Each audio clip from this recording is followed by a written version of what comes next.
Afternoon, depending on where you're joining us from today. My name is Kyler Cheatham, and I am honored to be your host today. Welcome to the Digital Enterprise Operations Bootcamp. This workshop is going to be a half day. We're going to have a packed full agenda of all things you need to know for your 2024 digital enterprise operations strategies.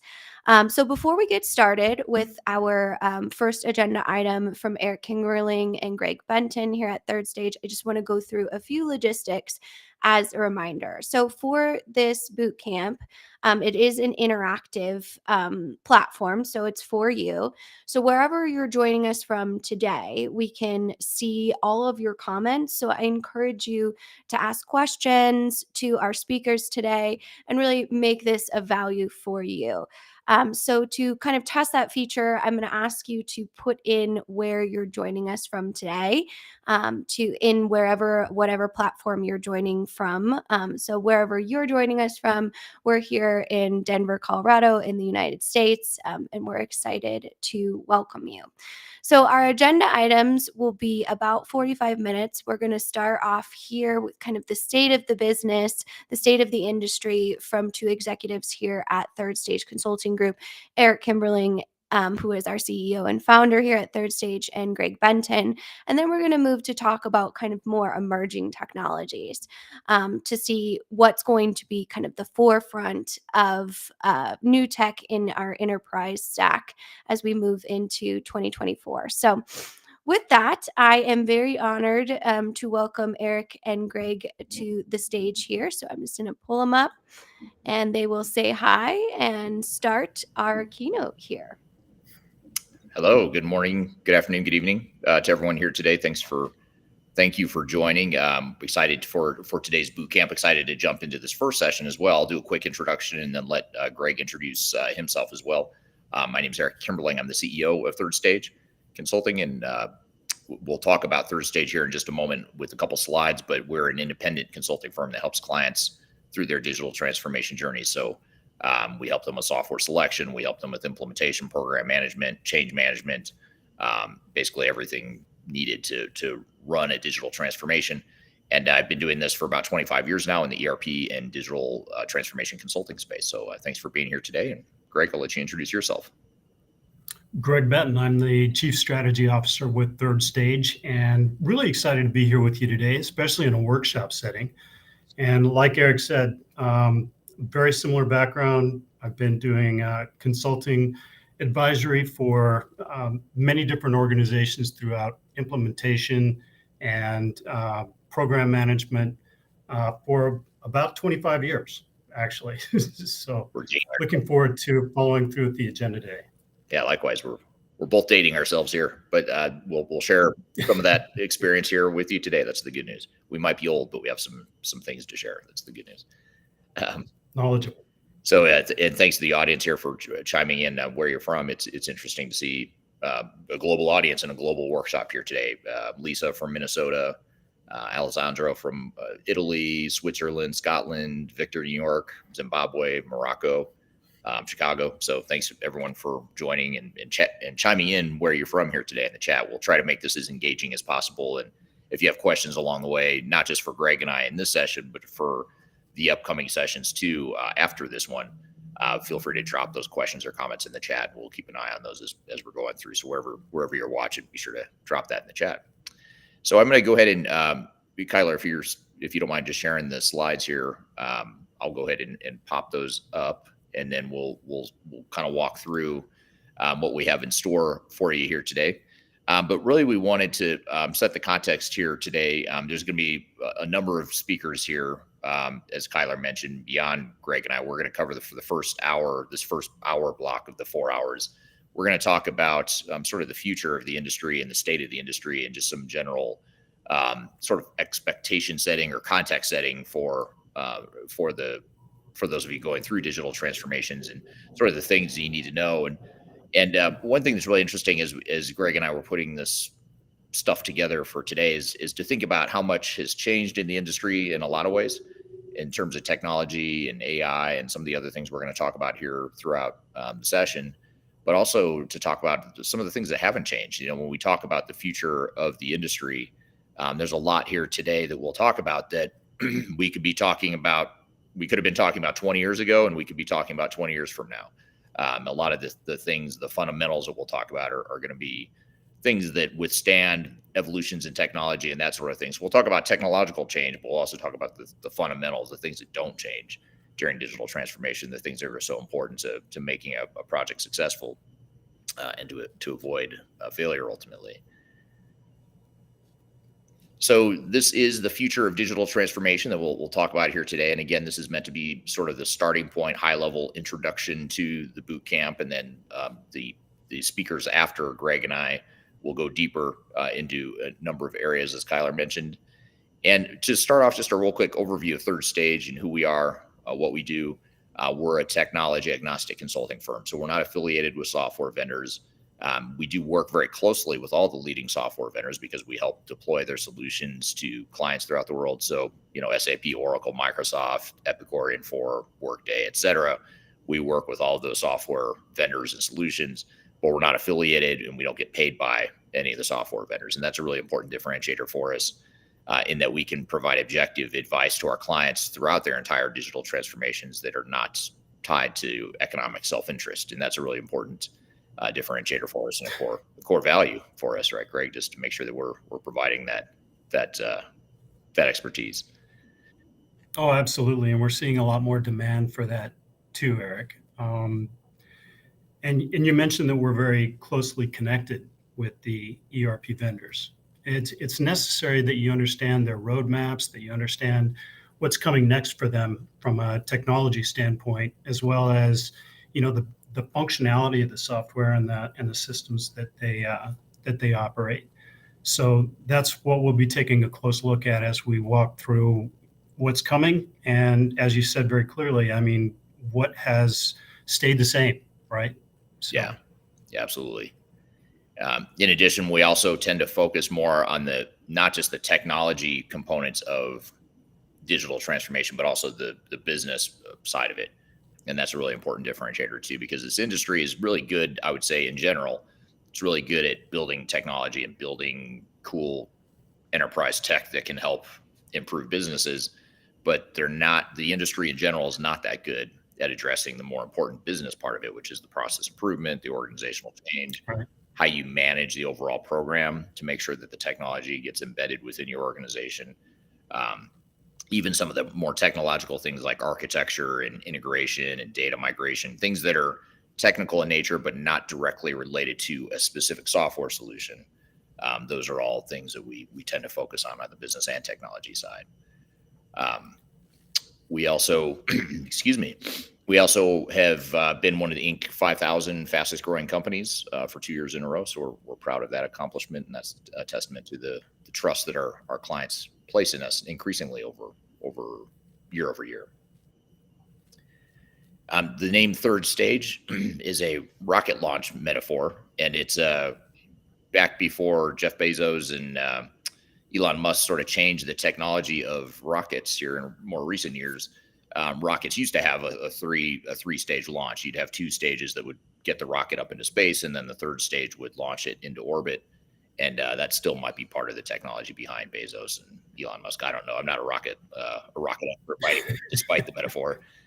But that's the traditional way that rockets would launch. And we use it as a metaphor for digital transformation to ensure that clients get to that third stage of digital transformation success.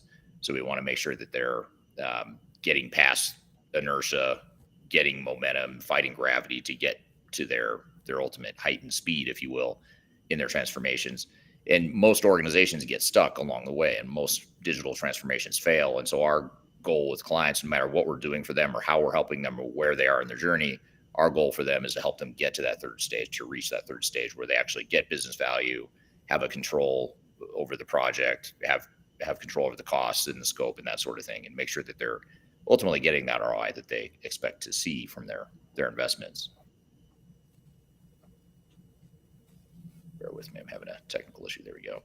So some of the things we provide to our clients, I verbalized a moment ago, but everything ranging from digital strategy and software selection all the way through implementation.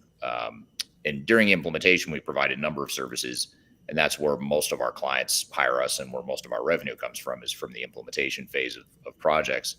And that includes things like program management, quality assurance and remediation, which are somewhat related. There's clients that hire us to do the hands-on program management. Other clients will do the program management themselves, but hire us to do more of an advisory role from a quality assurance perspective. So it just depends on, kind of what the client needs are. And then in addition to that, we also do organizational change, business process improvement, data management, and other services that really round out the entire spectrum of digital transformation. So Greg, anything you want to add to just our general service offering and how we fit in with our client engagements?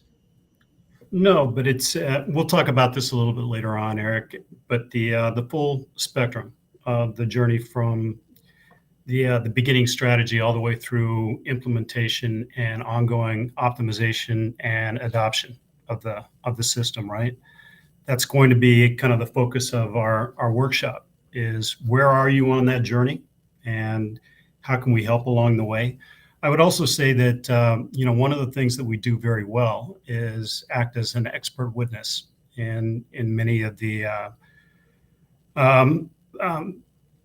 implementations and deployments that don't go well, Right. that we get involved with as someone who can determine exactly what happened, who is at fault, and how you can turn it around.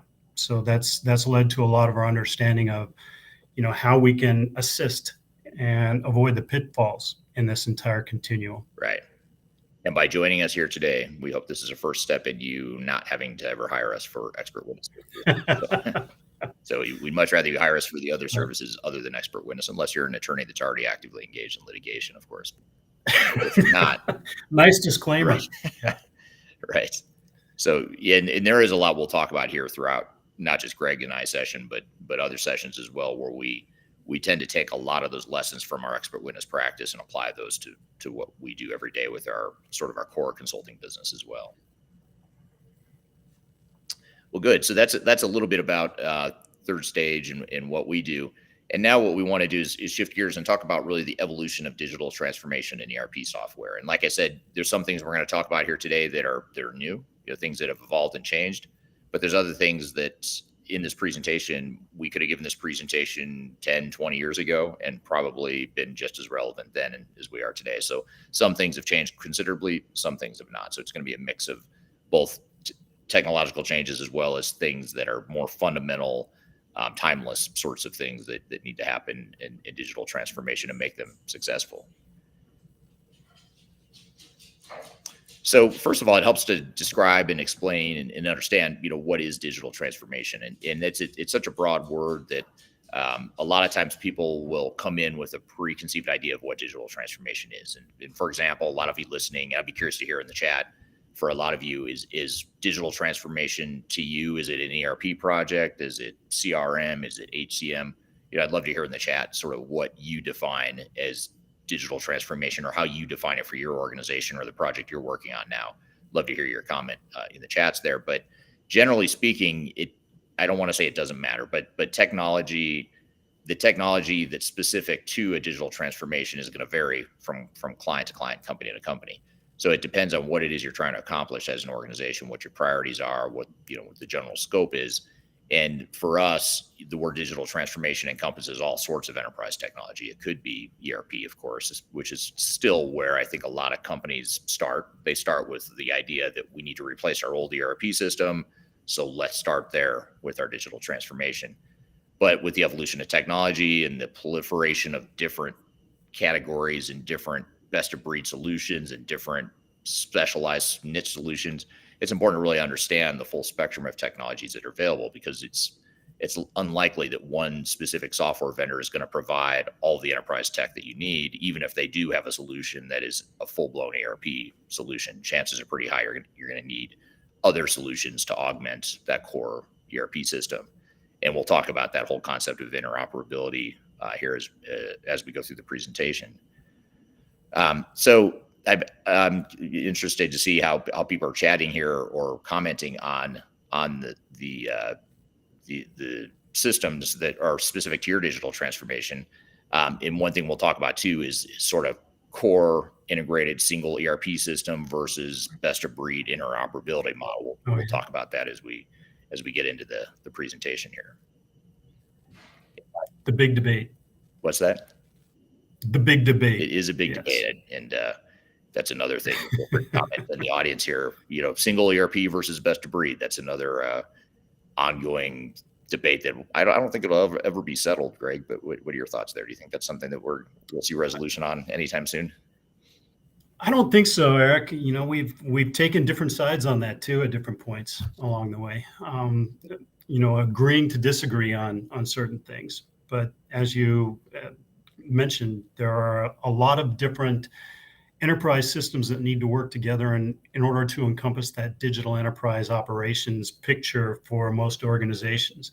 In fact, some of the stats that we run into, any enterprise organization that we've been working with has on average between 6 and 20 different organizational management applications and systems, platforms, if you will, that run their business or run their enterprise. So it's a very complex question. You can't just identify, an ERP system as traditional human capital management, finance, and supply chain as being everything that you need to run your organization. Right. And that's what we'll be digging into today as well. Yeah, absolutely. Yeah, and I wanted to turn to the audience here again real quick, just some of the comments coming through on the question of what is digital transformation to you, or how do you define it for your organization? Some of the comments include transforming the business using digital solutions. I think that's a really good, that's from Enos on LinkedIn. I think that's a good summarization of what digital transformation is to us too. Just any sort of use of digital technologies to improve your business. And I think the key there is, business transformation. A lot of times, we could drop the digital and just call it business transformation that happens to be enabled by technology. Sometimes I like that. Yeah, that's good. Gets the focus on the business, and then technology is just an enabler, right? Roman on LinkedIn says, for us, it's multiple upgrades to a variety of enterprise systems, ERP, CMS, and LMS. Those are great examples. So it sounds like he might be going through, he may not want to use the word, but I'll use it, best of breed. It might be a best of breed deployment that he's going through there. Well, that brings up a great point. It's not always replacement of a system, right? Very often it's upgrade of different systems, or upgrade and replacement. So we get back into that best of breed nomenclature. That's exactly spot on. Yeah, absolutely. Lisa on LinkedIn has a really interesting definition here that I really like. It's kind of a different spin on it. But she talks about custom built ERP or application. And then she has another comment, going from a database to a data warehouse structure, understanding we need more systems to complete. And I think that's really interesting too, is kind of thinking of, if you're going to think about technology first, and you're going to sort of think of that future state technology, I like how she's looking at going to a data warehouse structure and thinking about data first, almost like with the end in mind, and then figuring out how technology wraps around that. It's a really interesting one. Sarah on LinkedIn says increasing connectivity and communications via technology. And that's a really great way to look at it as well. Sort of leads into what Sam Graham on LinkedIn says. He says, for me, the key is transformation, not just improvement. And I think that's right. That's a really important point that's worth maybe pulling on a little bit or unpacking a little bit. Because I think a lot of times companies are torn between, do we go with sort of an incremental upgrade of our current systems, or do we do more of a big jump? Let's just overhaul everything we've got and completely rethink our business processes, our technologies, all that stuff. What do you think, Greg? We see a variety of sort of clients on the spectrum there between incremental improvement versus big transformation. Do you have a preference, or do you think one is more important than the other? Well, I absolutely. I definitely believe in incremental change, because if you take all of your systems at one time and you don't properly sequence the kind of the upgrade, the replacement of those enterprise systems all the way through, especially with the connection externally with vendors, suppliers, even your sales going out to your customers. You can break those links along the way, and it can really damage your business in terms of a big bang type of a change. It also drags your organization to its knees potentially by causing so much change to go on in the organization that people just can't keep up with it. They become overwhelmed, and you have too many projects running at one time. So I absolutely believe in following through with a sequence or a long range plan for how you pull all this together. And as the people that were weighing in were saying, a transformation means that you're gradually moving from one thing to another. It's not a replacement. So yeah, absolutely. And I think the key there is to recognize and be deliberate about who you are and what your strategy is, what the right strategy is. Because I think it's easy for you or I to sit here and say, Greg, but you should go through a massive transformation. You've got all this technical debt. You need to replace your systems, go through this big transformative thing. But the reality is, like you just said, you've got other change initiatives in place. You've got a business to run day to day. You've got a certain amount of risk tolerance or intolerance. You've got a culture that you've spent decades building.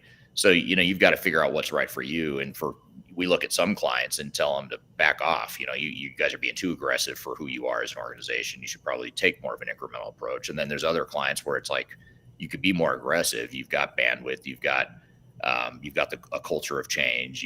You're way behind your technologies. There's a lot of reasons why you might want to go through a big, massive change versus a more incremental one. So I think the key is to have a very deliberate strategy and then make sure everything behind it in the implementation planning and the implementation itself sort of reflects that.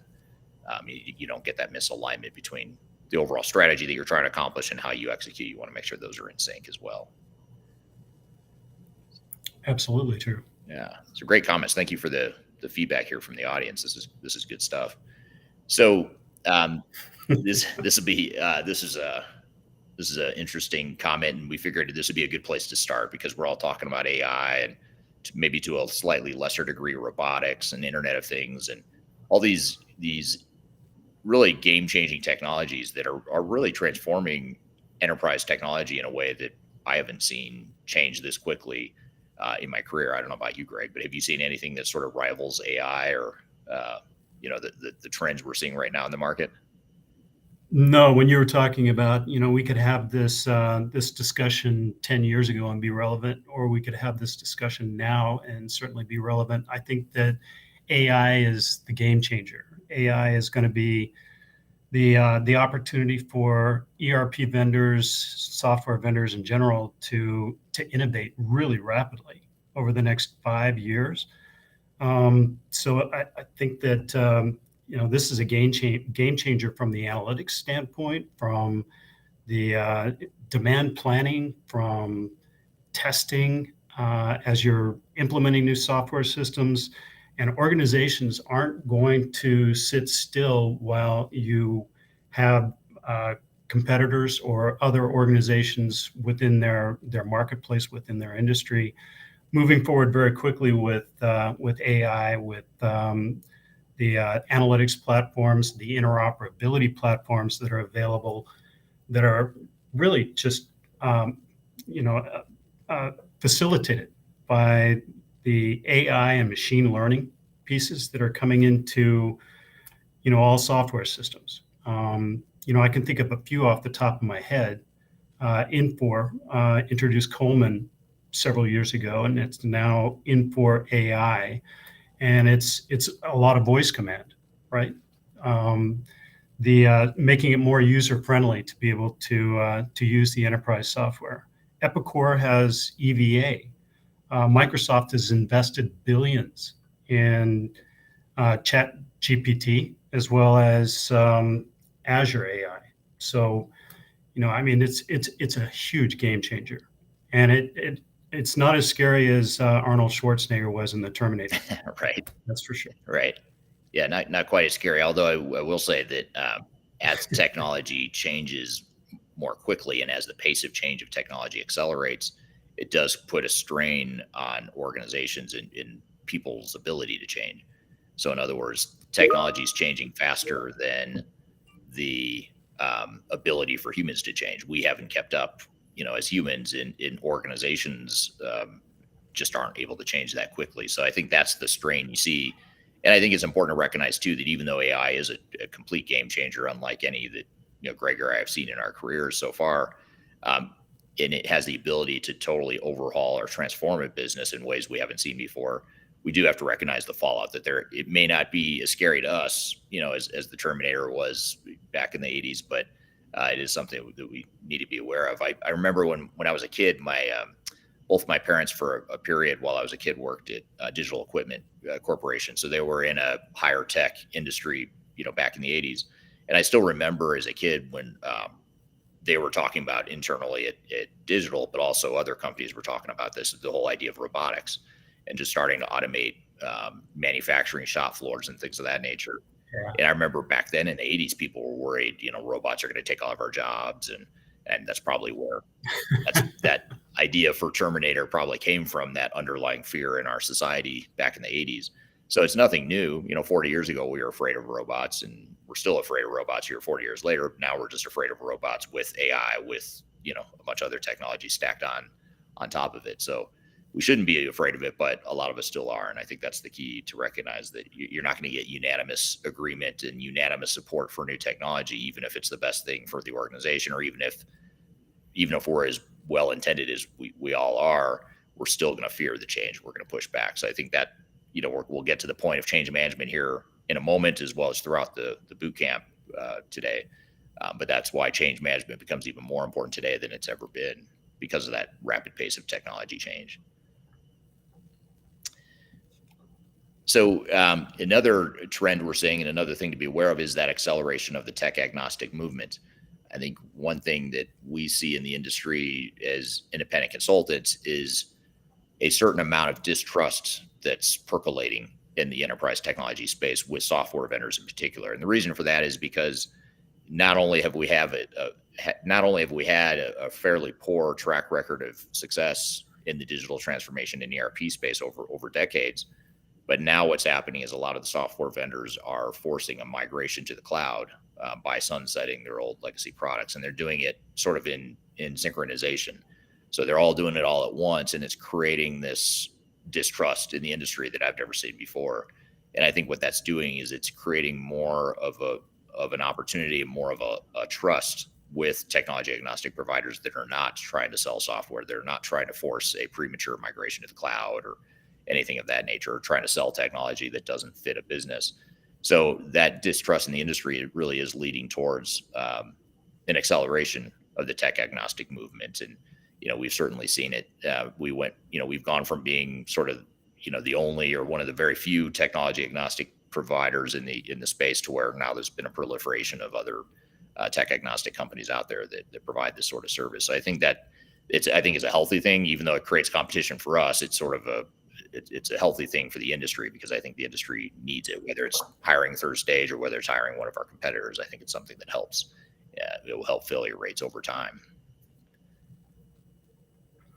Yeah, the move 5 years ago, even 10 years ago, to cloud, as well as some multi-tenant environments, caused all of the software vendors to talk about an upgrade of the systems. To your point, I mean, that was moving from on-premise largely and private hosting to cloud and multi-tenant environments. But the upgrade wasn't really what was happening.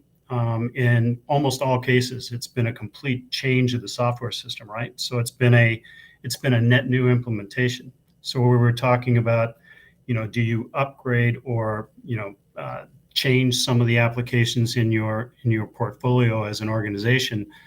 You have to be thinking about the upgrade or the change as a complete new implementation, not just an upgrade.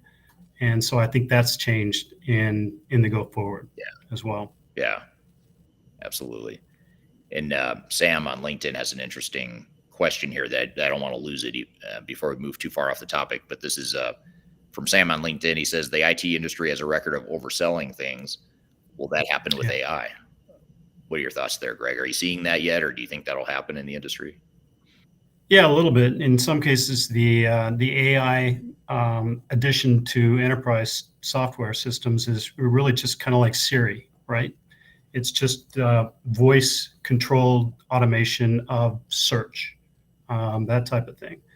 So I think that, as everyone has to add AI to their roadmaps, if it's simply just voice commands, making it easier to do business with your business applications, that's not truly a game changer. Where they're using AI to um, go through thousands of records and look at, from an analytics standpoint, what can happen for demand planning, for changes within the supply chain, suppliers, and weeding through suppliers to get the best deals on equipment, systems, goods, and services that would be provided to an organization.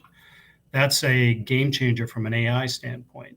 So there are different forms of artificial intelligence that are making the marketplace kind of differentiate between those that have AI and can speak to it, and those that are incorporating AI in their planning going forward in their roadmaps.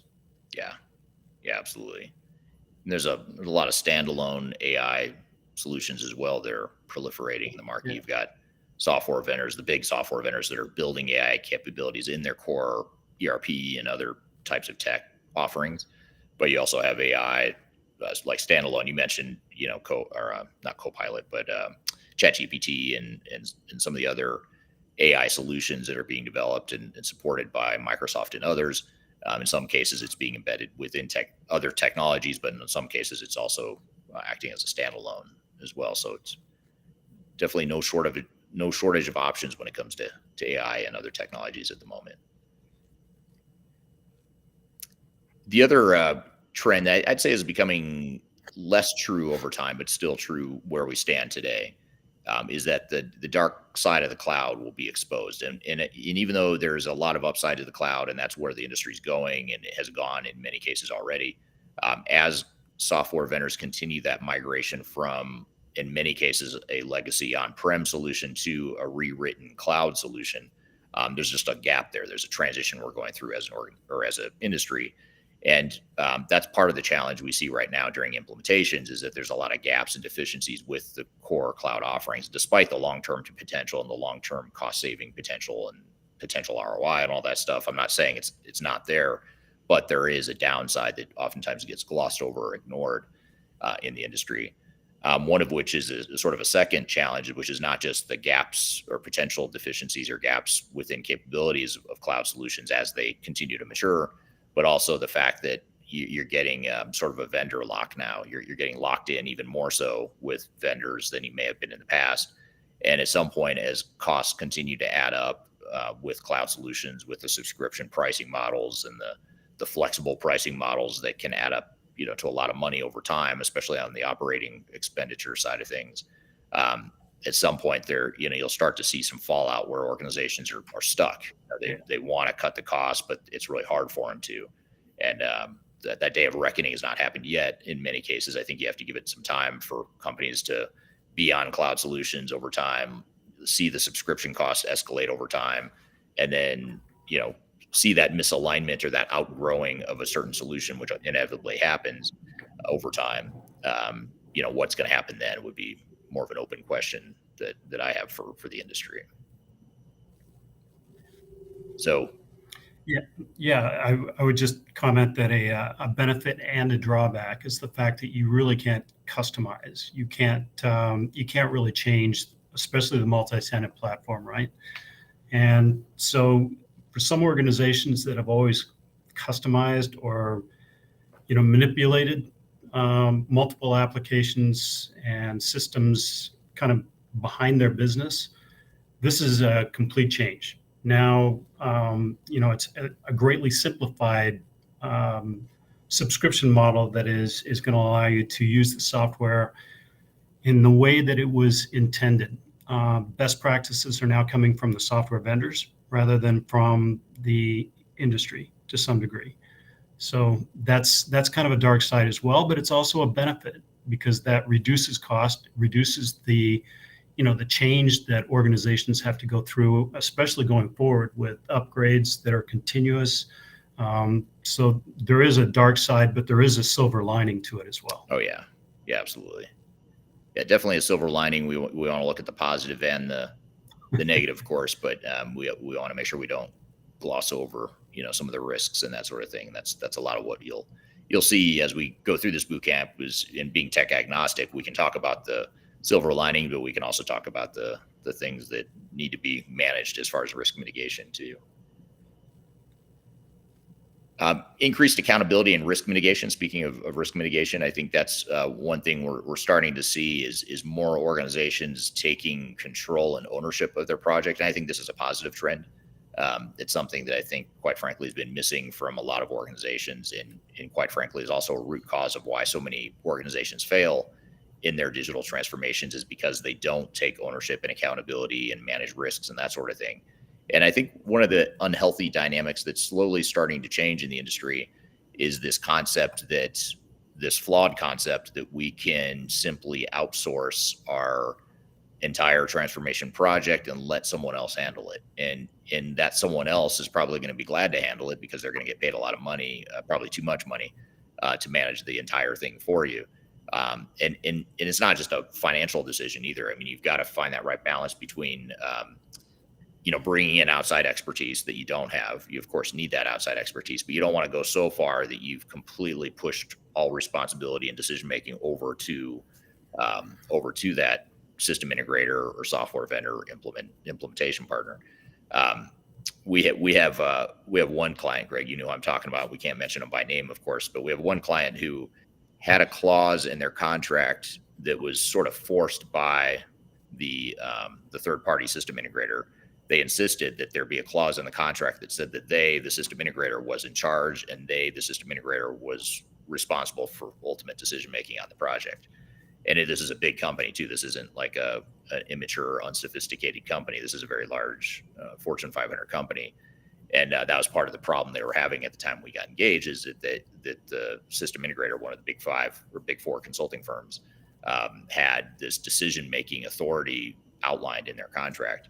And, that's just a recipe for disaster, because now you've got someone else making key business decisions for you, deciding what's right and wrong for your business. And that's a super unhealthy dynamic. So we're starting to see that shift, despite the fact that we just saw this recently with one of our bigger clients.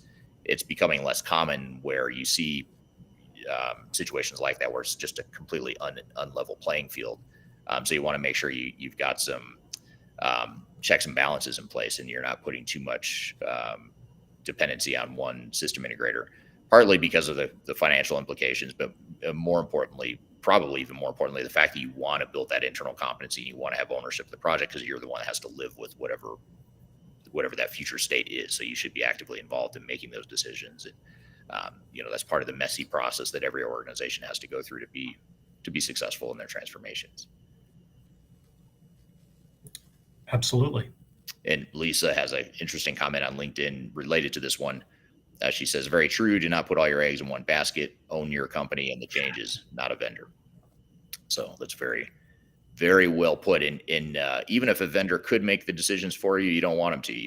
You even if they're going to make the right decisions for you every time, which they won't, but even if they could, you need to be the ones making those decisions, just to have that ownership and to have that clarity and that definition that you need to have as a team on what it is your future state is going to be.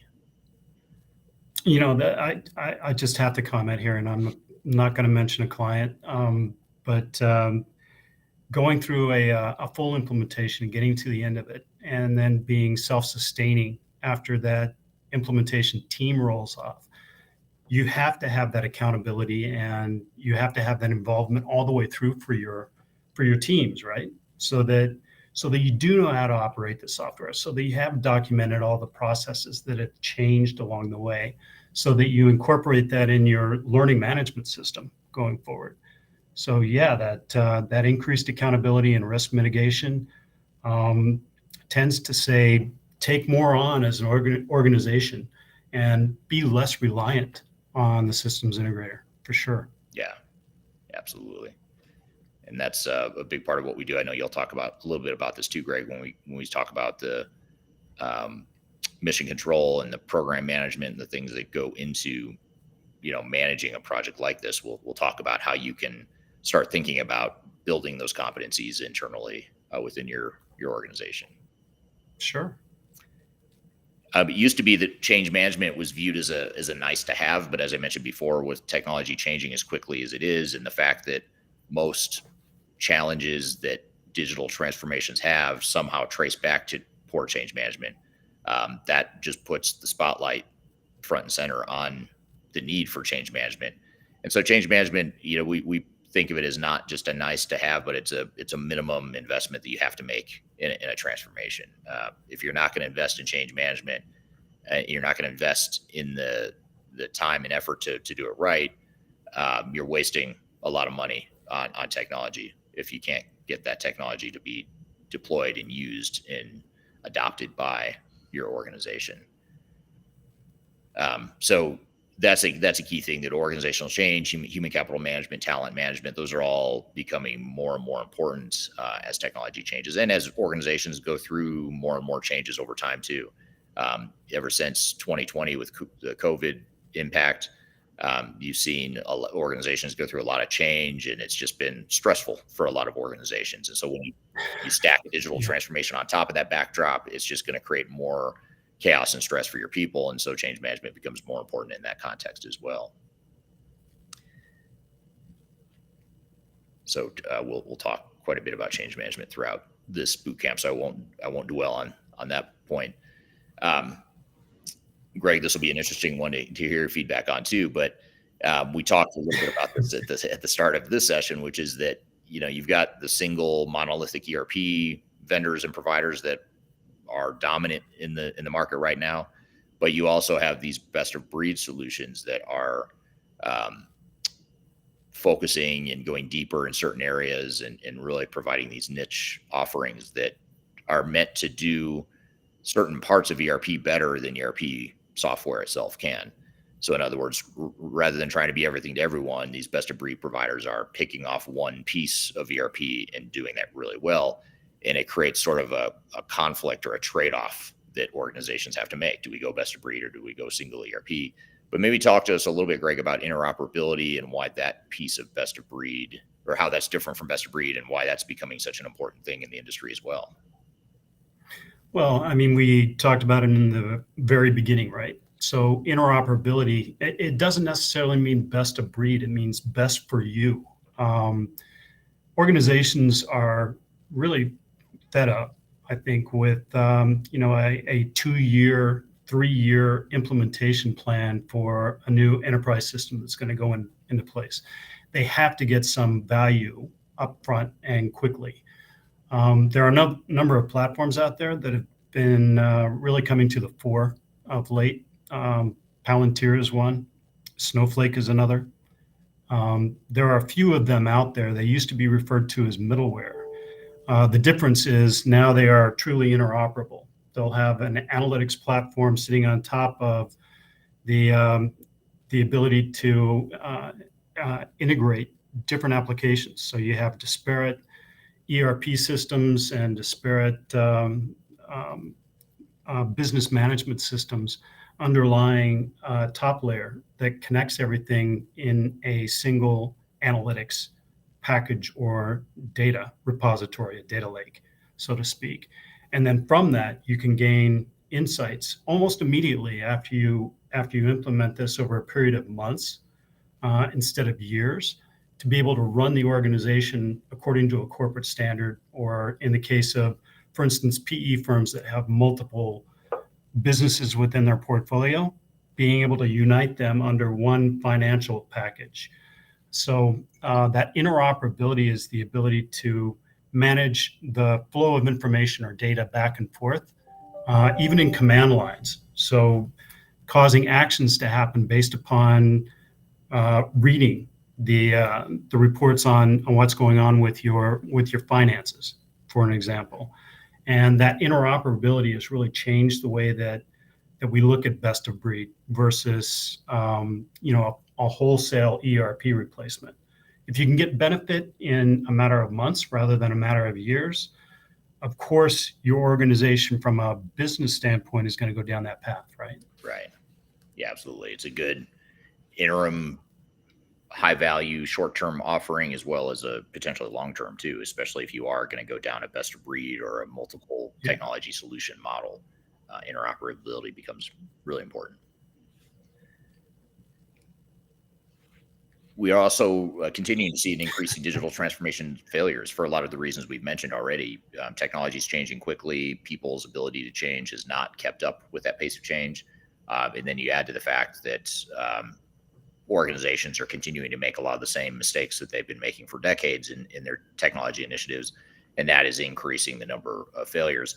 I think the other thing that's adding to this dynamic too is the dynamic I mentioned before in the industry, which is the forced cloud migrations, the sunsetting of legacy products, forcing migrations in mass. And the reason that's increasing failures is not because cloud technologies themselves are causing the failure. It's because now you've got a bunch of organizations that aren't necessarily ready or prepared to go through a transformation. They're sort of being forced into it because their legacy products are being sunset. And what that's also doing is adding another dynamic to the industry, which is then you've got skill shortages as well. You've got the same skill set, the same pool of talent that's now being spread thin because you've got this artificial demand for transformations being sort of forced by the software vendors that they're pushing for these cloud migrations. And I'm speaking, of course, that comment is related to the legacy on-premise software providers. Some software providers like Workday and NetSuite, Salesforce, they've always been in the cloud and they're not forcing any sort of migration in that same way, but it does apply to companies like SAP and Oracle and Microsoft and some of the bigger vendors that were on-prem and now they're forcing cloud migration. So all those things I just described are contributing to sort of a perfect storm of increasing failures, not because the technology has gotten inferior or less beneficial to organizations, but because organizations are having more trouble deploying those technologies for the reasons I mentioned. Many times when we talked about this, the organizations really haven't planned out. They haven't built a strategy on where they're going to go. So what the end game looks like, right? And so when you get through an implementation, it's not that you've completely failed. So you have the software up and running, but you don't have it adopted by the organization. You don't have people feeling like they have sufficient training to be able to manage the applications going forward. And so the industry standard right now is 70% of all implementations fail, but they fail to meet the objectives of the organization, right? So that leaves a very small group, 30%, that are actually successful or considering successful in their implementation. So something to absolutely look out for as an organization as you're entering into this. Yeah, absolutely. And I think the key to all this, though, is to recognize that customers do have the leverage here, and their interests can and should come first. And I think that's something that's easy to overlook in today's current state of the technology space, where in many ways, if you think about it, it's become all about the vendors. Look at what we're doing. We're moving to the cloud. We need you to move to the cloud now too. We're making more money off the cloud, so therefore you need to move to the cloud too, Mr. or Mrs. Customer.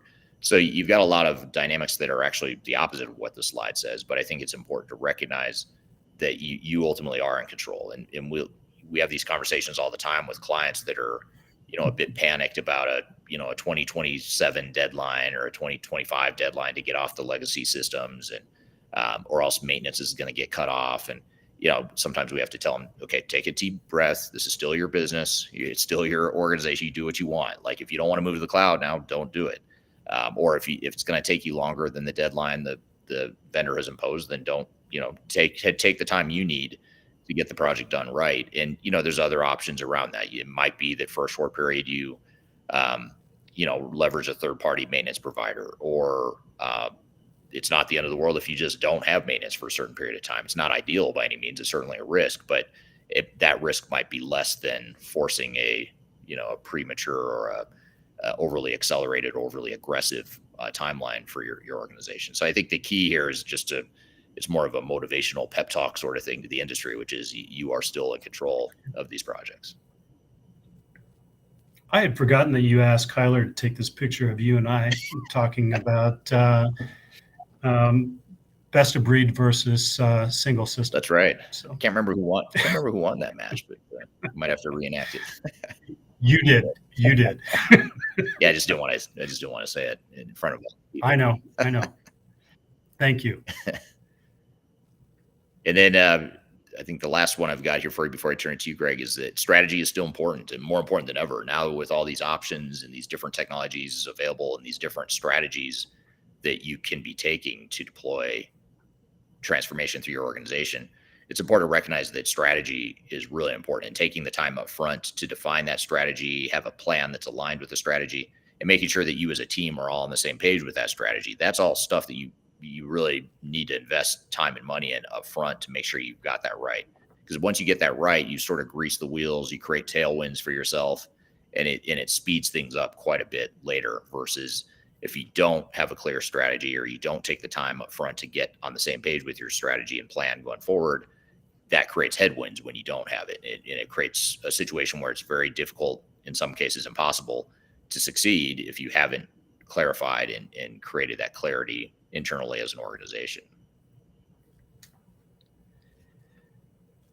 So I'm going to skip over the pros and cons of cloud technology just in the interest of time, and also because in many ways it doesn't matter, because cloud solution, that's where we're going.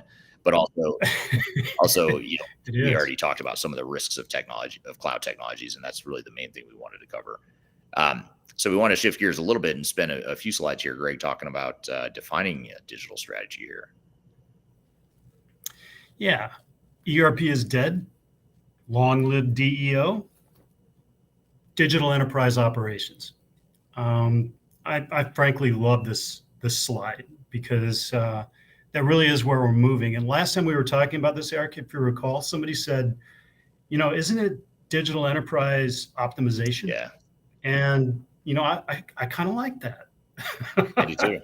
I like that as well. But enterprise resource planning. And when we have to keep defining what that means, especially with the next couple of slides, you'll see, it really has evolved. So ERP it's not dead. It's actually very relevant, very alive. But the overall picture that includes your ERP has really changed. It has to encompass all operations. And I can't say encompass very well. So right. Thanks.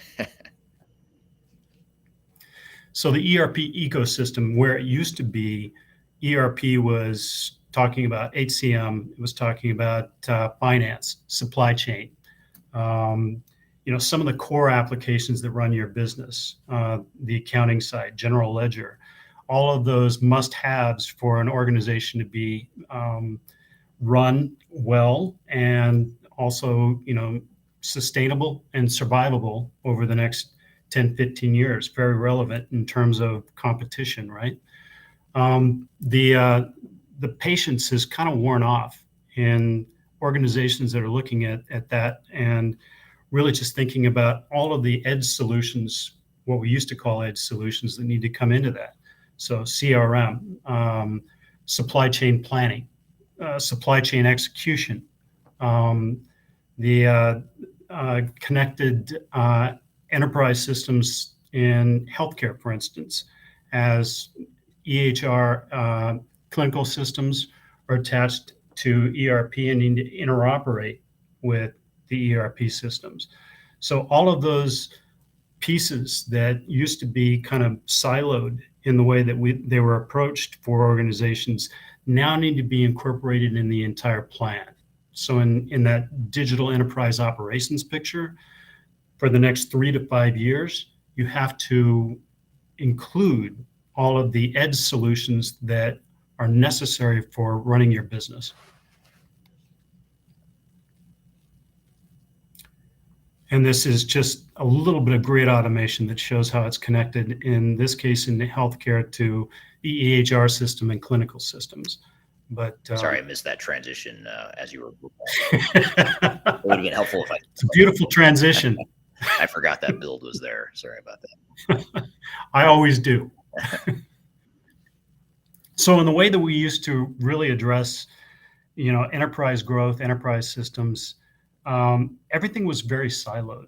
So you'd be working with a systems integrator for one system, perhaps you're implementing CRM, or you bifurcated the ACM applications and the finance and supply chain systems, and you're working on one vendor with HCM, you're working with another vendor on the finance and supply chain system. You're getting old applications that are running into a sunset situation, and so you need to upgrade. So you've got all of these projects going on within your enterprise, within your organization, and they were always siloed, not connected, so that they were just running on their own. They also didn't incorporate any kind of business process change. So, we were just adopting lift and shift type technology changes to upgrade and modernize old applications, very often in mainframe, green screen applications that just absolutely had to be replaced, right? We have an equation for that. In many cases, this was just new software, old processes equals expensive old processes. And that was the old picture. The newer picture, next slide, is really what we call mission control.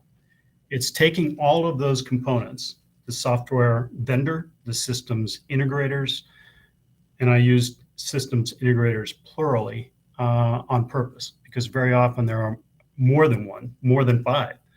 And also the different software vendors that you're working with in your entire portfolio or your entire strategy going forward. And what mission control establishes is from the very beginning a strategy, which is really kind of the business plan. It's the justification for moving to a digital transformation with the end state in mind. As we were talking about earlier, you're bringing all of this together in the front end rather than along the way, right? So you know exactly who you're going to be looking at for a small set of software vendors that are going to run your financials, your supply chain, maybe your core ERP system. But you may be looking at different vendors for supply chain management. You may be looking at different CRM systems, workforce management systems. So you need to have that all encompassed in your overarching plan. Then you also need to get into the selection of those software vendors that are right for you. Getting back to that slide that you had up earlier, Eric, with the, you are the client, you are in charge. You need to be looking after your best self-interest, right? And then getting into a thoughtful and considerable phase zero, where you really understand the organization's readiness to move forward. You really understand how everything needs to come together to implement the selected software solutions or upgrade some of your existing systems, how you sequence all of that in place.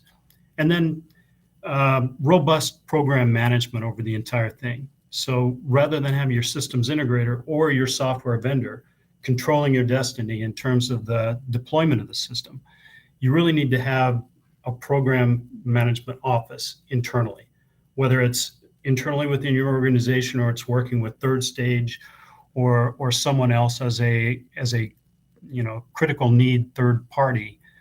That needs to be a part of your overarching strategy before you even embark on this. And that produces an equation that that we look at as going through and changing the processes and changing the way the organization functions. New processes plus new technology equals digital enterprise operations.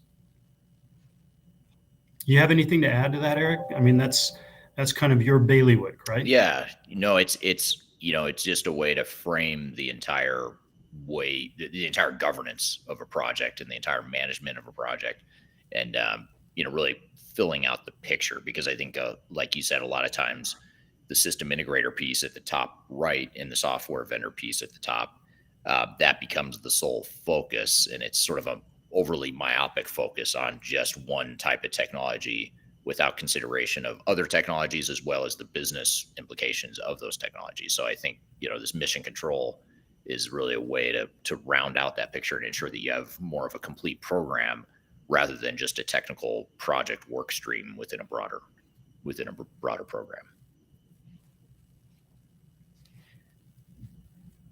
Yeah, so defining the target operating model. This is getting back to that from the very beginning. You want to look at really kind of these three tiers, but they are interconnected, interoperable, right?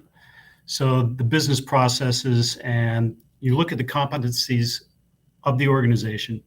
We talk a lot about business process mapping. We talk about business process reengineering, things that are needed to make the organization improve in the way that it operates, that also allows the software systems that you're implementing to function optimally as they go forward.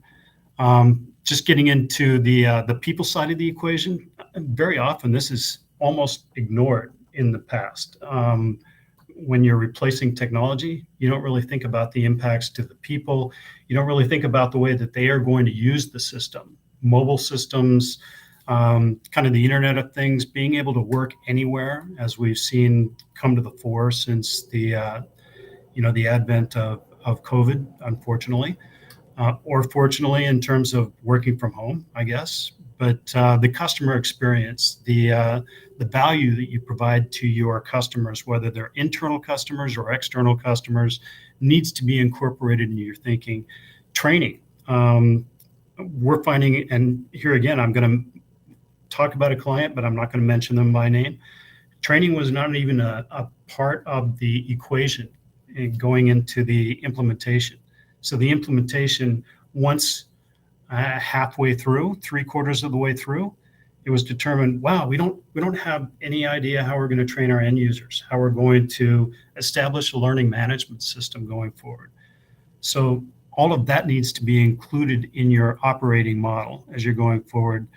The org design, so how you're going to govern the way that this is rolled out, the way that it's put together, and then the centers of excellence. So you're creating change agents throughout the organization that are going to be running really just these centers of excellence with regard to the new technology and the new business processes that are managed within those core parts of the organization that are going through this transition. Eric, you have anything to add on the operating model picture? Just that the operating model not only gives you more business value longer term in terms of getting the ROI and the business value you want and expect to see from your transformation in the end state, it also helps you during the governance of the project itself, to where decision making becomes more clear, and it makes it easier to make decisions such as, do we customize the software or not? Can we tie it to a future state operating model, high value area? Those are governance sorts of decision making criteria that future state will help with as well. So it's got a secondary, in addition to that longer term benefit, it actually has a secondary short term benefit as well, just to help you through the implementation on the project governance side. And if you move to the next slide, it also sets the stage for what's going to go on with the workshop. So it doesn't matter where you are in your journey. We're going to be talking about phase 0, which is the pre-launch sequence, sticking with the metaphor of a rocket launch, right? But it's really important that the organization is understanding where it needs to be from a technology standpoint, from a people standpoint, to go into this journey towards digital transformation. Phase 1 is actually what we consider the implementation itself. So the implementation, the deployment, everything that's pulled in as a result of the work that's been done up front, data cleansing, data migration, planning, all of that stuff that goes into the front end before you even start the implementation work with your chosen systems integrator and the software vendor.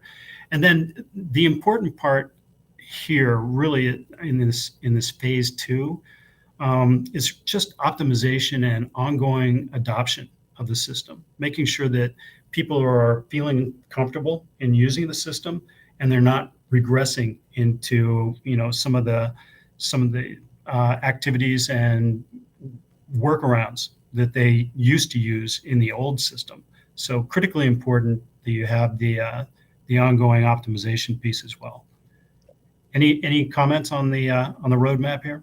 No, I know we're going to dive into this later in the boot camp here today, so that'll be I'll kind of save it for the other speakers. Cool. All right. We are going to provide you with a tool.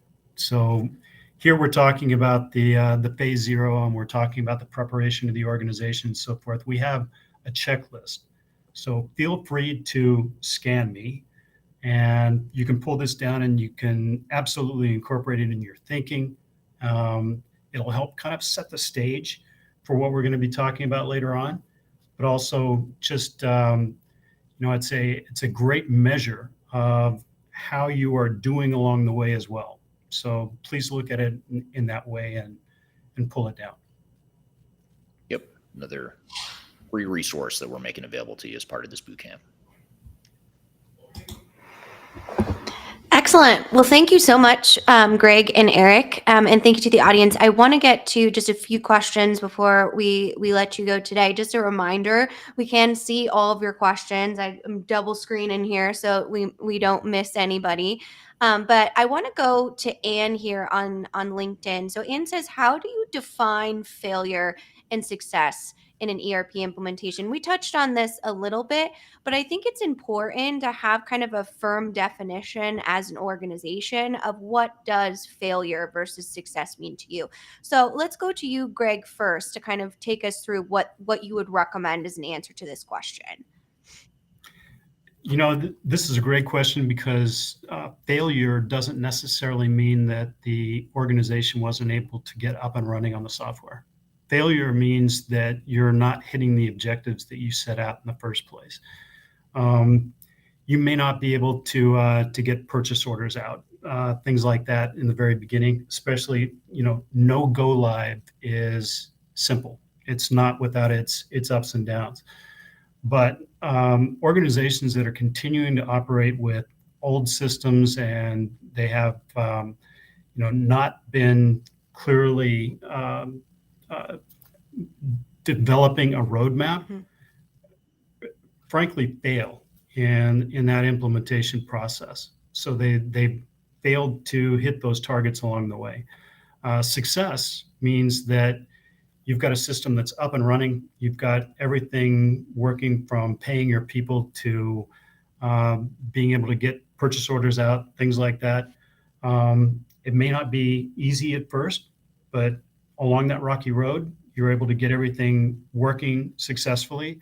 And then it's meeting the business objectives that you had in the first place. You're actually seeing a streamlining of some of the business processes that were underlying the old way of doing things. And that's causing some return on the investment, right? So that's what I would say is the measure of success. Eric, you have a thought on that? Yeah, I would just say, just building on what you said, I would say that it is not just implementing on time and on budget, because you can implement on time and on budget, but create a disaster, on the operational side, or best case scenario, create a implementation that went live on time and on budget, but it didn't deliver the value you expected. So I think it's important to look at all those dimensions that you mentioned.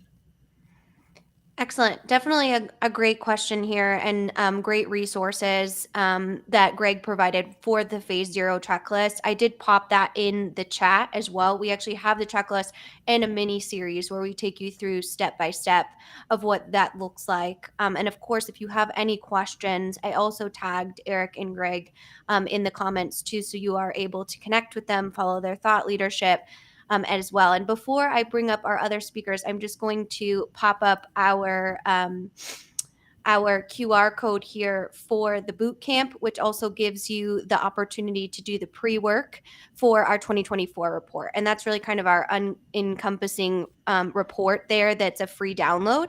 And you're able to utilize that as we walk through all of the different topics today and see our agenda.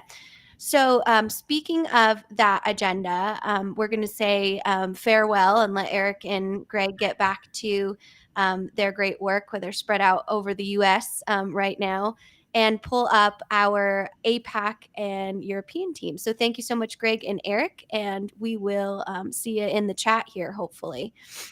Thank you. Excellent. Well, we are going to transition. This is going to be more of a conversational panel discussion with Wayne from our APAC team here. So welcome, Wayne. Hi, Kyla. How you going? Good. And then, of course, Dominic, who is part of our Third Stage Europe team. So we're going global here. So this conversation here is meant to be very interactive. So you are able to put all of your questions in the chat when I ask Wayne and Dominic questions about the fundamentals of enterprise operations. We're going to kind of talk about where we are, where we're going, and the importance of understanding how emerging technologies like AI that Eric and Greg touched on is going to influence the way that we operate as a business.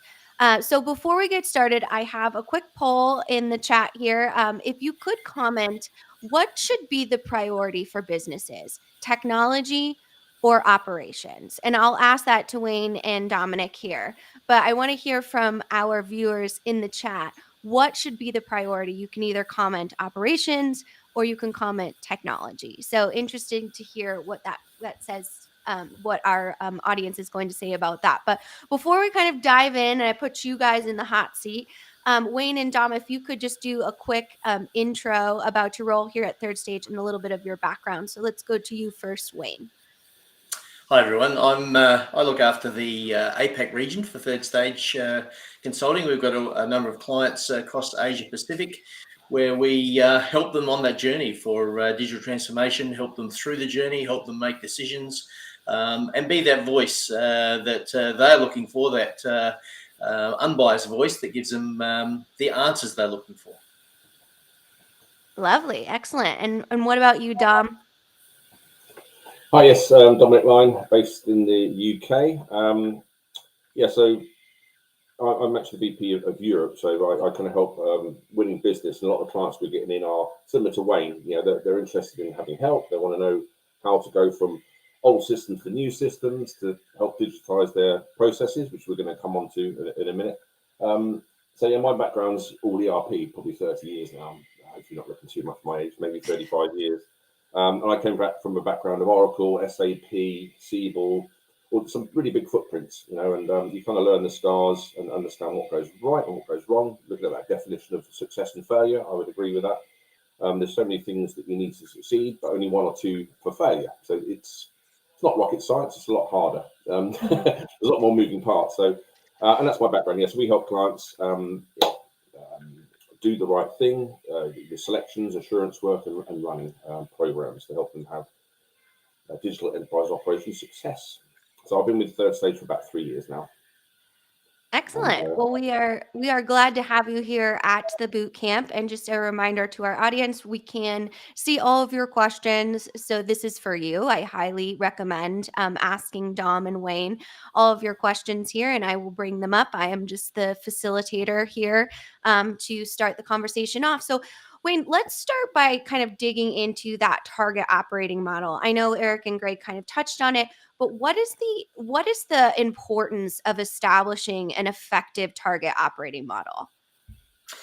It's one of those things that many times organizations think, I've been working in with my software for the last 10, 15 years. Things haven't changed, but really they have. The way software works, the way the markets work, the way their business works, all has changed. And so to be able to reset that target operating model is an important step, because not only do I want to actually take advantage of what the future holds for me, I want to have this new technology provide some value for me. And so resetting how I actually have an operating model, what's the processes I'm looking to have, how I'm going to be enabled with that software. So am I going to just have core ERP, or am I going to have other we talk about satellite or peripheral type software to be able to help me get more information in, have more people in my business, giving me information, or even my customers. And so setting that operating model is the basic. It's the first step. And without doing that, you risk setting off, buying software, and really not knowing why you're putting that software in. And the people who are building that software don't really understand what you want to get out of that software. And so that operating model is really the ultimate when it comes to setting that first foundation piece that everyone else along the way, before you get to implementation, will leverage and actually get understanding from.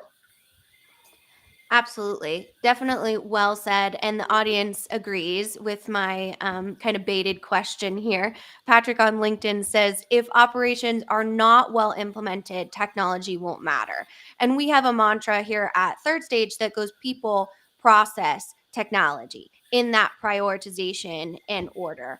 So, going to you, Dominic, when we talk about looking at operations for a business, and looking at how technology will be affected by that, what's the importance of understanding your current state operations before moving to that target operating model? Yeah, that's a good question. And just sort of adding to what Wayne, good evening, Wayne. Anyway, you must be really late where you are. I know. Wayne always gets the short end of the stick when it comes to timing. It's okay for me, but so yeah, what's the current state? So just adding to what Wayne was saying about operating model, the operating model is so important, and it is kind of wider than just technology. It's the whole management vision, business model, guiding principles. Yeah, we did a session on this at the Stratosphere, didn't we? Mm-hmm. What's your governance going to be? How do you build that framework for controls, which is managed by processes? So all your global processes that are clearly definable and repeatable. All that really needs to be sorted out before you get technology in, your data, your KPIs, your organizational structure. So, and that's then you look to getting some software and whatever ERP and a collection of different technologies to support that business model. That's the way it should work. Of course, it doesn't seem to happen that way all the time. And people say, well, we're going to put in SAP, we're going to put in Oracle, regardless of what your operating model is. And they're both very good, don't get me wrong, but some other systems might not lend itself well to shared services or things like that, or drop shipments or manufacturing. So I think you've got to work out where you want to go before you start. Current state assessments, yeah, for sure. As you mentioned, we focus on people, process, technology, data. So to understand your current operating model, current processes is really important, because what happens when you try to change your operating model, you have to change your organization structure. So you get these processes that come out of design and stuff like that, which we talked about a little bit. And then you have to take that information. You have to have workshops. You see what the gaps are. So you need to know what your gaps are from what are you doing now. If you don't know what you're doing now, you can just say, forget what we're doing now. We're gonna have current future processes in place, whatever they are out of the box. But then you've got to know how people's roles change. You say, well, what's Dave going to do? What's Sue going to do? They used to do this. So you need to understand what the gaps are. So you have the processes. If you've got a good tool, you can work out who does the processes and what the impact is. And then you work out the impact. And then that gap analysis from as is to be shows you what you need to change, what roles need to change, and how you might structure. You might need a new department. So very important to have that current state assessment done correctly. And if you can get tools to sort of load the processes, then you can sort of model between as is and to be. So hope that covers the question. A lot of people like to skip current state, or let's not worry about as is processes, and it's sort of difficult when you get into the meat of change management and changing your target operating model and your roles and what your organization looks like in the new world. Very difficult. Mm-hmm. Most definitely. And that all kind of goes together. And Wayne, when we look at that current state assessment and kind of understanding the importance of doing that, you are our expert in process mining, which has been something that has utilized technology in looking at where there could be opportunities to be more efficient as a business.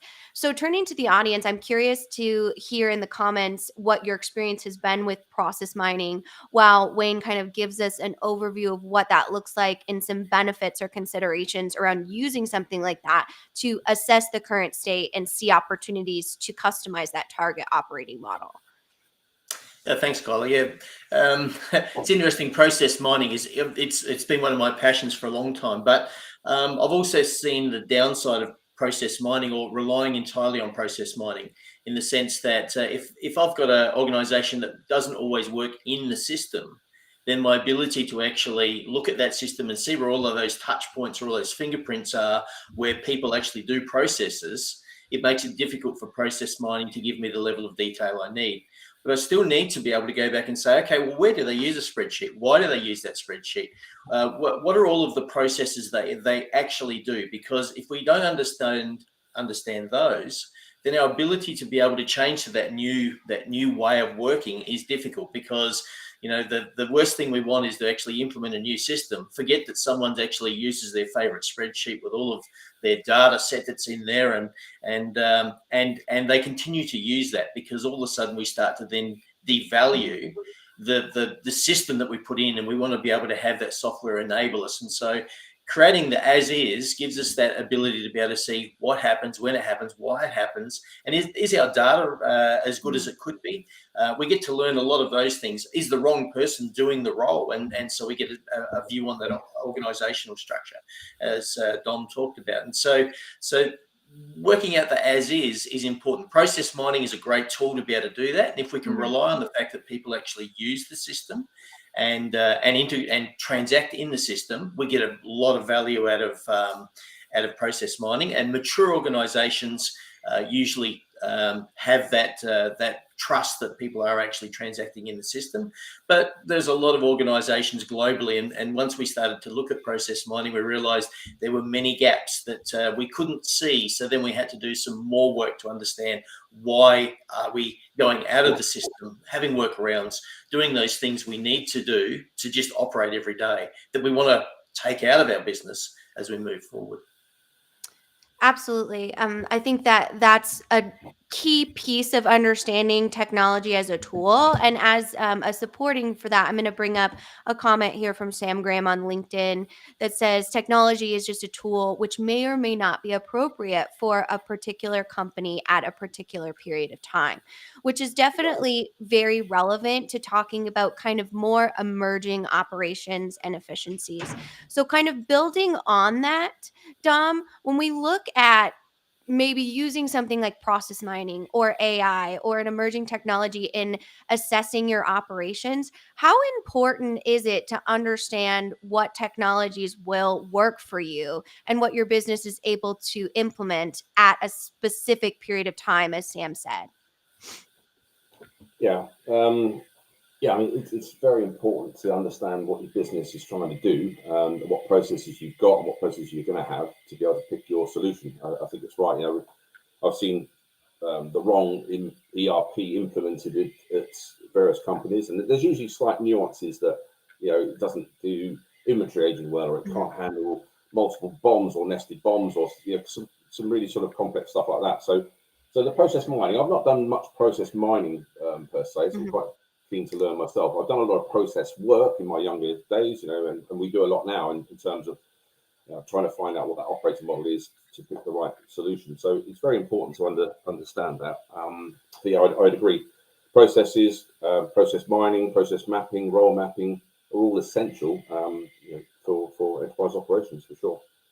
And then how do you understand and pick the right ERP? I mean, that's where we come into it with our expertise across the board. We're not partners with any ERP, but we kind of have expertise in almost all of them, and they all do something a bit different. And I think we'll come on to this conversation in a minute with AI. We've done a lot of demonstrations over the last year, which is good and bad. And some of the promises that ERPs make are probably false or still being built. But yeah, so I'm waffling on off topic a bit, but.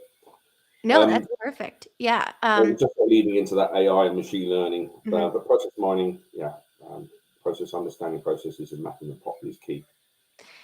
Yeah, and when the importance of really understanding where you're at, I think is what we're saying. And let's go into the emerging technologies here in a second. But I want to bring up a question from David on LinkedIn. So just a definition here: process mining, is it the same concept as data mining? Not well, but my view of process mining is looking at every step that a user does within a process. So you can actually see whether, they're entering their purchase order or their purchase requisition, or they're processing the payment. You actually can see where all of those fingerprints actually are. Data mining is about looking, I suppose you do get a view of data out of that process mining, because you can start to see where data isn't being used or why there are workarounds. And so you do get that view, but process mining in itself is being able to see the end-to-end touch points of a process. And as we know that processes don't just all live in one particular department within an organization, they cross departments. And so with process mining, you actually get to see the end-to-end view where, someone on the shop floor might put in a purchase requisition, but someone in finance is going to pay that. And if they don't have all the information along the way that was entered in at the purchase requisition stage, it makes it difficult for them to make that payment. And so that's what we see in process mining, where we see that it took longer, or there was additional work that needed to be done to actually find the information that's needed. So was there a gap in data? Well, yes, you could probably find that, but it's also focusing very much on that process piece that is supported by data. It's supported by the way people do it. And one thing with process mining, we find that, and it's a scary thought, that when we see the spaghetti diagrams that happen,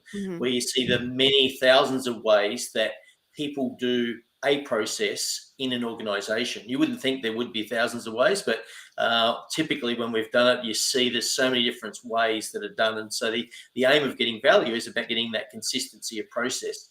And that leads us into that discussion of AI and learning. We talk about machine learning, but it's actually learning about how I can improve my process. So if I don't get process consistency, it's very difficult for me to actually allow the system to do all of that analysis to say, well, this process could be better by this, if we've got so many different ways of doing it. And so so one needs to happen before the other one can get the value. And the thing of consistency and process understanding and the way we do things in a common way sets the foundation for us to be able to leverage things like AI and then obviously machine learning. So, do we pay all of our people on time? Do they pay us on time? Which are the exceptions that we find that don't? And so that's the ones we want to look at. So that's I suppose I think that's the foundation piece, is getting those processes right, and how we understand what we do is important. Process mining is a good tool for that. And we touched on it in our last session about the importance of that phase zero planning. This is a huge piece of that. It's a fundamental piece of that. So we often have businesses with the best intentions come to us and say, I am ready for AI. I'm going to have all robots on my manufacturing floor. And then we kind of have to back up and go back to the fundamentals. And one of those biggest fundamentals that you touched on, Wayne, is data. And so, Dom, how important are practices around data governance, master data management, when you are considering looking at a new technology? Yeah, I mean, data governance is a key thing that most people miss, I would probably say, and good data governance.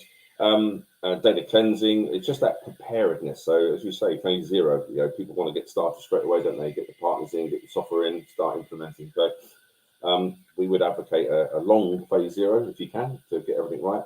But yeah, if you don't get your data right, though, bad processes normally create bad data. If you haven't got, and this is why automated process is quite nice. What you're trying to do is get to the ultimate goal of having almost like a touchless system, the perfect order. Your sales order comes in and it gets fulfilled and shipped and delivered, and then someone pays it. It's just that nice process with no human intervention. But yeah, bad processes and people doing manual processes, which you want to try and avoid, creates bad data. You get bad data and it just doesn't work. And systems get integrated where there might even be a penny out, and it goes to another system and it creates havoc downstream or upstream. So understanding your data, how that data might change. So things like customer data, vendor data, how that's structured is really important to understand what's going to be in the new world. So at some point you need to know what system you're going to and what the structures are, because sometimes you have to make different changes. You have to add fields or take data from here, VAT codes, how multiple hierarchies, etc. So understanding that data is key. And master data cleansing, duplicates are terrible. I've been on some systems where you've been on a call and people are trying to find your company or your name, and there's lots of different companies set up similar, so you've got duplicates, and it's chaos. So unless you sort your data out and master data governance, you're going to have trouble. Whatever trouble you had in legacy, you're going to have more trouble probably in your ERP. Absolutely. Well, can I just add to that? Oh, sure. Absolutely. When we talk about data, and talk about readiness, we've got a client that we've worked with and on a readiness program, and we actually did a gap analysis of how they worked, and out of it we found that some of their data structures were not suitable for them, and they wanted to do a transformation. So they wanted to actually really change the way their business operated and scale up for the future.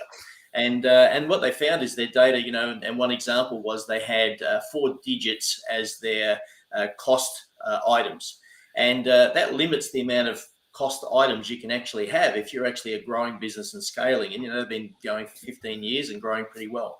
So for them, they had to look back and say, well, what's going to suit us for the future? We actually need 6 digits to be able to do this and scale up, because the amount of options that gives us of new items, new codes, new sorts of things. And so even rethinking your data and the structures and the way you name your data, so that you've actually, instead of having multiple duplication of price lists and those sorts of things, you can actually restructure that data so that you can actually have one simple change, the way you actually update your pricing and that sort of thing. So readiness is a big thing. A software vendor would not be able to do that, neither normally with an SI, because they're not considered improving or getting understanding of how best you should operate. They're more focused on getting a software platform in and hoping you can answer all of their questions that they have when they ask them. And if you can't, well, then they just work on putting it in anyway. So it really is important to have that readiness phase, because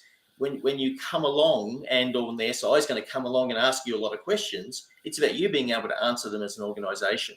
And if you haven't put the thought in, that's when time starts to erode, and so does cost start to run away with you. And so that's where the problem starts. So that early stage of phase 0, there's a number of facets to it. It's get yourself organized, but also get the thinking of how you want to work in the future sorted out.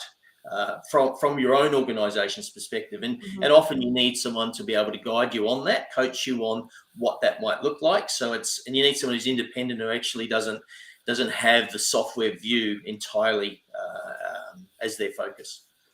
Yeah, absolutely.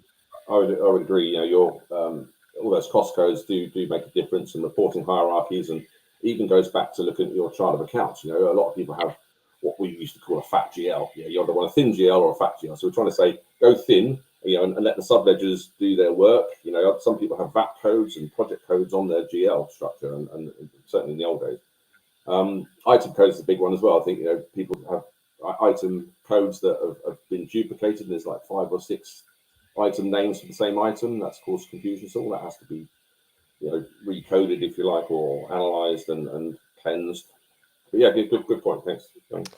Yeah, absolutely. And I think that goes back to kind of what we talked about with Eric and Greg on that Terminator effect. In understanding the Terminator, the reason the Terminator came back in time was to find Sarah Connor, right? And if they had good data management, that Sarah Connor would have had data points attached to it, like last known residence or age, and we wouldn't have had to go after every sort of Sarah Connor. So there's such a an importance to data. It might not be the sexiest thing to do in a digital transformation, but it's so critical to understanding where you're at, and creating those practices and behaviors, as you said, within your organization is going to be key to maintaining your system as well. So looking at that kind of spaghetti bowl approach of the processes and pieces like that, what type of risk does that give a business to looking at implementing any new technology, whether it's AI or just an ERP system? What kind of risk is it for failure if we don't address those up front, Wayne? The risk is quite high, because what we find, that systems are optimized, our ability to report and see how things are happening. So are we planning and achieving our plans? Are we achieving the costs we actually set out in doing what we're doing? And so if we have lots of different ways we do things, then the difficulty of being able to see how we can improve in the future is just taken away from us. Our ability to be able to leverage these new wonderful technologies that every software vendor and SI will tell you about in the way of RPA, in the way of AI or machine learning, is challenge. The cost to be able to try and implement that and get value out of it is very difficult because we don't have this consistency. And the minute someone pops out their spreadsheet or pops out a workaround, what we do is we just lose integrity of the system and our ability to be able to manage that system. And so, and many people do things because either they're not trained well, they think there's a better shortcut and not understand why we have software, because sometimes the ERP is doing the work for us in the background, but we can't actually see that. And so we'll take that shortcut because we think it's easy for us as the humans. But at the end of the day, the software has actually been built to be able to cope with some of those things. And so understanding the why and what the software is actually doing is another important step for people. And so we talk about training, we talk about change, we talk about all those sorts of things to get that value of people trying to do things the same way and consistently.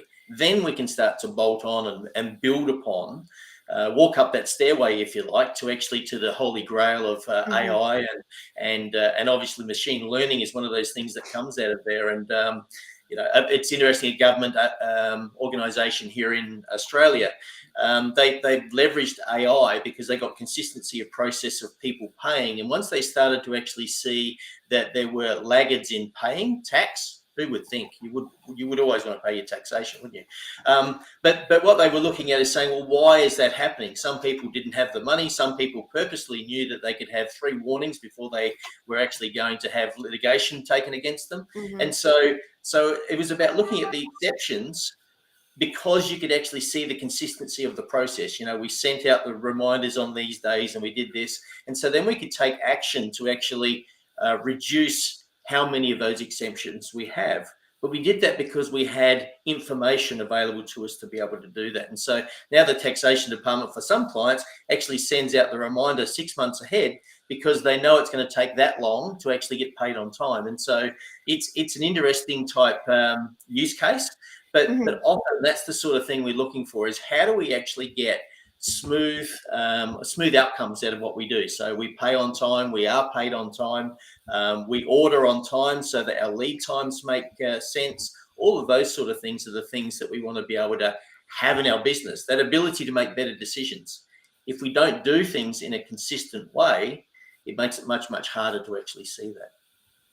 100%. Absolutely. And that standardization is that key step in our phase 0 checklist, which, just as a reminder, if you're just joining us, you can find the phase 0 checklist on our website, thirdstage-consulting.com, in our resource center. It is a free download. And then we also have a mini series as well that kind of walks you through each of those pieces. So now, Wayne and Dom, that we've kind of talked about the importance of standardization, the importance of understanding your processes and data, what are some trends in operations that you're seeing when it comes to new technologies? And Dom, I'll go to you first.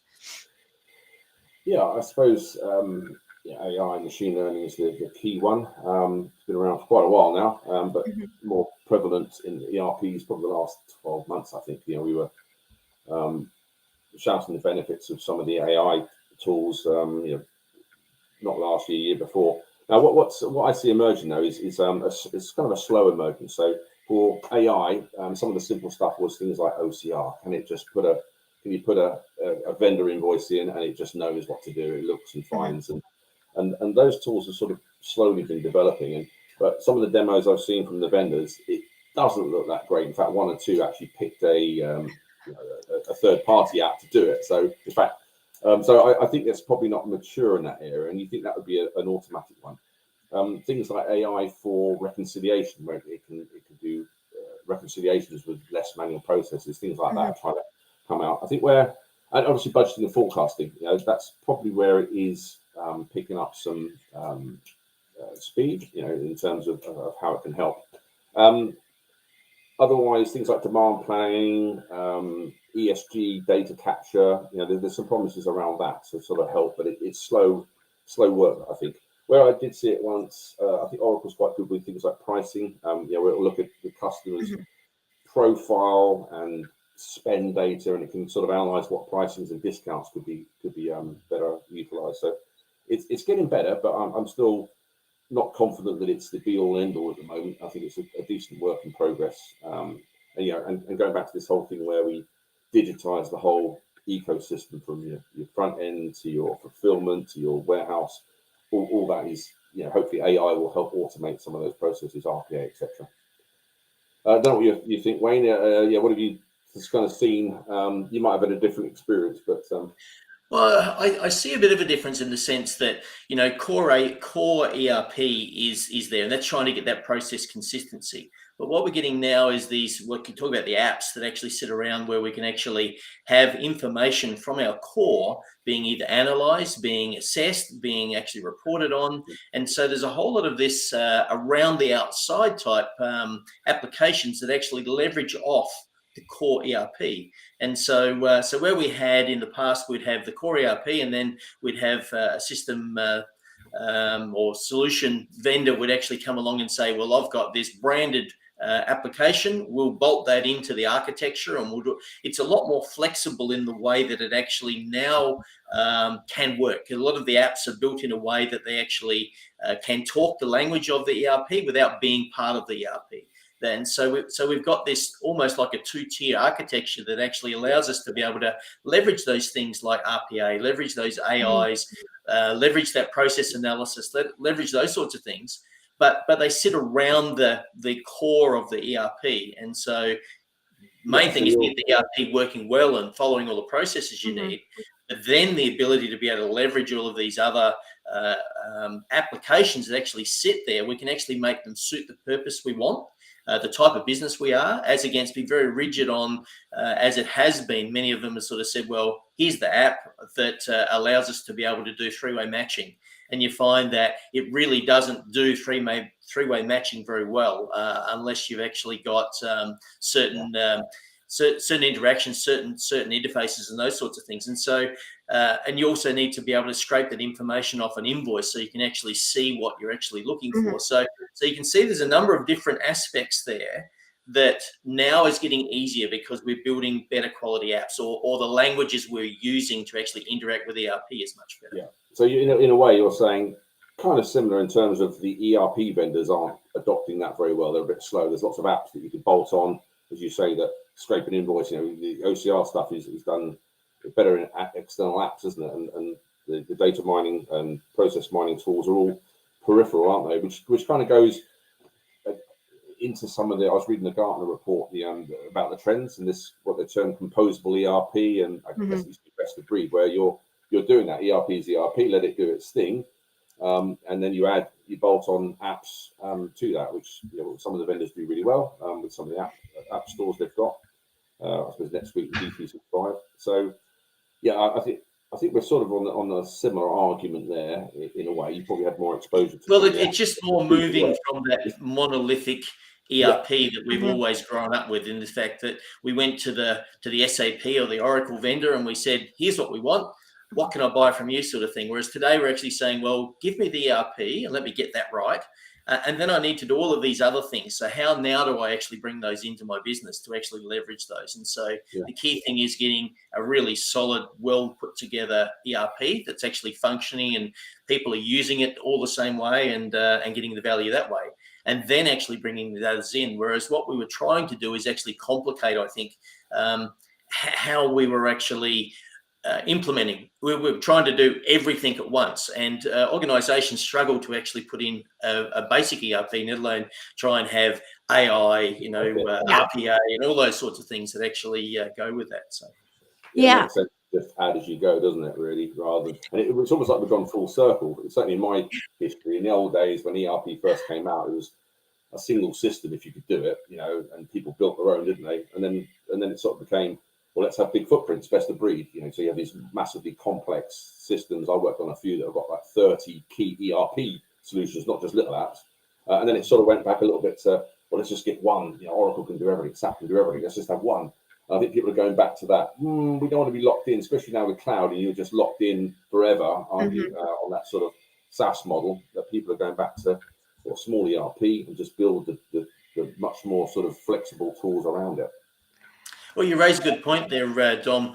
The SaaS model, it's actually driving us to have simplification, not this heavily customized, monolithic view of changing everything to suit. And so maybe that is a driver that's actually forcing people to actually go back to core, stick to basics, because we're on that multi-tenant type SaaS model. Yeah. We're seeing it a lot because the vendors don't do some things as well as little ISVs, or you want to call them. And we're sort of doing things where when we're recommending and getting pricing, we're doing a total cost of ownership. But if you only do it for 5 years, there's price caps, all those lovely deals they do. But once you extend it past 3, 4, 5 years, your 20-year total cost of ownership is enormous. And I think people are starting to think, well, maybe we won't go down that route. Maybe we'll have some of that, and then we'll just. So yeah, it's definitely an issue. SaaS is their way of taking over, but I think it's going to backfire a bit. Because it opens up a lot more opportunity, which is great for the customer. More opportunity, more cheaper apps, more flexible, more targeted. They'll make use of the technologies far better than the big vendors, for sure. Absolutely. You guys don't even need me. You just, this is such a great conversation. I know. We're just having a chat and no. Yeah, absolutely. And I think, actually, just quickly, you mentioned Terminator. I watched T2 last night with my kids. Oh, really? Director's cut.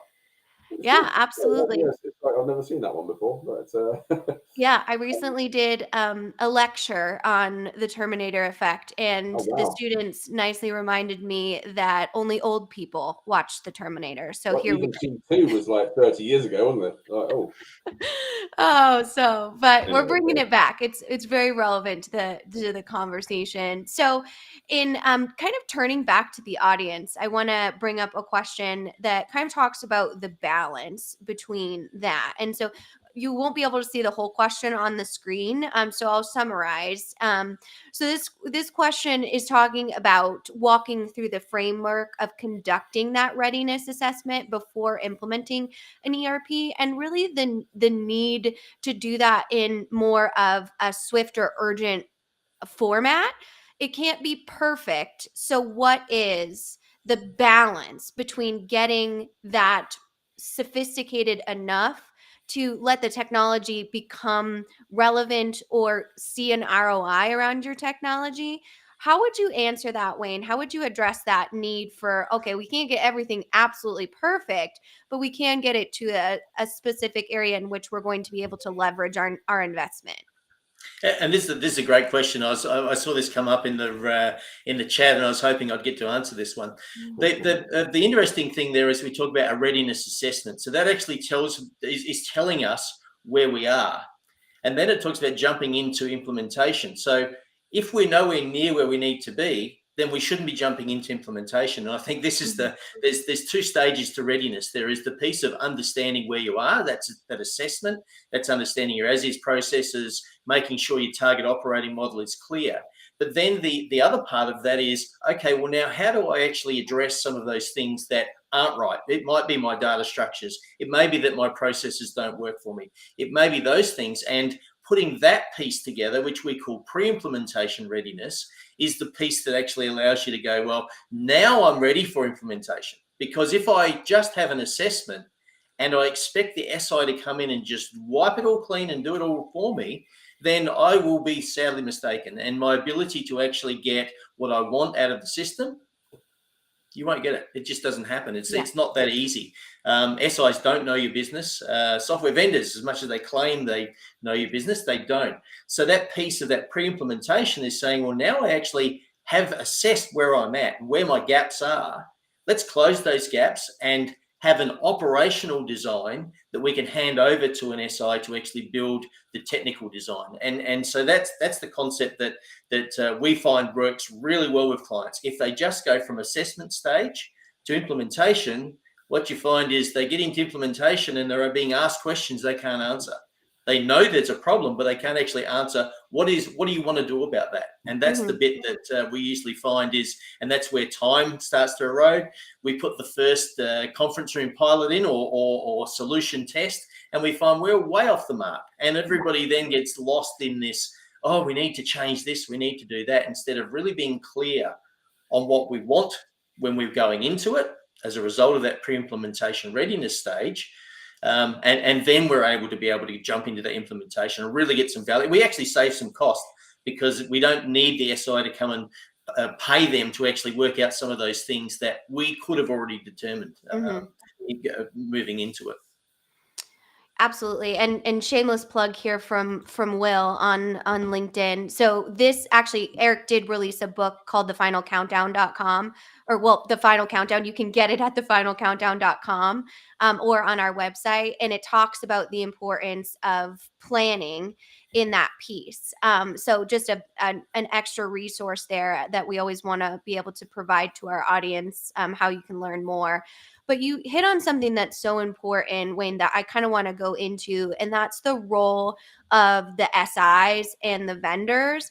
And that's a lot of times the role that Third Stage plays is just that professional skepticism. You know, it takes a village, it's a team approach to implement a new technology, but a lot of times their agenda is to go in, get it implemented, and then goodbye type of thing. It's not really in their best interest to understand how to optimize it for your business goals. So Dom, I'll go to you on that one. What's the importance of that project ownership when we're looking at operation and processes in a vendor SI relationship?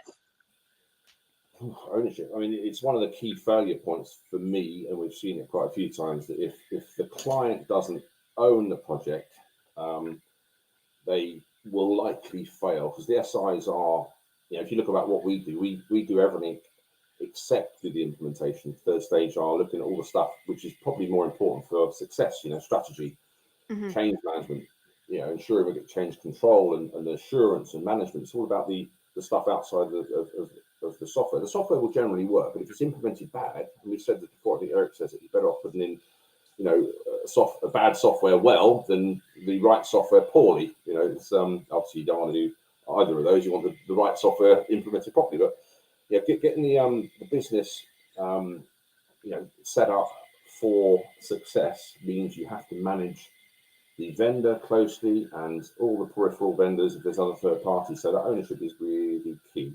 And quite often the clients, kind of get an SI in, especially if it's a big one, and they just don't want to overstep the mark. So they think, well, if I manage them, then I'm responsible if it goes wrong. But that's not the case. You still need to own it, and the vendor's still got his remit. If they screw up, you're just controlling it, or you spot they screw up earlier. So, ownership is one of the key factors for success. But it's difficult to be able for an organization to actually understand ownership and setting a trouble-free type situation. And so often the language that comes in when we talk to SIs is that, don't worry, we've got an approach. It solves all of those problems. We've got a governance thing, which is even better. So that if there's any problems, we'll just ask you, and you'll actually give us more money to actually implement. And so I'm being sarcastic there, but that's the way that they actually come across. And we had a client just recently where they'd completed their readiness work, they'd finished their phase 0, and the SI had come in at the end of phase 0 to actually acquaint themselves with what had been decided and what was the new way of doing things to build the design. And the SI came in and said, well, we've got this approach, we're going to do this. Everything you've built so far, we sort of not really take any interest in, sort of thing. And they didn't complete any of the deliverables that the SI had at the end of phase 0 as such, as they go into phase 1, which was part of the scoping exercise. And so we actually said to the client, you need to halt this project, because if they start this way, what's going to happen by the time you get to the end of it, they're going to be way off track, because they haven't done many of the things, they haven't considered many of the things that you've actually already put in place in your readiness. Yeah. And so let's go back to basics.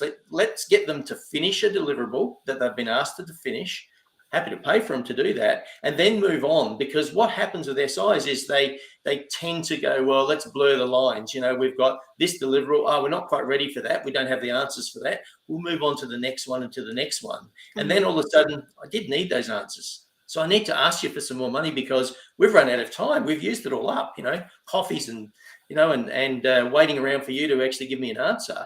It's taken that time. And so organizations need to own it in saying, well, we have a plan.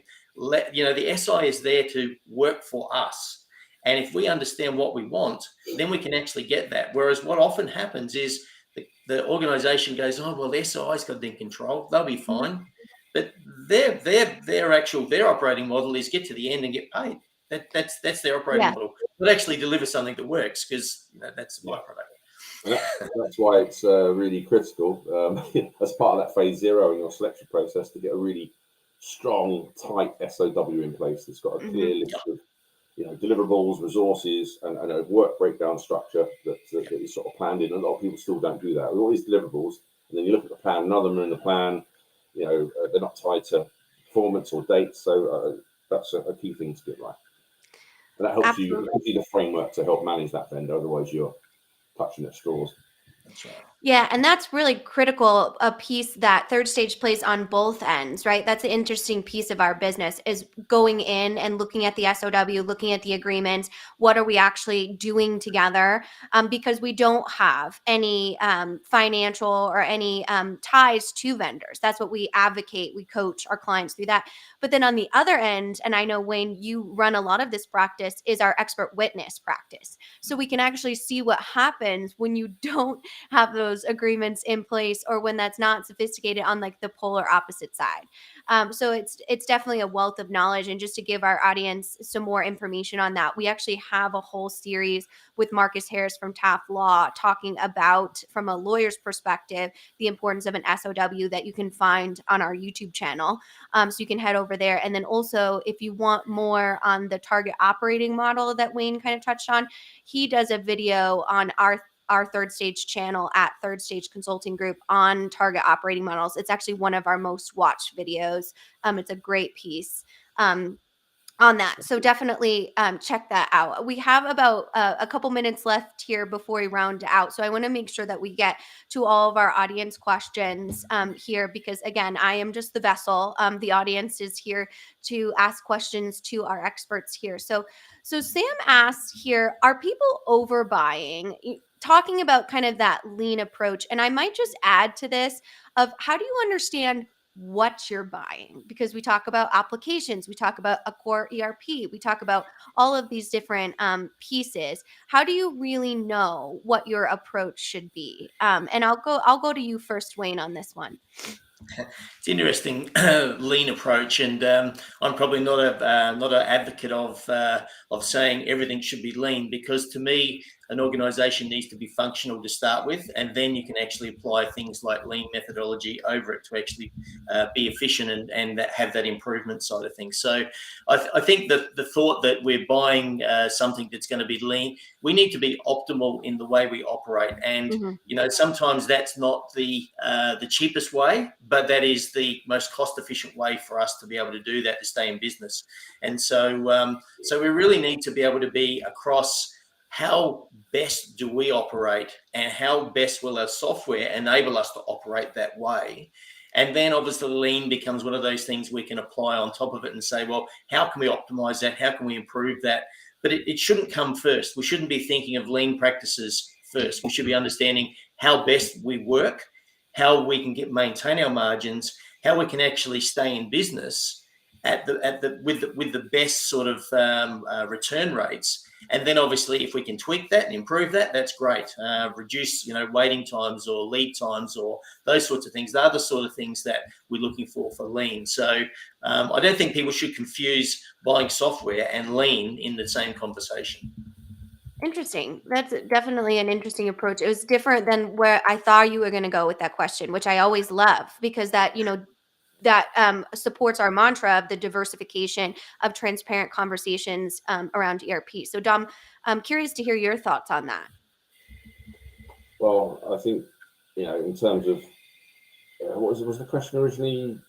Are people overbuying? Yeah, Overbuying, is are it? people overbuying? Should we do more of a lean approach when it comes to resources? And I love how Wayne took it from an operational perspective too. Like maybe that's not the question we should be asking. Maybe we should be optimizing what we already have. So interested to hear your take on that.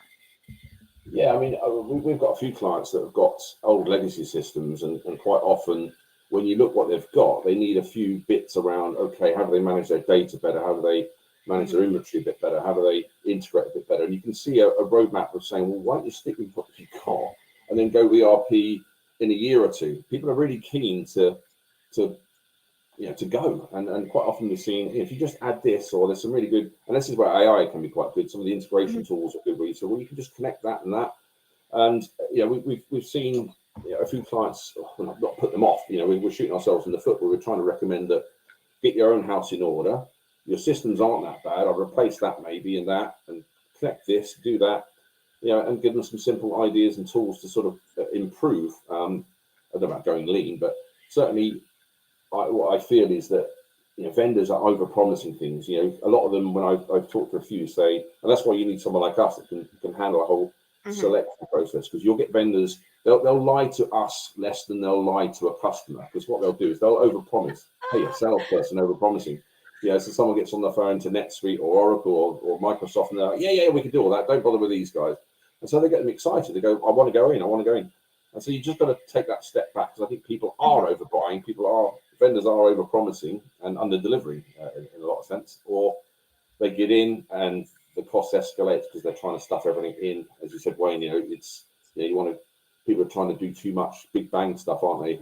Let's put it all in rather than saying, well, let's get this right, let's get that right, let's add here.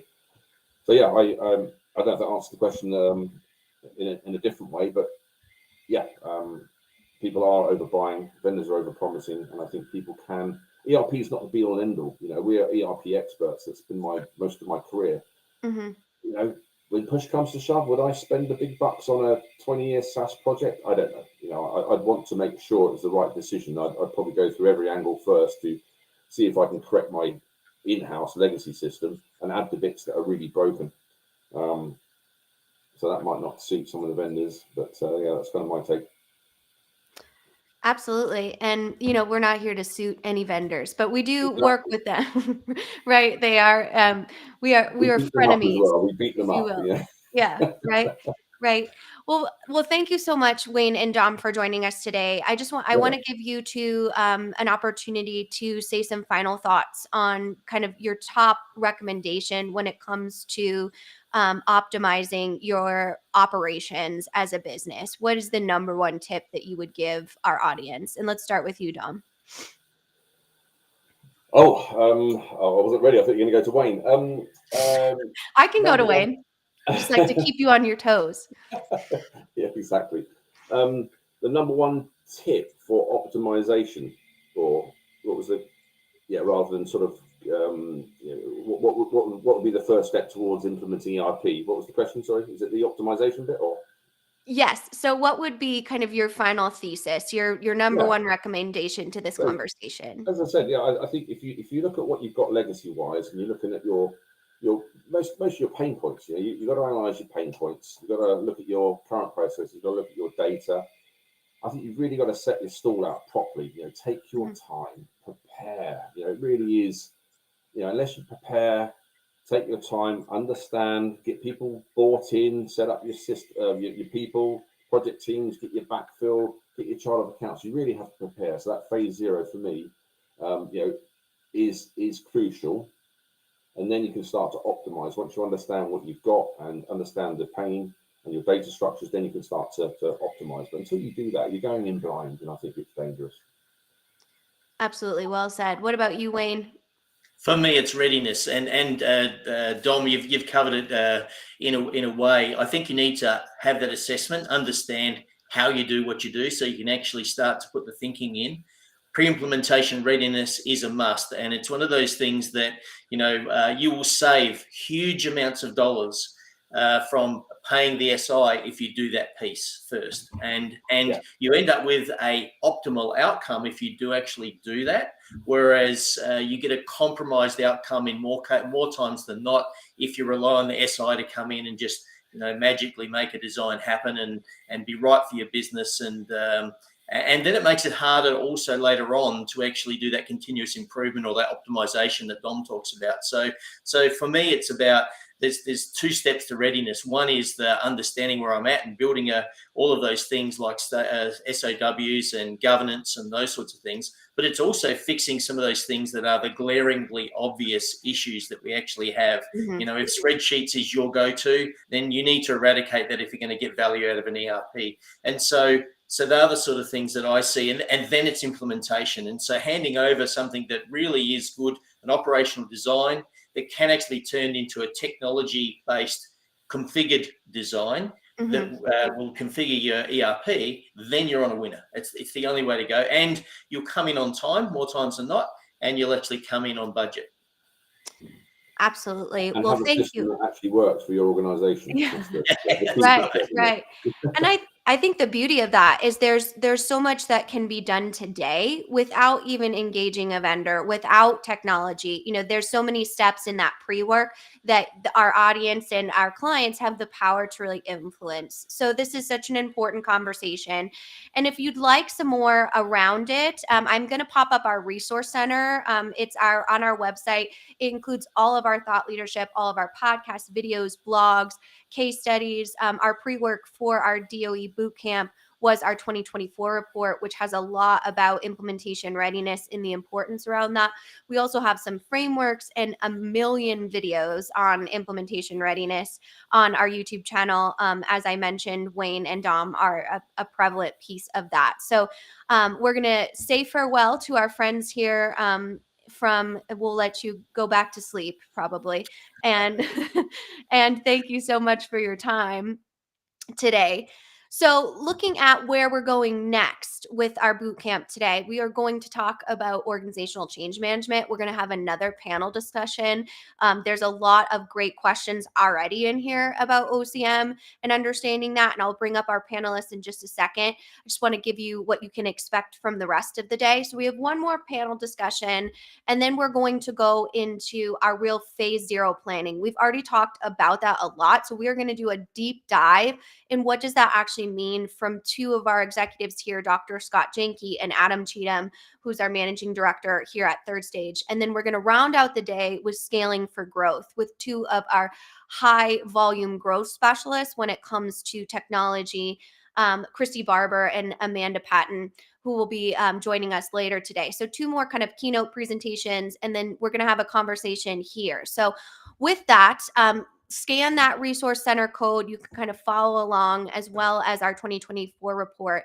And just a logistic reminder, if you are just joining us for our OCM conversation, we can see all of your comments no matter where you're joining from today. So as I said earlier, I am just here to facilitate your questions. So I highly recommend you popping those in the chat wherever you're joining from today, or getting questions from your network and colleagues, and we can have a discussion that's most valuable to you. So with that, I am very excited to welcome my next guest here. And I was very intentional about picking these two for our OCM conversation. And I'll let Jordy and Mitch introduce themselves in just a second. But this is kind of a younger generation of project management who really understands the importance from not only the failures that can happen with ERP and OCM, but also just looking at kind of what does our new workforce look like in engaging a technology native generation. So with that, I'm going to turn to the audience while Mitch and Jordy introduce themselves. What is more important, like we talked about kind of with Wayne and Dom, technology or people? So either comment technology or people when it comes to a digital transformation or digital enterprise in general. So with that, welcome Jordy and Mitch to the stage. We are so excited to have you. I will let you introduce yourself and kind of your role and your background here at Third Stage. So Mitch, let's start with you. Sure. So I'm Mitch Otteson. Thanks for having me. I'm Director of Transformation here at Third Stage. My role is to get with our clients from the time that they initially reach out to us, and to build a team around them to best support our clients' initiatives, make sure that we're thinking about their entire transformation. Excellent. And Jordy, what about you? Tell us about, I think you are still the newest member of the Third Stage team. I think so, yeah. So I'm a consultant here at Third Stage. My day-to-day involves anything from software selections with clients to implementation readiness to implementations as they are, and then kind of anything in between.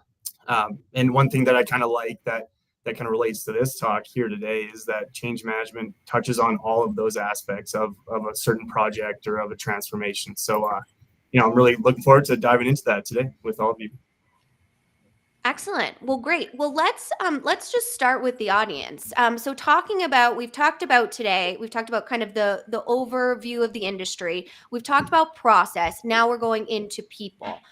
So let's just dive into a question here when it comes to a piece. And this is from Sarah on LinkedIn. So she talked about this for overbuying. But what I'm going to do is I'm going to kind of strategically ask a question around OCM and the importance of understanding that. So strategic alignment to define the critical needs is often missing. So when we talk about organizational change management, one of the main work streams is alignment. So let's start with executive alignment.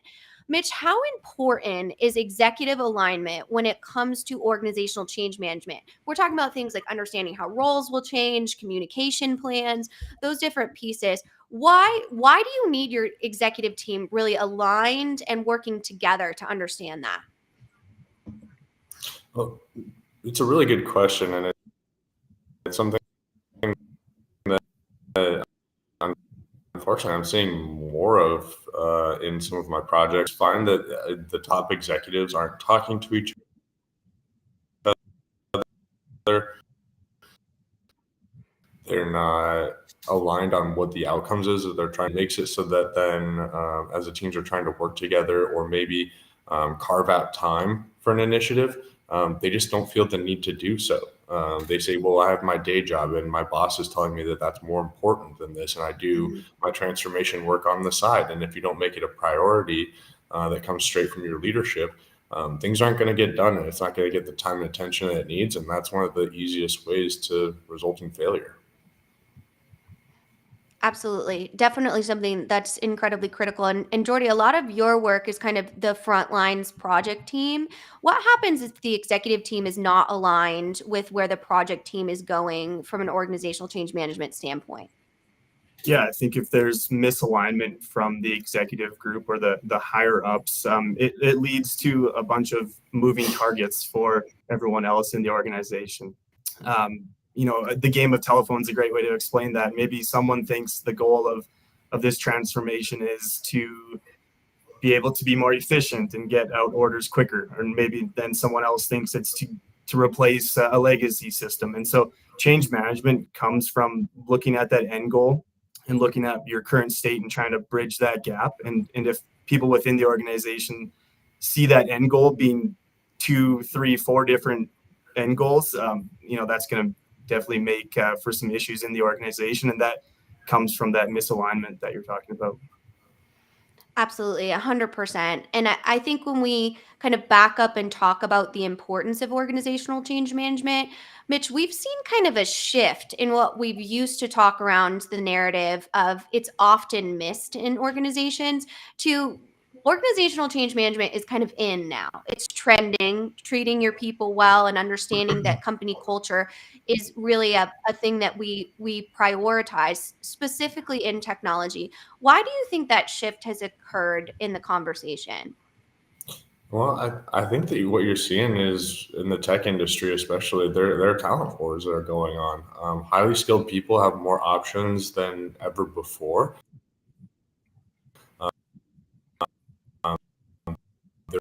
There'll never be a shortage of the right way, and they know that they could leave because there's a ton of companies that are going through transformations right now. I think it's on the minds of 70+% of executives from like a Forbes survey. And so if you're really good at transformation, your people could very easily leave and go do the same work somewhere else and find those better benefits, find those better opportunities, or find a better culture.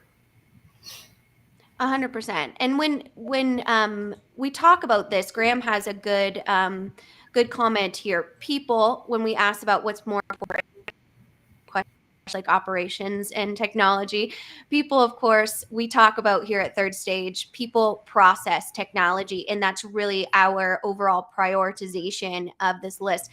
And if behavior doesn't change, nothing else will change. So the importance of kind of that phase zero planning, can you take us through, Jordy, the importance of assessment as far as people readiness in opposed to maybe technology or operation readiness? Yeah, absolutely. So assessment is a great way to understand how your current organization operates, and that relates to culture, acceptance to change, maybe transformation agility, looking back at other transformations that have taken place in the past. So looking at that and understanding where your current strengths are related to OCM and where some of your weaknesses may be.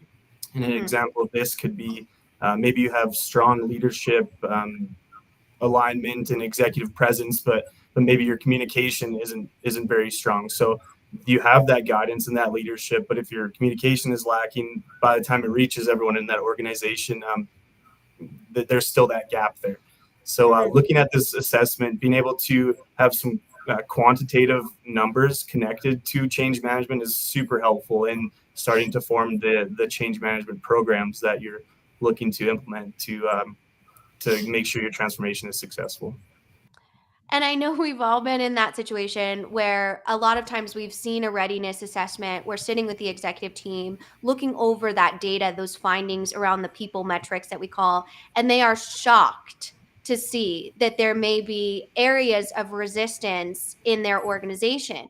Mitch, I wonder if you could kind of speak to any sort of executive team that might not think that they need, right, to assess the readiness of their people metrics.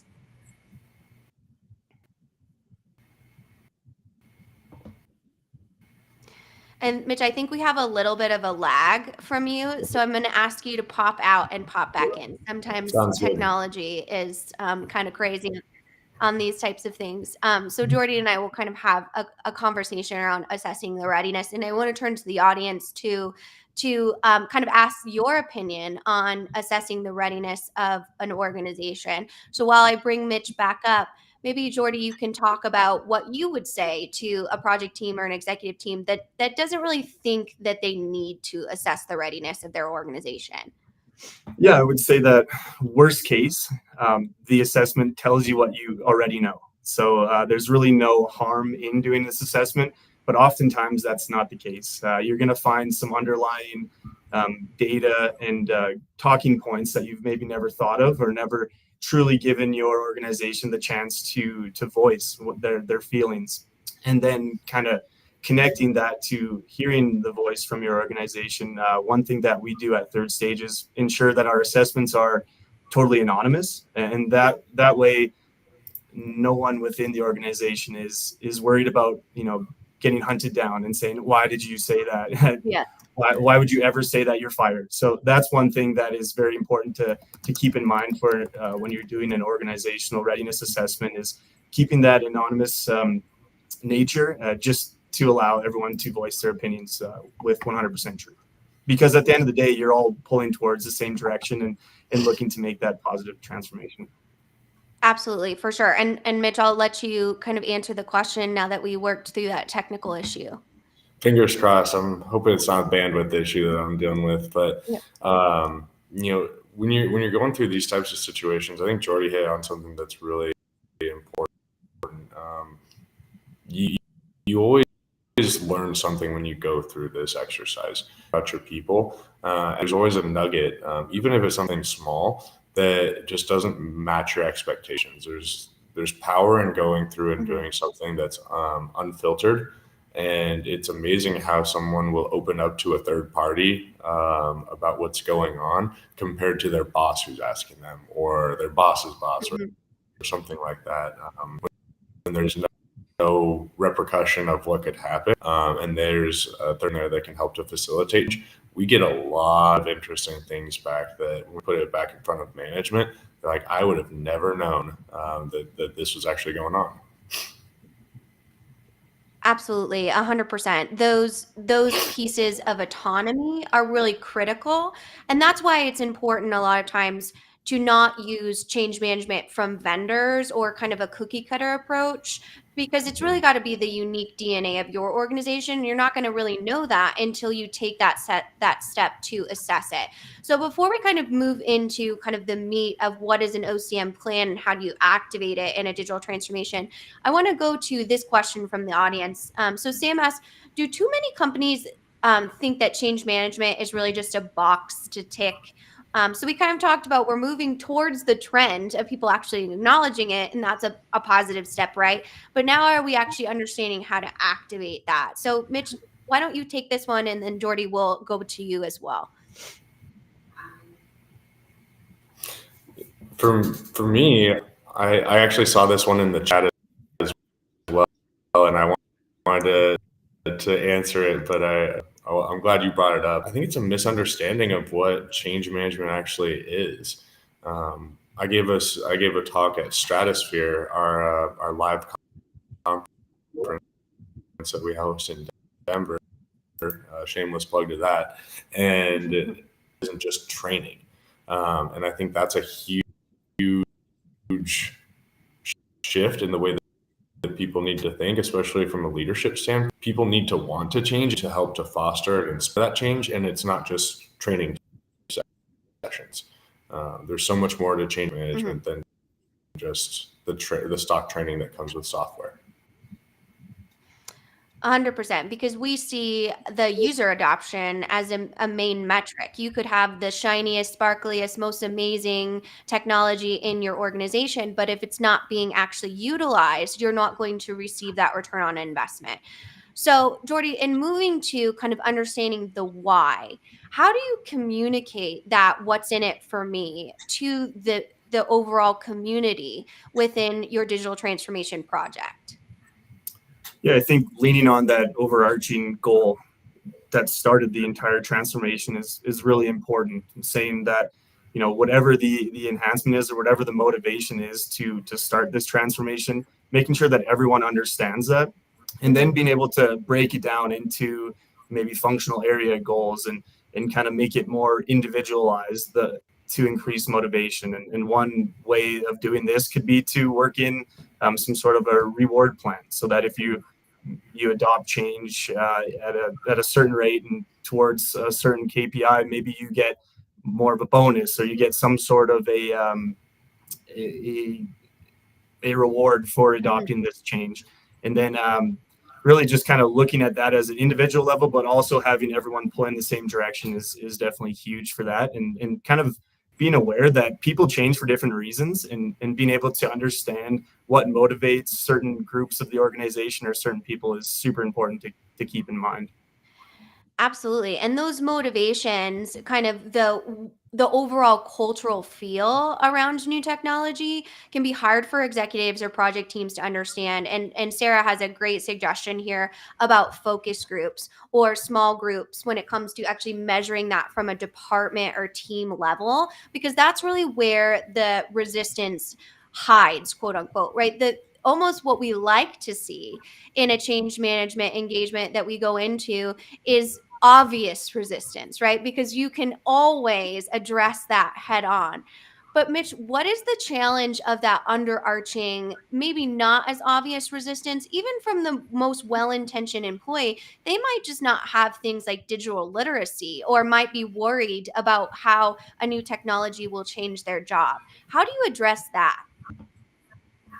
Yeah, unintentional resistance is scary. It's difficult to navigate, and it's one that we want to try and identify as early as possible.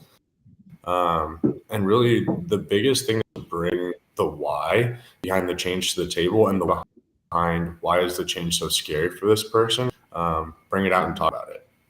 Understanding, this is the way I've done my job for the last 15 years. I don't think I can learn a new technology.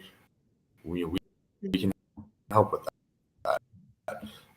Knowing what is causing that. I think if there's one person that's that way, that can inform your entire change strategy, because chances are there are others that are feeling that way too, and you can address it more globally without there's some back going on.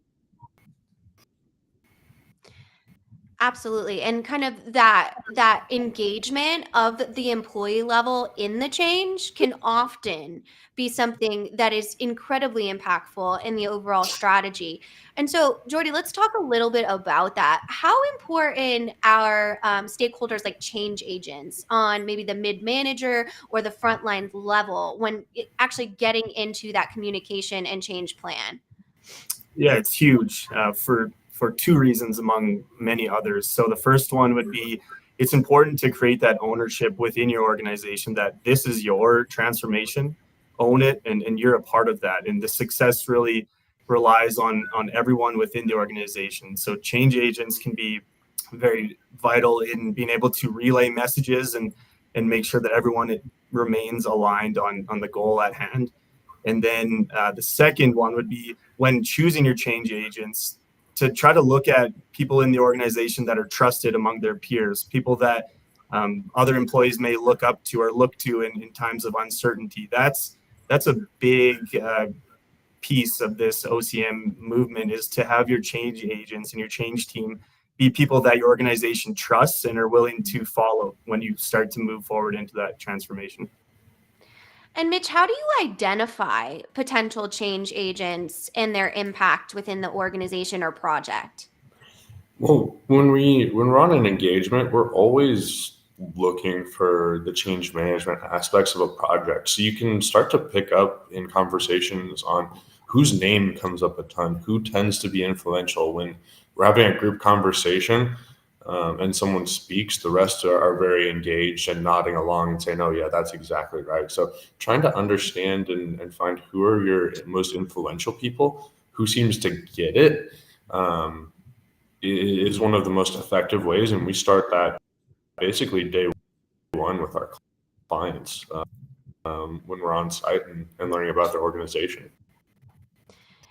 And that brings me to kind of talking about the phases behind change management. Often we see change management as a core reason in our expert witness work, just from a data perspective, as the reason that the project failed and went into something as expensive as restoration or even litigation, right? Nobody wants to be there. Not the software vendor, not the client, nobody.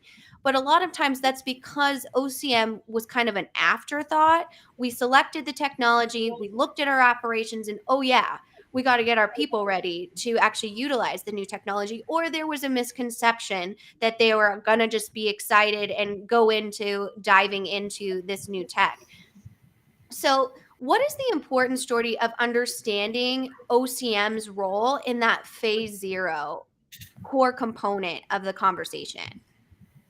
It's huge. And when you look at assessment, not only are you going to do the surveys and get the feedback from your people, but you should also start to look at change impact assessments. And so what within the people side of the transformation is going to change? Are there going to be roles that will now be replaced or transitioned into something else now that you have this new technology? Or, how are people going to be affected? How is their day-to-day going to look after this transformation, and helping to bridge that gap so that the people are one, aware of what their new role is going to look like, and then two, they can start to get trained up on how they can successfully transition into that role. Yeah, and I think that awareness is truly key, right? The awareness in communication, because you may think that employee might be aware that something, like a trending AI or automation is going to take their job. They might not know that. So that clear communication to that mid-management tier is so critical. Right. So, And yeah, go ahead. oftentimes the human brain will think negatively without even knowing that. So you say, okay, we're going to do a change, we're going to implement new technologies. Instantly, oftentimes people think, well, I'm going to get fired. My job is going to get replaced by robots. So being able to get everyone to take a step back, increase this awareness, say, no, your role is going to change into this. It's huge. So that was one last piece. Yeah. Oh, yeah. That's such an important final thought. And we've kind of talked about the Terminator effect that Greg and Eric did in their keynote this morning. And that's not only on the importance of operational processes on data management side, but also on the power of perception. And this next week, we actually have some experts on our Transformation Ground Control podcast. You can get that at transformationgroundcontrol.com or wherever you get your podcast, that actually talks about the psychological perception of a digital transformation can actually derail the whole technical project. So it all like really wraps around being able to communicate that.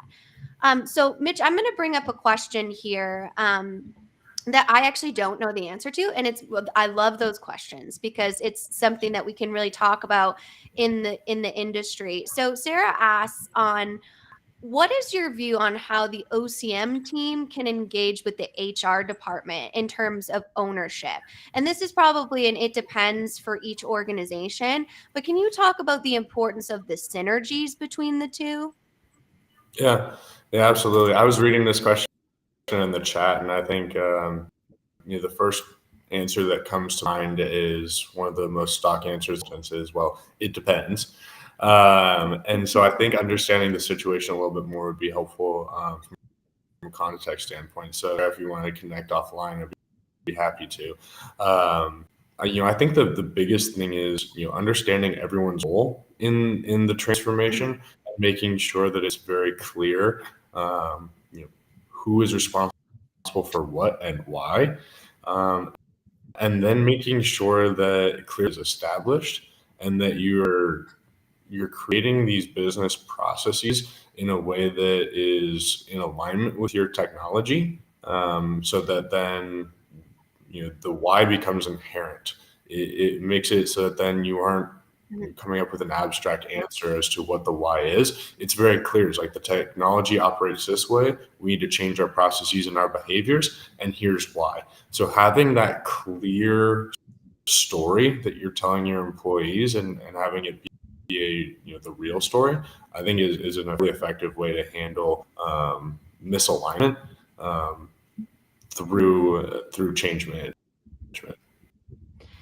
And I think the most important part of this question, Sarah, because it's a great question that we could unpack on many different levels, is that you should have an OCM team. Even if you are a small to mid to size organization, you should have at least an internal stakeholder that runs your OCM projects. Because many times what we see is a vendor will come in and their job, their agenda is to implement software. It is not to change the culture or the thought process around your organization. So, Jordy, can you kind of talk about the importance of internalizing OCM when it comes to vendor relations? Yeah, for sure. So you want to make sure that you have your internal change team set up and ready to operate, as well as in a good spot and established before you start to look at that implementation and working with the vendor. That way that you have everything in line and you have a plan before you start to get your project in motion and you start to actually transform. You want this to kind of go back to that phase zero approach of being ready for the change before the change is actually taking place. For sure. And a lot of times what we see is vendors come in, Mitch, and they're kind of talking about, we have a training plan, we have a user adoption plan, that's all covered in our OCM strategies, and we have a cookie cutter approach. How important is it for you to customize your OCM plan to match your organization? Oh, it's everything. Your culture, and if you're trying to put in something as important as a completely transformative project and you're disregarding your culture, you're going to fail. Take your people, the way you operate, into account, and there is no one size fits at all. I was working with a family business a few years ago. To not take our survey, and the CEO who I was working with, we had a really good conversation about that, and he said, look, if I can't take on this and have the ownership that I need to, I'm not going to do the survey. And that was, I disagreed with that, but it was his culture. He knew why he decided he didn't want to do the survey, and it fit and it worked for them. So I think that there is no one size fit all, and you need to be aware of who you are and what you're trying to do, and to also align with a third party that understands your culture and can help to match it. For sure, absolutely. And I think in that example, the executive had a pulse on the culture, and that's the most important conversation, right? Is understanding, do you as an executive team know what your culture is? Because many times even the most well-intentioned executive will go to an all-team meeting and say, we're automating all of our manufacturing, thinking that that's going to bring excitement and energy to the business, when actually that's going to create a lot of fear of, whoa, I work in manufacturing. Am I going to have a job, or am I going to be replaced by a robot? So many times in our executive coaching sessions, we really have to kind of lay that groundwork of how important communication is, and actually knowing what your organization needs as far as a prescriptive approach, which you kind of just described, Mitch. So let's really go into a few tactics, and I want to turn to the audience here. What is more important, training or organizational change management? So Jordy, what is training and what is organizational change management? Okay, so organizational change management, the way I view it is that training falls into organizational change management, but it is not the end all be all. So within organizational change management, there's obviously that training. Then there is the communication piece. So looking at building a program around a communication plan to ensure that your message is being sent to everyone in a correct manner.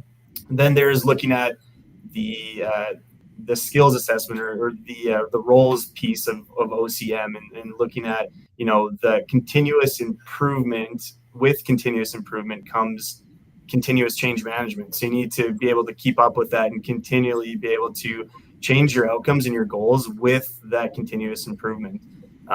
So I guess if that helps answer your question, going back to the training piece, training's a big part of OCM, but it's not the only piece to it. And I think that's sometimes where organizations fail to look at OCM, because they think, oh, it's just training and rainbows and everybody get along and hold hands. Like it's not that. There's much more to it, and it's a very large piece of a transformation.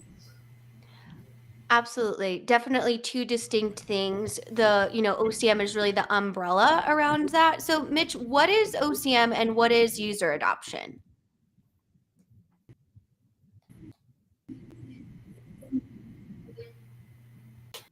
Can you say that again? Yeah. Last question. No worries. So what is OCM and what is user adoption? Can you explain the differences between the two? I think user adoption is really the outcome that we're driving for change management. It's the proof that they're actually realizing the benefits of going through and performing your transformation. So it's one of the things that we are trying to drive towards and the reason that we do OCM.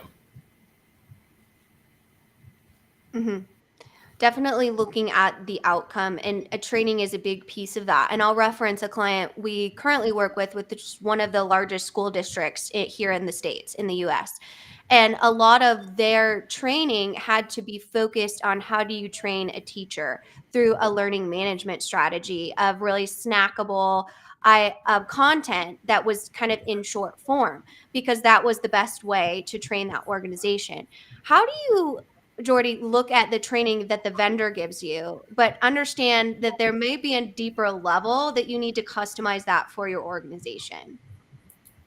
Yeah, and it kind of goes back to the cookie cutter approach and how you'd like to avoid that. So you look at the key concepts of OCM, and they can be relatively a framework or a cookie cutter, but then kind of relying on things such as that readiness assessment and other pieces of current state data to start to customize an OCM plan that best fits the organization that you're working with, and looking at the weaknesses and strengths, and And even one piece of our ORA survey that we put out to clients is, what's your preferred learning style? And so it ranges anything from one-on-one sessions to workbooks and manuals. So starting to get a pulse on how your organization likes to learn and kind of start to adopt that change is another piece that's super vital to success. And understanding in that technology stack, the access that's available to different pieces. So Mitch's internet is crashing through his roof, it seems like, but no worries. So understanding the aspect of what does your business need for training. This client knew that teachers didn't have a ton of time to do learning development, and they needed a platform to access for that content on demand. And that's a huge piece of your user adoption strategies. So I want to bring up a question here from the audience. And just a reminder, this is all for you. So if you do have questions, we can see them wherever you're joining from. And this kind of goes back to when should that change impact assessment be conducted? And we kind of talked about the importance of that in phase 0. But I want to look at the second part of this question. Is it true that the change impact assessment should only take place after we have the process design from the software vendor during the design phase? And that's kind of a specific question when it comes to should that come from the software vendor on that side. So Jordy, can you address that a little bit? Yeah, for sure. And I think oftentimes you would like to have that third-party opinion or third-party guidance to help guide that change impact assessment. Oftentimes, if you're solely relying on the vendor, some of the information you get may be a little bit skewed and not in the best interest of both parties. So using the phase 0 and that change impact assessment, but trying to have a non-biased eye and just this is what it is approach is probably your best way to truly identify the impact of change that's going to take place, whether that's good, bad, ugly, anywhere in between. And then once you have that feeling of what impact of change is going to take place, then you can start to approach these different areas. Yeah, and I would say to that user, it depends, as we always say, but working with your software vendor from a learning management and a training perspective is something we always recommend. Just utilizing the data from that initial assessment to customize how is that going to be best consumed within your organization, and how the KPIs behind user adoption, how are you going to measure that? Jordy referenced up front things like recognition, rewards, those types of different things when it comes to whatever frontline business you're working with. So I love Sarah's comment here too, as well, is that the right training depends on accurate OCM and good communication. And we've said it once, Jordy, we've said it 1,000 times. A communication around OCM is not an email. It is not an email. It will never be an email. That's something that that we always kind of look at. So I'm going to see if we can bring Mitch back up here and see if we got him back. But anything you want to add to the vendor relationship around software training that our question here looked at, Mitch? Let's see here. Yeah, I like to do a survey. I like to iterate on surveys, actually. I mean, I don't think that there's a one shot to do it. Going back and getting a pulse of your team and how things are going, and keeping that feedback loop tight is a really effective way of navigating change. If you go through and do it once, there's a chance that you'll miss something. So I would say do it multiple times. You don't want to be, bludgeon your team with surveys and do surveys on surveys, but you can put together a strategy of surveys and then focus groups or something like that, just to keep that feedback tight, to make sure you're capturing everything and that things are landing really well. And your change agents are really helpful in doing that too, and being a pulse of the organization. Mm-hmm. And I will point you towards the Resource Center. Again, you can scan the QR code right up here in the corner of your screen. And that's going to take you to our organizational change management playbook. We call it our secret sauce. And that's basically a whole playbook, a huge white paper on step by step when should come on which level and what should you be measuring to. Because to your point, Mitch, you had one client that surveys made a lot of sense. You had another client that it did not make sense. Yeah. So understanding that is really critical to the overall piece of that. And then also, this user had a great point as well here, Mark, on LinkedIn, and you can't see the whole comment here, but he talks about training is a component that often takes place later in the implementation, but OCM is something that should be carried and considered throughout the entire implementation project. And I'll even take this one step further to ask you guys, what is the third stage of OCM within an organization? And Mitch, I'll kind of go to you first. What happens after everybody goes live, everybody leaves, we're all good? How do you ensure that you're continuing that OCM maintenance? Yeah, I think for this, it's, as the dust has settled on your implementation, you're gonna find that the way that you implemented things may not have been exactly right, or that there's more opportunities that are on the table. With these transformations, you could theoretically keep the project open and going forever. We tend to refer to that as scope creep. And so what you need to do is, in order to hit a go live date where you have a product that you're comfortable with, you choose to go live, and then you'll take things off the table and say, yeah, that's in the next phase. So it's identifying those opportunities for continuous improvement, and then being able to execute them, and then being able to facilitate the change management with those changes on your own. It's kind of like riding a bike, where you're riding around and you find a new route to go, and you just take your bike and you go there.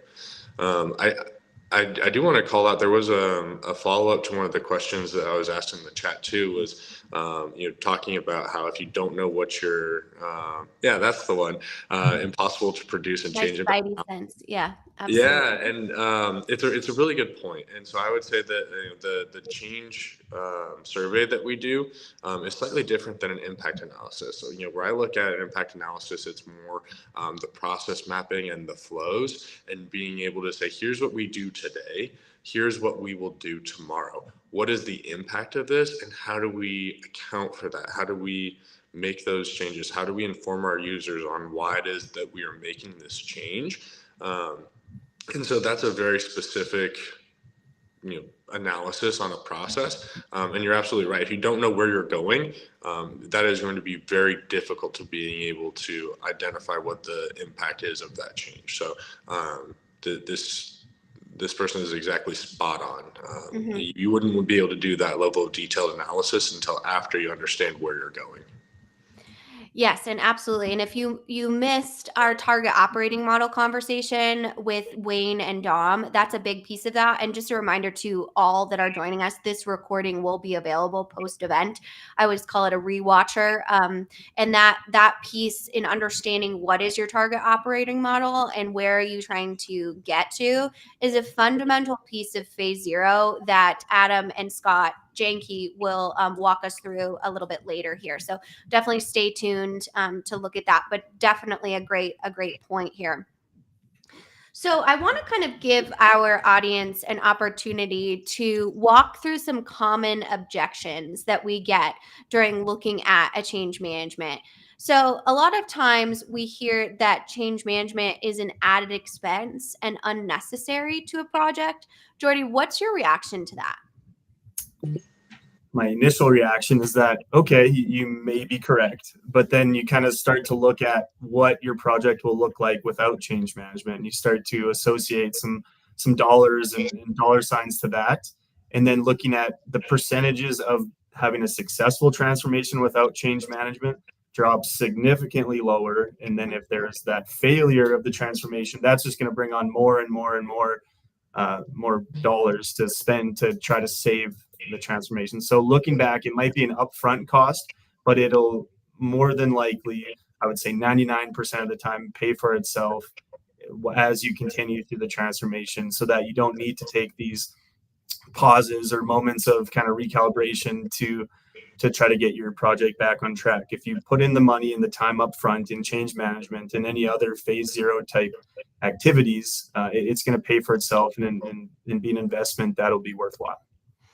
Absolutely. We always say the most expensive part of a digital transformation is the redo, redesign, restore. So Mitch, looking at you, you run a lot of our restoration projects and practices, which is a big part of our business. A lot of times people call us when their project is in the red and said, oh, we need some help getting it back on track from a technology independent and agnostic perspective. Can you tell us a little bit about what you see in those projects? Yeah, I mean, what we see in those projects is that our clients got a lot of things right.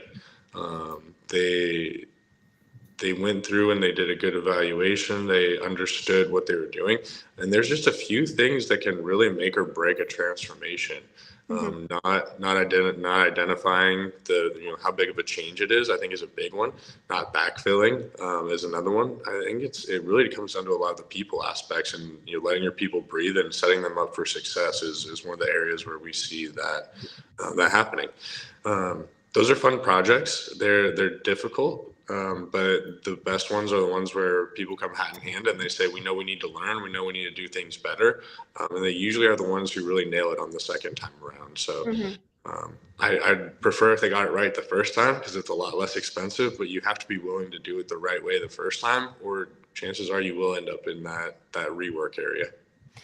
And speaking of doing the next right thing, Jordy, from a project manager perspective, someone that's responsible for a technical project within the organization, you do your readiness assessment, your organizational assessment, and you're seeing that the business is not ready for this change. How do you explain to the executive team the importance of kind of preparation within your overall your community so that you can be successful?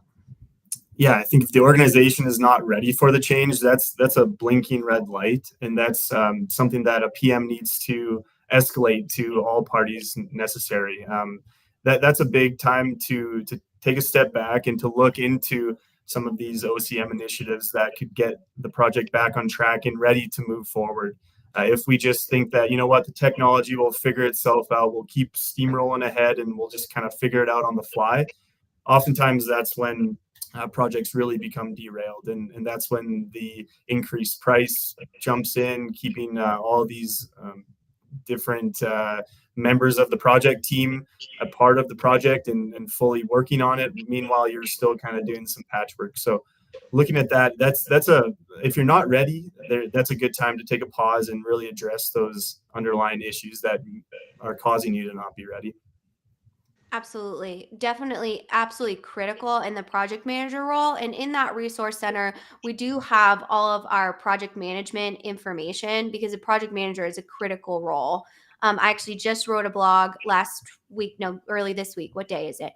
And we talked about really the top skills needed for 2024 within digital transformation is a good project manager. So definitely check that out. It encompasses kind of all of what we talk about today. And again, a reminder, that's the resource center right on your screen that you can scan that QR code. So Mitch, question for you. Yeah. What if your OCM problem is not internal and it actually is external when it comes to vendor relationships or SI relationships? A lot of times third stage steps in and kind of heals those a little bit because it can be kind of a contentious issue if we're not working together in synergy. Yeah, and that's a tough one. When we're going through our selection process, one of the things that we tell our clients is that, we're looking for finding a good SI and thinking about your change management strategy starting right up front. So getting that right up front saves you a lot of time, a lot of money.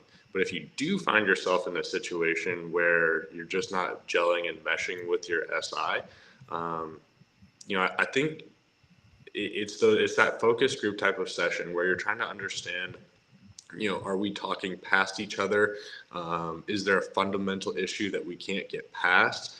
We're always talking to our clients about, what is your secret sauce, and is it worth customizing things to be able to support what it is that makes you uniquely you and your business.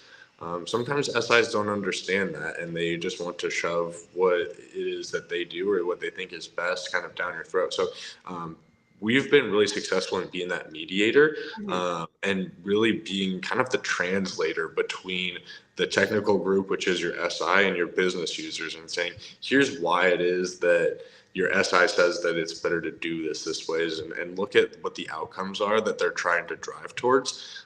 Oftentimes it's just a lack of understanding from both sides. And so bringing the parties to the table, talking about what we're trying to accomplish and why, can help to remedy the situation.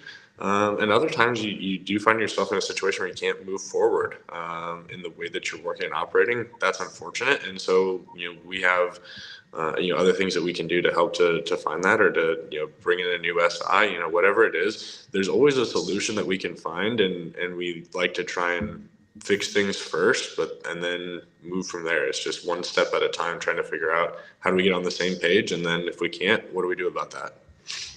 100%. And I always explain it as an independent and technology agnostic consultant, or a consulting firm like Third Stage, that's only dedicated to your goals, is two things: a translator and an insurance policy, so that you ensure that you have someone kind of coaching you through this, because you don't know what you don't know, of course. And there's a lot of nuances within our industry that you might not understand. Like you said, what is the outcome you're looking for while keeping project ownership?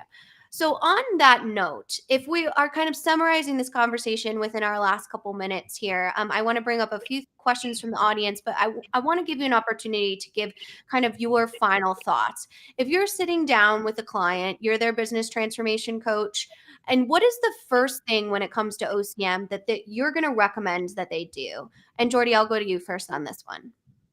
Sure. I would say to outline the goal and the reason for the transition or the transformation, and then start to relay that and the communication piece essentially of OCM, ensuring that your entire organization is aware of what direction you're trying to work towards going to, and the motivation that caused this decision to be made.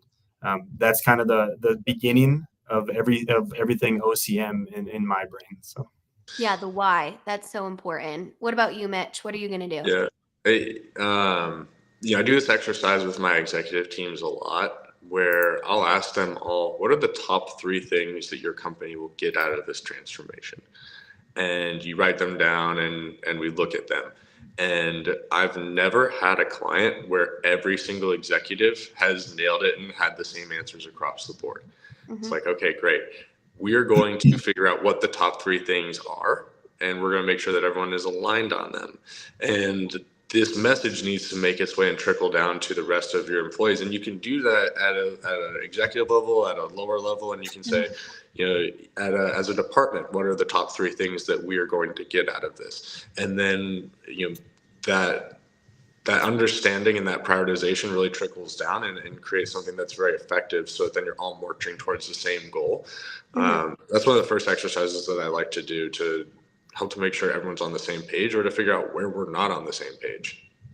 100%. That alignment, that was perfect full circle, because we kind of started with the importance of alignment on the executive level. And Sam, so eloquently, as he always does, a great member of our community, said he spoke to his CEO and summarized what he said to me. So you want everything to be different, but nothing to change. And I think that's a perfect summary to this conversation, because we've seen organizational change management really come to the forefront, because now technology is really the spine of the organization, right? There is very few, if any, roles that technology does not touch within the business now. So that's the reason for the people approach to OCM. So in the last few minutes here, I'm just going to give you some resources as I've provided throughout our boot camp, and we'll kind of talk about what's up next. But first, I want to thank Jordy and Mitch for joining us today. I have tagged them on our social media, so you can follow them for more thought leadership. Or if you have any one-on-one questions, feel free to ping them. It's first.last name at thirdstage-consulting.com, same as our website. So we'll say farewell and thank you to them, and we'll kind of talk about what's coming up here and the different resources we have. So thank you, Mitch, and thank you, Jordy. You bet. Thank you. Okay, so next up we have our phase zero planning, and a lot of what we've talked about so far is around our phase zero checklist. So you're able to actually download that up in our resource center, which is the QR code on the left hand side of your screen here. So you will see that and you can follow along. We also have a mini series that's a video series that takes you through kind of each step of what that looks like and breaks that down. When we look at the rest of the conversations we have going on this afternoon, we will welcome our speakers up to talk about phase zero planning and implementation readiness. And that's a piece that we've kind of dived into with Greg and Eric in the beginning of our session, but we're actually going to bring up our experts that implements that with some of our biggest clients here in a few minutes. And then after that, we are going to welcome our mid to small business specialist that's going to talk about if you're in an organization that's in a very high growth phase or in the midst of a lot of changes for the business, how do you ensure that your technology and digital strategy is going along with your overall business strategy? And those two things can be hard to align on. So they are going to offer that. Just from a logistic perspective, before I welcome our other speakers up, we can see all of your questions and comments here, both myself, the moderator, and our speakers. So please feel free to comment wherever you're viewing this today. We are live on a variety of different channels, including YouTube, LinkedIn, Facebook, and Twitter.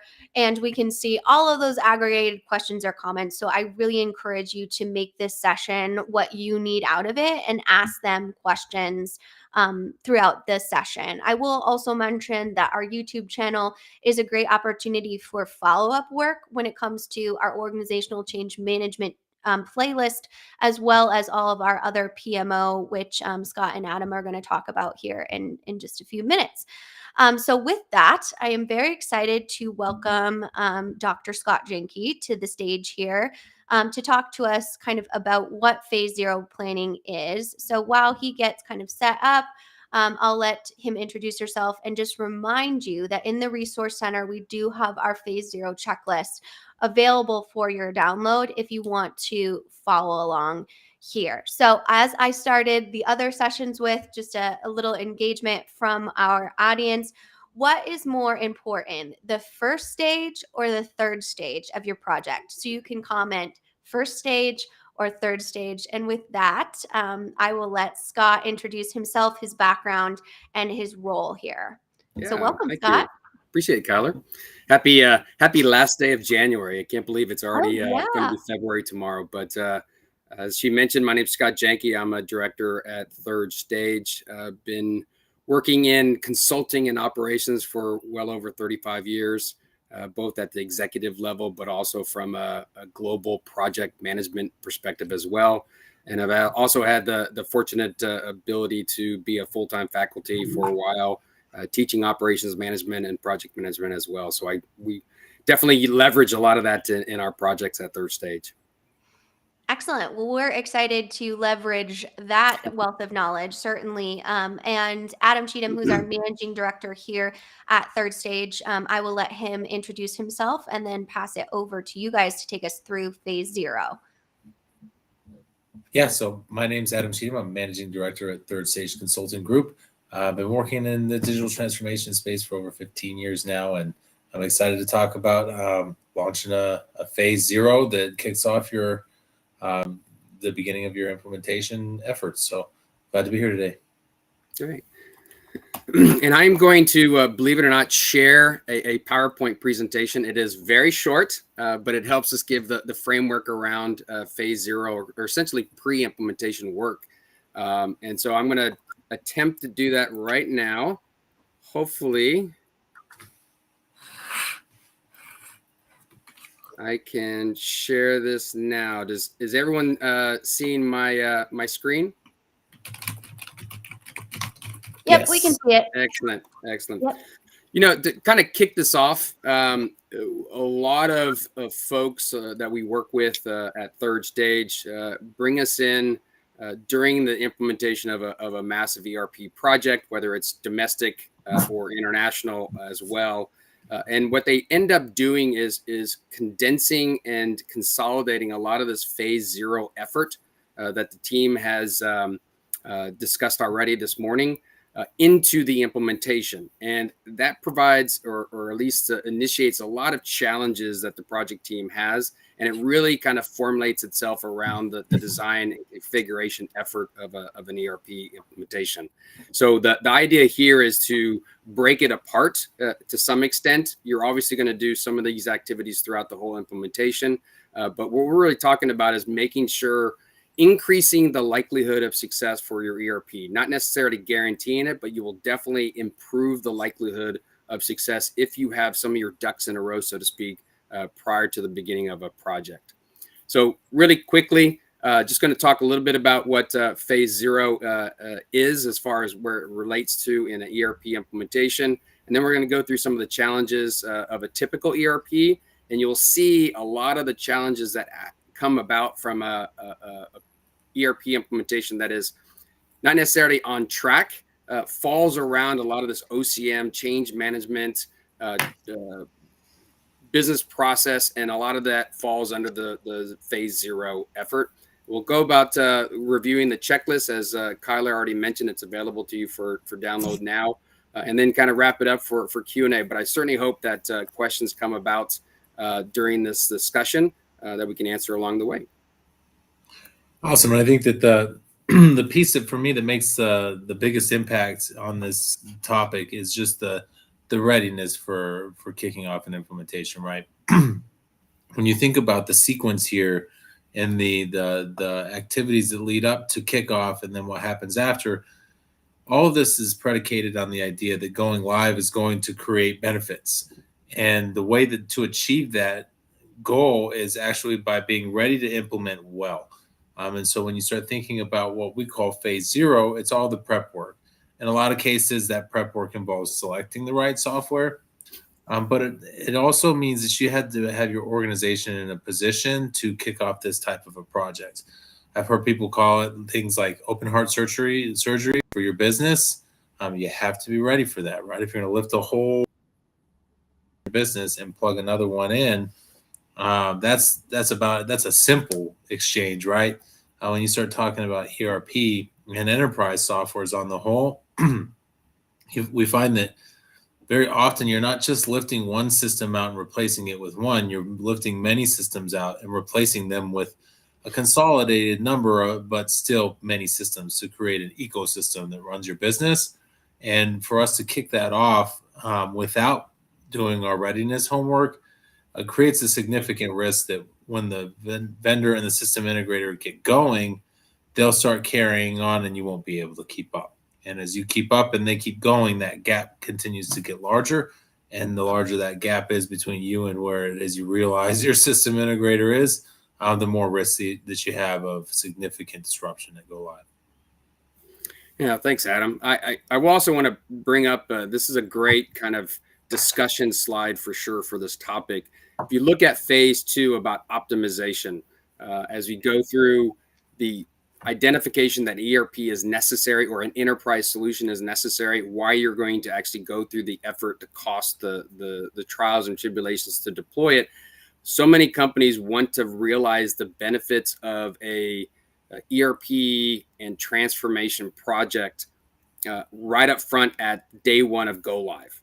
And what we find a lot of the times with organizations that are replacing legacy applications that may be 10, 15, 30 years old, and many of them are homegrown, they expect that same tailored approach to be available day one at go live. And that's rarely the case. And I'll tell you one reason why that's the problem, is that this is an evolution of a digital transformation. It's not meant to be an ERP project. And so a lot of the process improvements, a lot of that change management activity, a lot of that behavioral adjustments happen over time after go live. But more importantly, organizations that are struggling during an ERP implementation tend to decide that business transformation process redesign happens during the project. But what ends up happening is that the cycle, the 360 kind of discussions that happen in the design phase go on forever. Because the organization did not have a clear sense of where they wanted to be at the beginning of the project. When a project kicks off from an implementation standpoint, from a integrations, data migration, all that must be and should be very pointed in a clear direction at the beginning of the project. What ends up happening when an organization brings in all this kind of OCM, process redesign, reconfiguration, maybe even an org restructure into an ERP project, that beginning phases of those projects tend to go on forever. And in many cases, organizations that bring in our expertise midstream, that is probably the biggest root cause of why their project is slowing down, pausing, or even off the tracks. So understanding where you're going in the future, but understanding when that effort needs to take place will keep that ERP project focused going forward. But one of the things that I also want to mention, and I'll let Adam speak up again, is that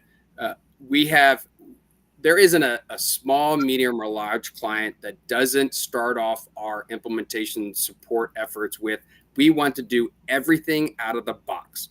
We want to force everything that an organization is doing today, whether it's just in a couple of states or even globally, we want to ram it into an out-of-the-box ERP implementation or enterprise system implementation, because we're scared of customizations now. We want to go with all those automatic upgrades and enhancements that the SaaS provider provides. However, that forces people to struggle during the beginning phases of the project of, how am I going to put my today's work processes into this tool that you're telling me is inflexible for my effort? And so one of the things that we're advising clients to talk about are those ancillary fringe applications that will allow you to add customization, but in a pre-built solution. So the intent is still to keep customization of an ERP application to a minimum, but it allows for the organization to find other applications that are pre-built to handle a very unique business process that they have. So it's a kind of a win-win for the department. They get what they asked for, but the organization is also supporting this non-customized ERP implementation. And what's important about the phase 0 readiness activities is that they prepare you to have those conversations, right? Knowing what it is you can bend your processes for to fit into out-of-the-box functionality is a key component of the conversation, but just as important is knowing when it is you need to start asking different questions about the software itself, right? Now, customizations aren't as prevalent as they used to be. Back in the day, it was we can customize anything and we'll do that for you. We'll build it from scratch.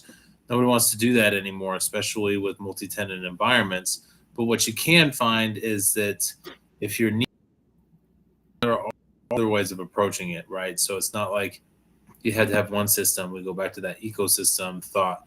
And knowing where your processes are going to stress the system itself and how it is you're going to make decision-making, embark on decision-making processes, helps you through your implementation in a way that allows you to see those conversations before they happen.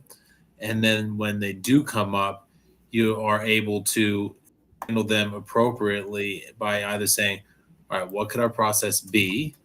What should our process be? And how does that interact with the software? And then does it interact with the software in a way that I need to consider different software, whether it's an advanced module or another add-on system, something like that. So that's another common misconception that a lot of folks come to us with, which is I'm not going to customize anything, but my processes can't do that. That's going to happen to you at some point. You got to be ready for that conversation. The phase 0 work helps with that. Yep.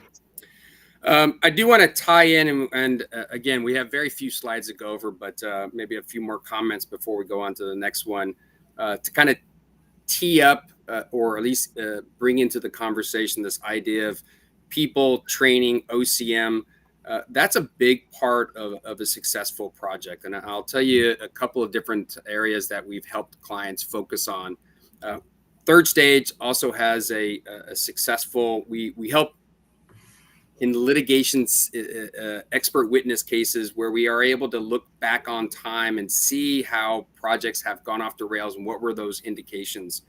One of the things that's very important in this phase 0 is that roles and responsibilities, the RACI, the structure and the governance of how that project team will handle changes for requests for changes, removing barriers as the project moves forward. A lot of the times that a project goes off rails during this phase 1 implementation, or even after phase 2, is really the responsibility of who's doing what, and more importantly, who are the decision makers.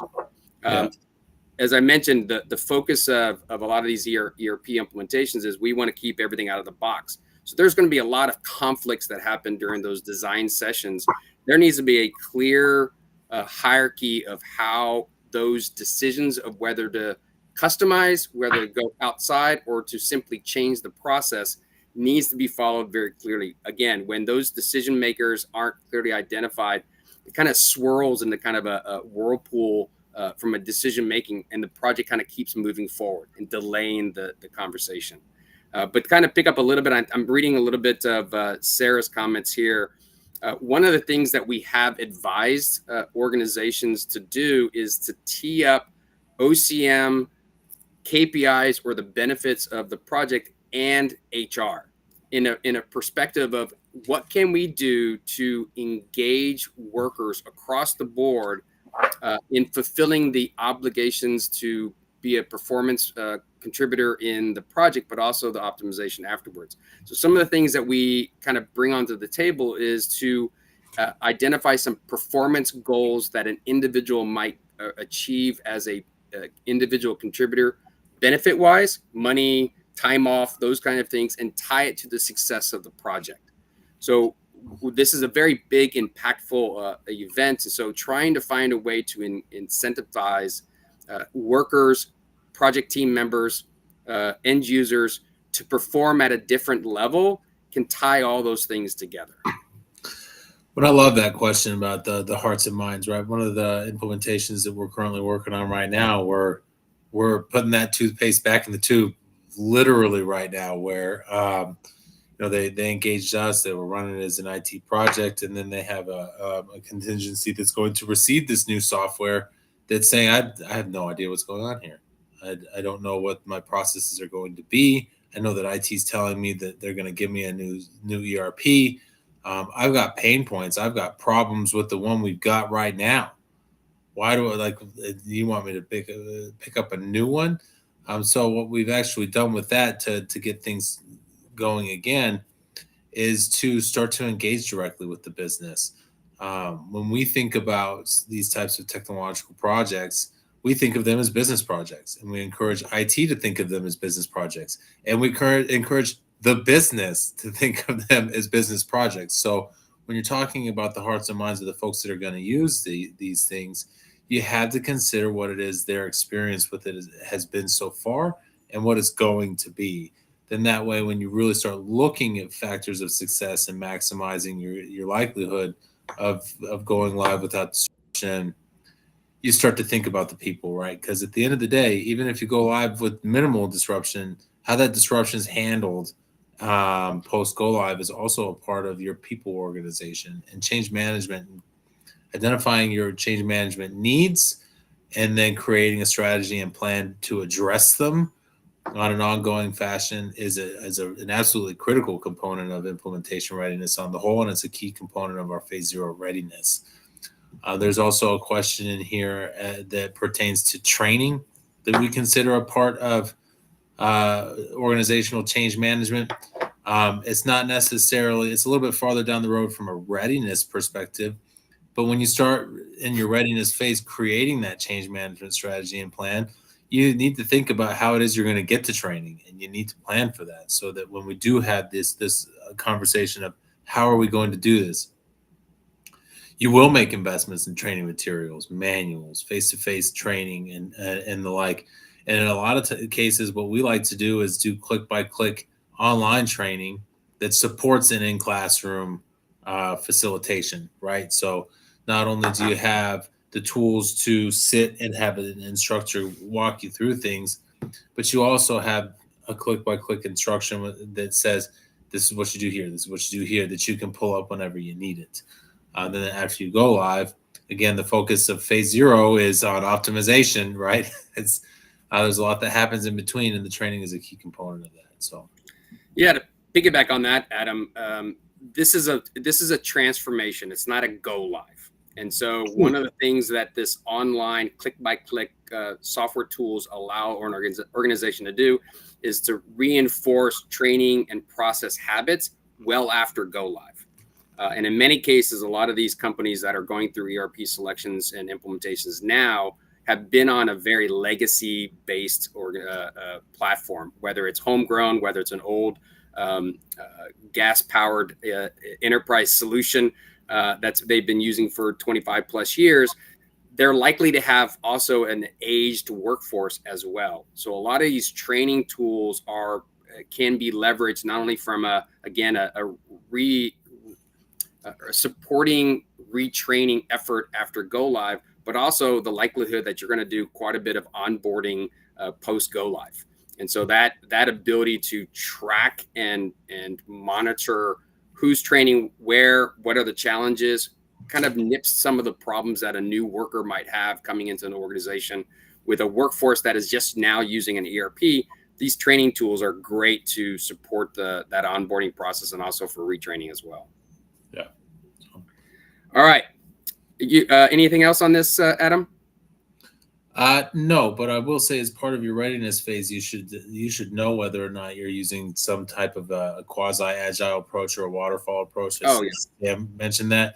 The biggest problem that we see with agile versus waterfall is switching, right?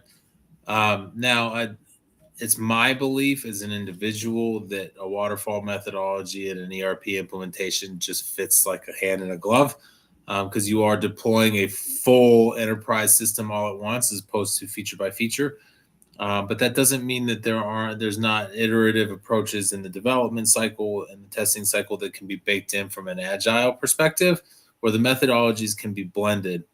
The key, though, is in your readiness phase, knowing exactly how that's going to happen. Because once that's baked and gets a chance to set, when you kick off, you should be stuck with the methodology that you chose, because choosing to change how it is you're deploying this in the middle of it from a development perspective creates a ton of risk. And we actually, as one of our red flag indicators during a lot of our remediation cases, we see, and expert witness cases to mention that too, we see a lot of organizations that change from a waterfall style to an agile approach. And when that happens, that does actually mean that they are just going to make it up as they go along. So that's usually a reaction to a struggle that is an underlying symptom that is expected to be corrected, quote unquote, with the switch to agile. And that never works. It never, ever works. I can say that definitively. Switching from one approach to another in the middle of an implementation without stopping and starting over never works. So keep an eye out for that and know in your readiness phase which way you're going to go with it. And good point about that. IT project management 101 is requirements traceability. And what happens is that you get first round of requirements that the SI is going to review with the business and the tech folks. And then midstream, you go to an agile approach, which means less documentation. And now you get to go live and into pre-go live testing and training. And all of a sudden people don't realize what has actually been configured for the last 8 months. So that kind of traceability is what lacks in those organizations that switch methodologies. Yeah. Okay. Real quickly on the next slide here is just we use this quite a bit in our discussions with organizations, because if you look at these top 5 challenges to a digital transformation, that you don't see anything in here that the technology won't do what the company wants, right? It's not about the technology not performing well or meeting the company's needs, because that should have been validated way up front in the selection process anyway. What we're talking about here is how the organizational structure, leadership, and business processes tend to have this, we'll get to that next month kind of view. And then new business opportunities come up, new business challenges happen outside of the implementation, and those take priorities, and these things haven't been addressed. So the people part is very, very big on that. Kyler's already mentioned that's our first kind of leg of a stool is the people part of it. Process is next, right? Making sure that you have a clear idea where this system is going to fit in a new world in the organization. Doing that up front resolves a lot of this business process confusion that happens throughout the organization. And just data is a big thing, right? We already heard earlier, getting ahead of this business needs around data is key. We're not talking about just simply mapping data fields and doing a little bit of transformation during the implementation itself. We're talking about master data management, understanding how new changes and new items are going to be added to the project. We already talked about, the challenges of a 4-digit field versus 6. This goes beyond that, right? How are we adding new customers, new vendors, new employees to our organization, and doing it so that we don't introduce data errors during after go live. So all these areas is what is addressed during a phase 0 more than anything than the technology part of it. Well, it's all of these should be started in a phase 0, right? It's when you find that one of these or any of these is a problem with your implementation, there's a after you kicked off, or you didn't consider it well enough through the kickoff. Change management should be a part of the conversation from the very beginning. It should start with when you actually define your strategic objectives and your vision, which happens before you even decide that you're going to replace software at all, right? So those things should happen at the conception moment, right? Like we're trying to create this project. What does it mean, and how do our people do this? The next piece, and your system integrator, you don't start your implementation without one. So knowing where they're going to come from and planning for how it is they're going to fit is a key part of the readiness process. And then knowing what your business decisions are going to be and where your hard ones are going to come from in the readiness phase is a key component of knowing that you can be successful in making those decisions later.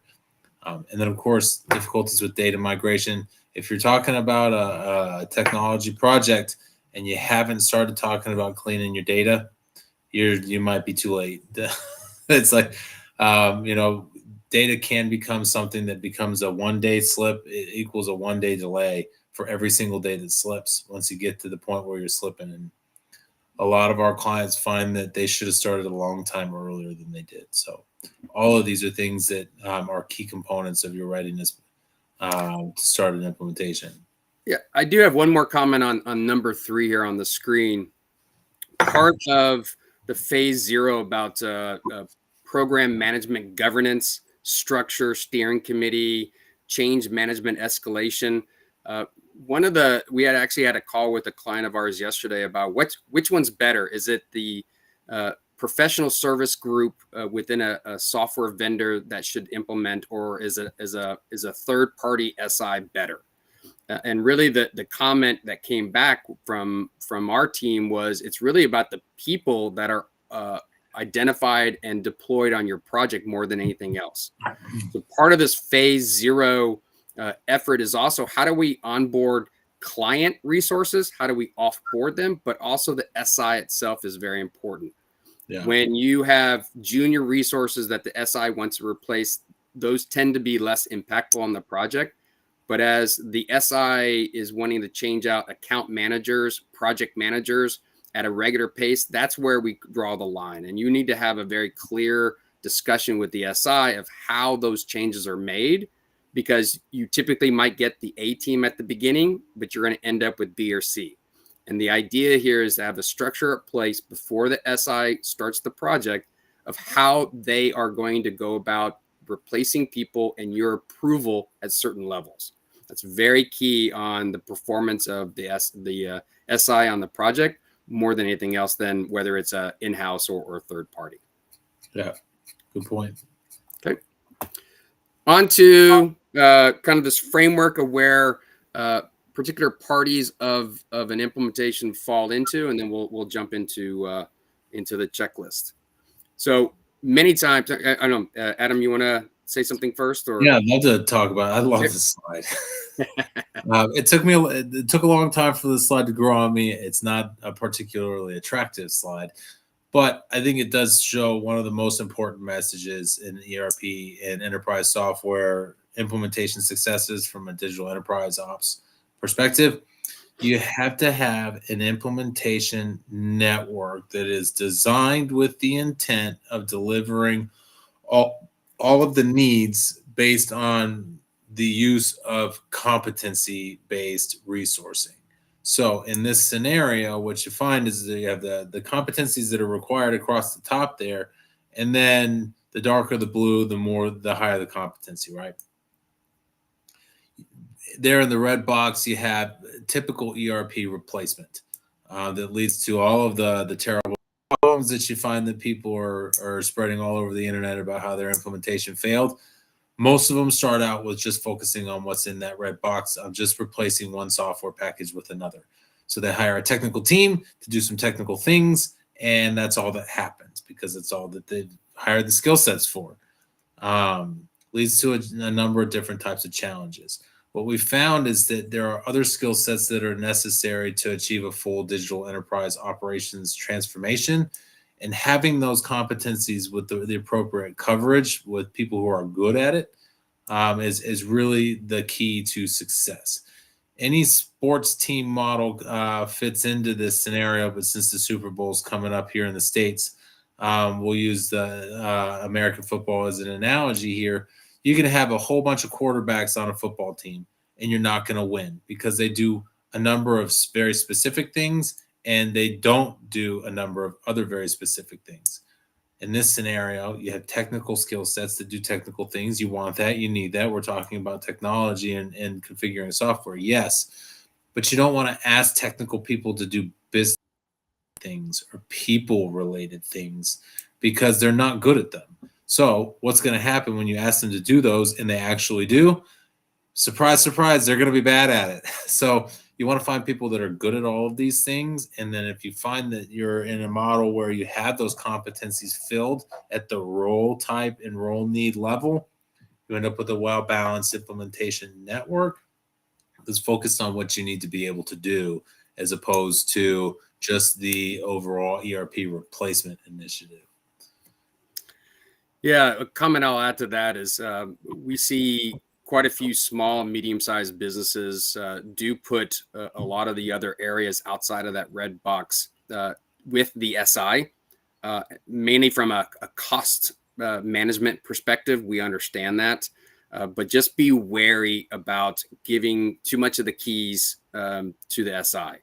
Be very clear that this is your project and not theirs.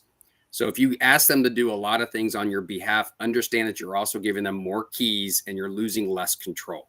So just be aware and monitor that on a very tight weekly basis at the very least, and seeing if they're dragging things out and you've lost the ability to influence your project. So just be careful about that. Okay. Now on to this slide of a pre-launch to launch sequence. We definitely will not go into every box here. This framework is available from our website as well. Just a number of areas. So going from the alignment all the way down to project governance and planning. There's a lot of effort involved in getting a big enterprise transformation project started. And as we've already talked about ourselves, as well as the other presenters, so often a lot of this pre-work is done as part of the planning phase of the project. And that tends not to give the organization much time to get their house in order. And that really increases the likelihood of cost overruns from the SI because now they're going to be tasked to drive those decisions on the business's behalf. And that tends to be too late and tends to have quite a big jump in the project cost. So it's well advised to start looking at some of these areas, data, business process, people, OCM, way up front and getting everything cleared out before you start the project, because the more you can give direct direction to the SI, the better your project's going to be on track and likely to meet the end goal that you have set forth. So don't lose focus that this is important, even if you think it's going to add time. Promise you it'll shorten the time of your implementation and likely increase the the percentage of a successful project because you took the time up front to do this. Yeah. But I think that for me, the arrows and the chevrons and stuff like that, those are all common tasks. What I would encourage you guys to take away from this is the 5 boxes on the left. Those are the categories we need to fit into, right? We need to have strategic and executive alignment. Nobody replaces ERP or any type of enterprise software because it's fun and inexpensive. You don't do it for the sake of doing it. You want to have some strategic goals for how it is going to enable your business. So let's know what those are first, right?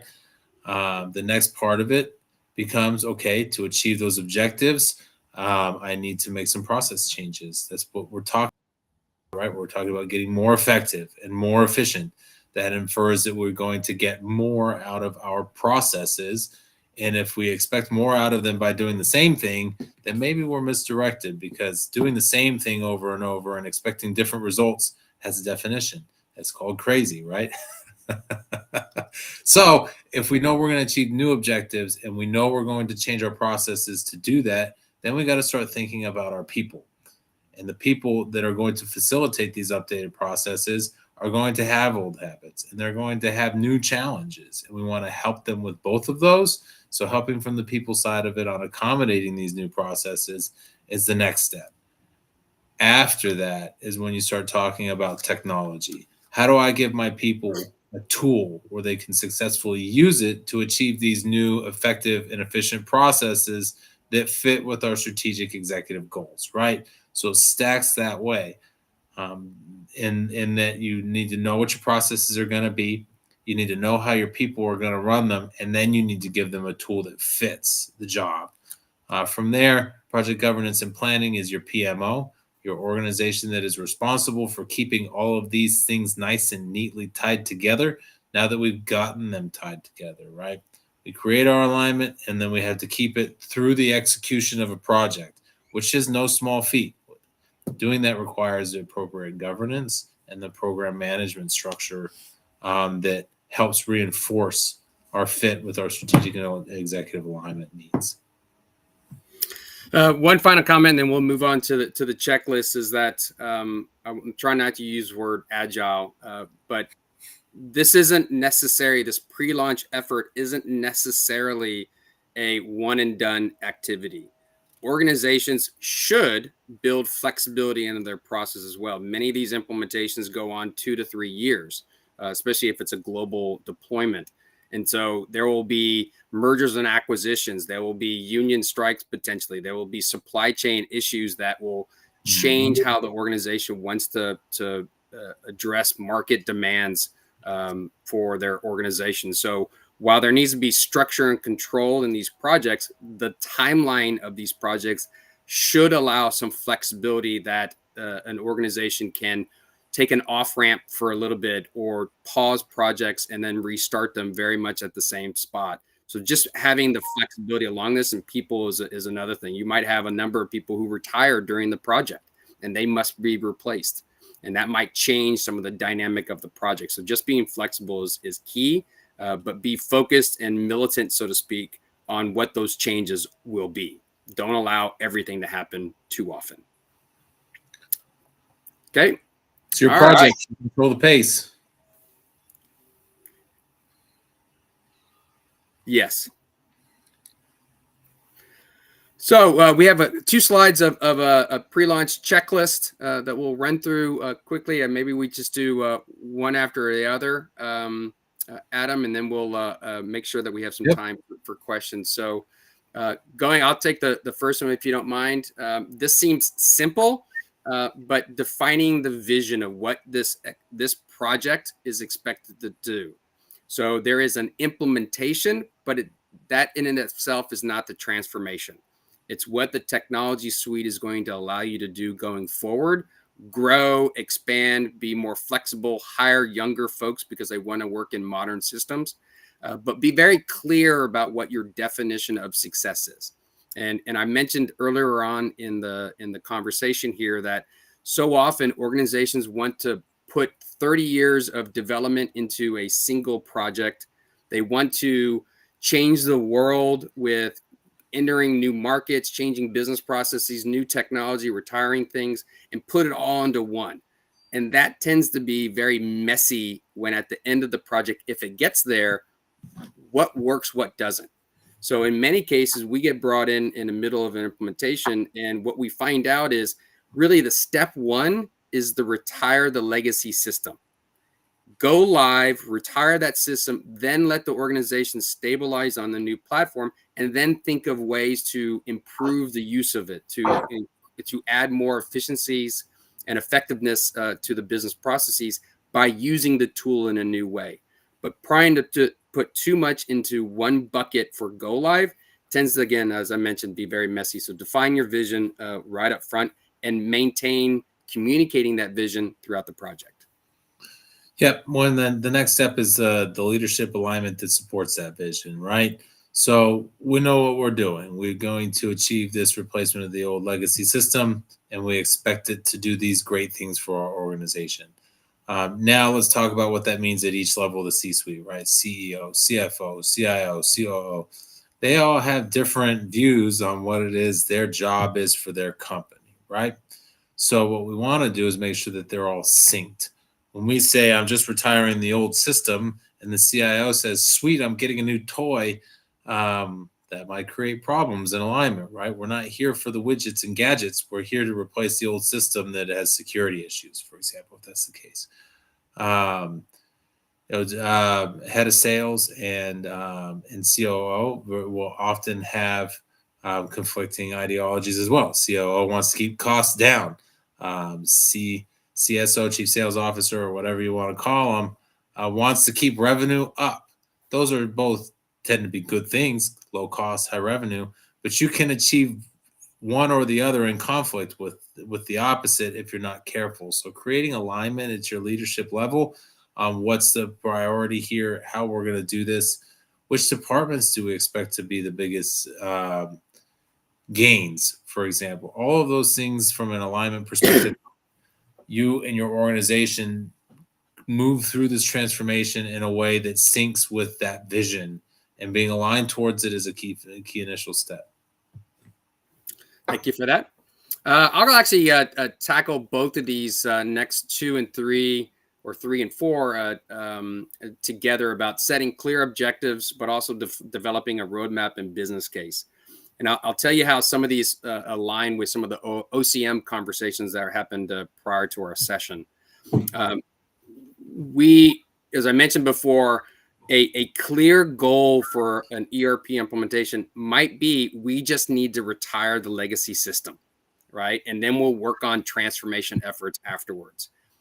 One thing that an OCM survey might tell an organization is that when the team hears, hey, all those things that you want in this project, let's move them to phase 2. If that happens in the past so often and that phase 2 never happens, you've lost a lot of control around what you're able to communicate and what your team is going to believe. But clearly articulating what is to be achieved at the beginning of that go live, and then what might happen 6 months later, 2 months later, for enhancements and more functionality to be added, needs to be clearly articulated, so you don't put everything into the kitchen sink and hope that you're going to have a successful launch. But that business case as well. Measurable outcomes of a project can be quite successful if the team leads, the SMEs, the department heads, are actually being tapped as the new generation of leaders after the project. They're going to own this project and are going to be able to articulate exactly how they see this tool working in their department or company-wide, and letting them lead that effort going forward. If you don't have that ownership sync with the leaders of the project, different than the leadership of the organization, you might end up falling flat on being able to achieve any kind of uplift that the project might be intended to deliver. So clear objectives, but the roadmap is important. Of having, we've talked about this minimum viable product a couple of times, but what is the necessary need for the first go live? Then you can add on additional functionality down the road, but be realistic. Don't make this a 10-year roadmap, because you have no idea what's going to happen really after year 5. Yeah. one that those are all very good components of it. Knowing whether or not you get there is going to depend on your metrics afterwards, right? You got to get your new data into your new system. Well, actually, your old data into your new system, and you can't start cleansing that data early enough. The simplest way to put this is, if your data is nice and clean, you know a lot about your business, and your system is probably helping you run that effectively. If your data is not clean, your new system is going to be a colossal waste of money until it is, and you actually can't go live without clean data. So getting your data set up and knowing what it is going to look like, especially early, is a key component, because at the end of the day, if your data is not clean, it doesn't matter how much dev is done. You could be 100% dev complete, and if your data is not ready, that system will sit, and then you expose yourself to a risk that we've seen come up before too, which is, once your data is ready, you have reconfiguration to do on your environment after that, because we took so long to clean our data that the software has been upgraded, and those upgrades, surprise, surprise, don't push to a test environment. They need to be reconfigured. So that upgrade needs to be pulled in manually.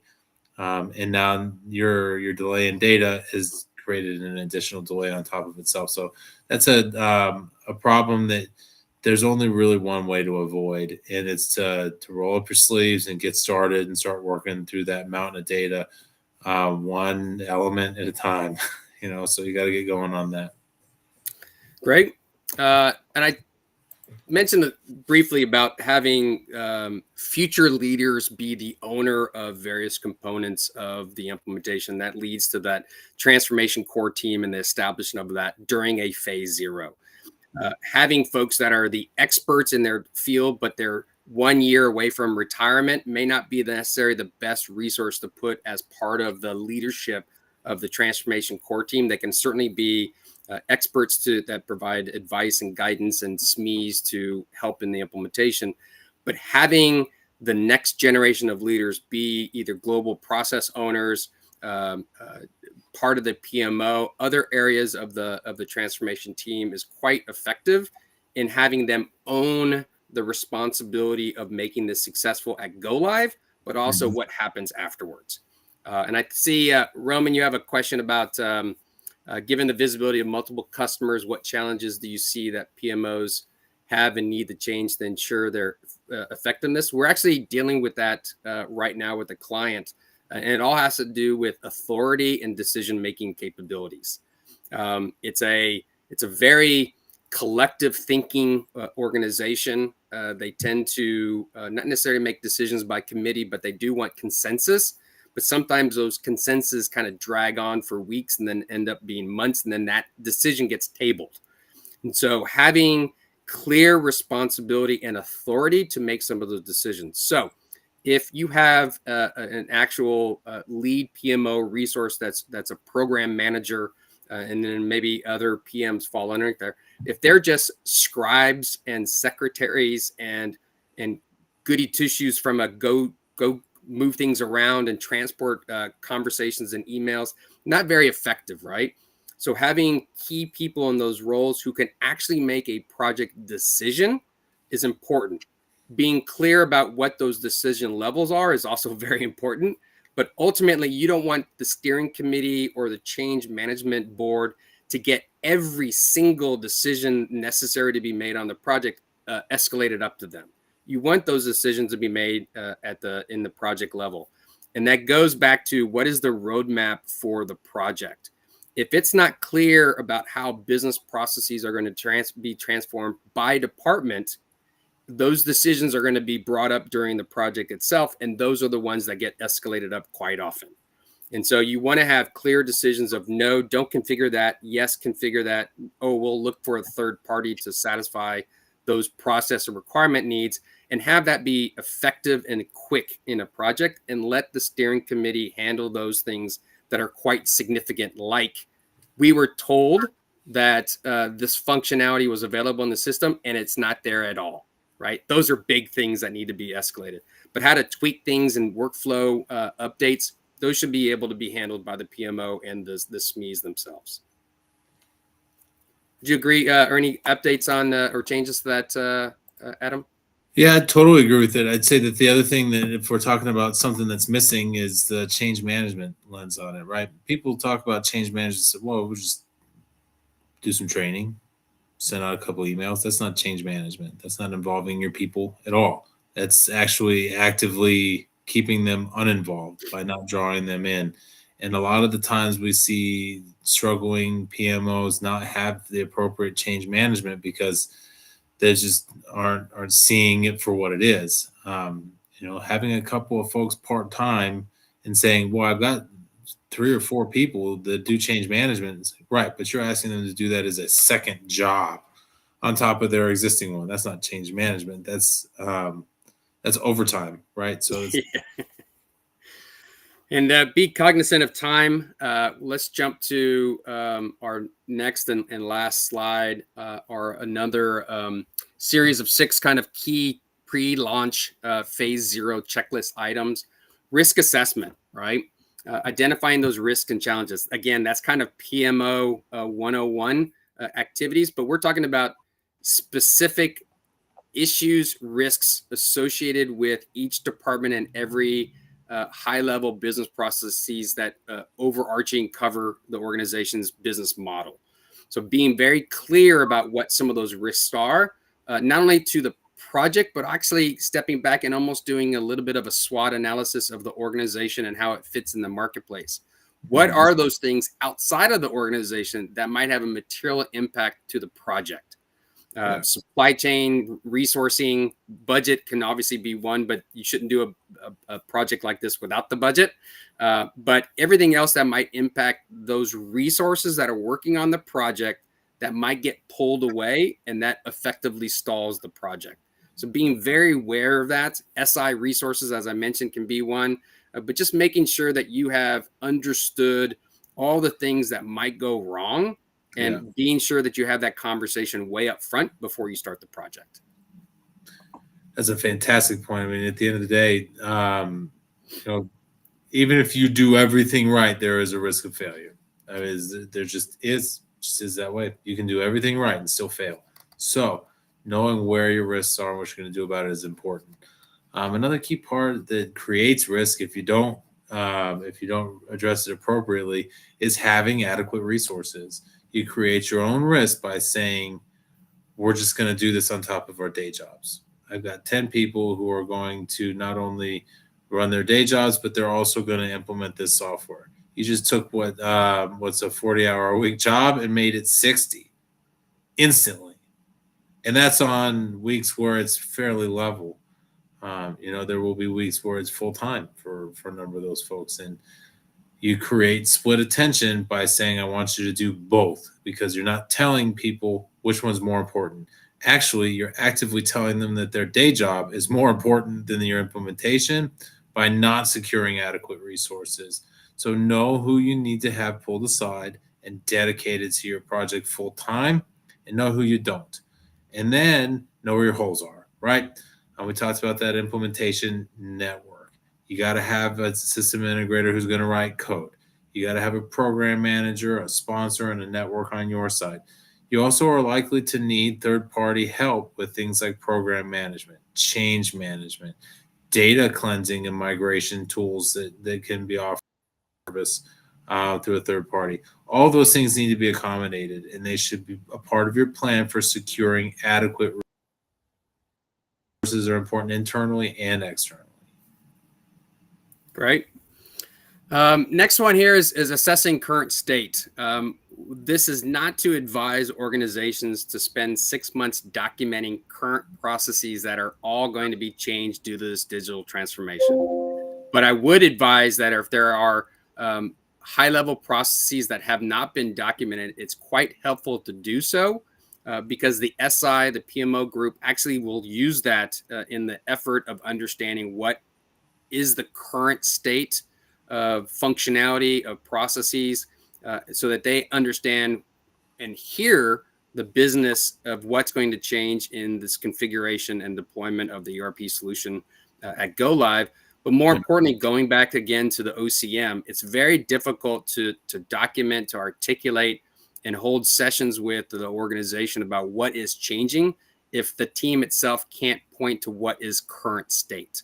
And you want to identify the level of change, the impact of change by process, by department, to make sure where the heavy lift is. Every department will not have the same impact of change. Some departments quite dramatic. So understanding that and prioritizing that is going to be a very key point of the phase 0 pre-launch. And as you're doing that, making sure that you have a structure for reinforcing that is important. We have one client where 2 departments have conflicting needs.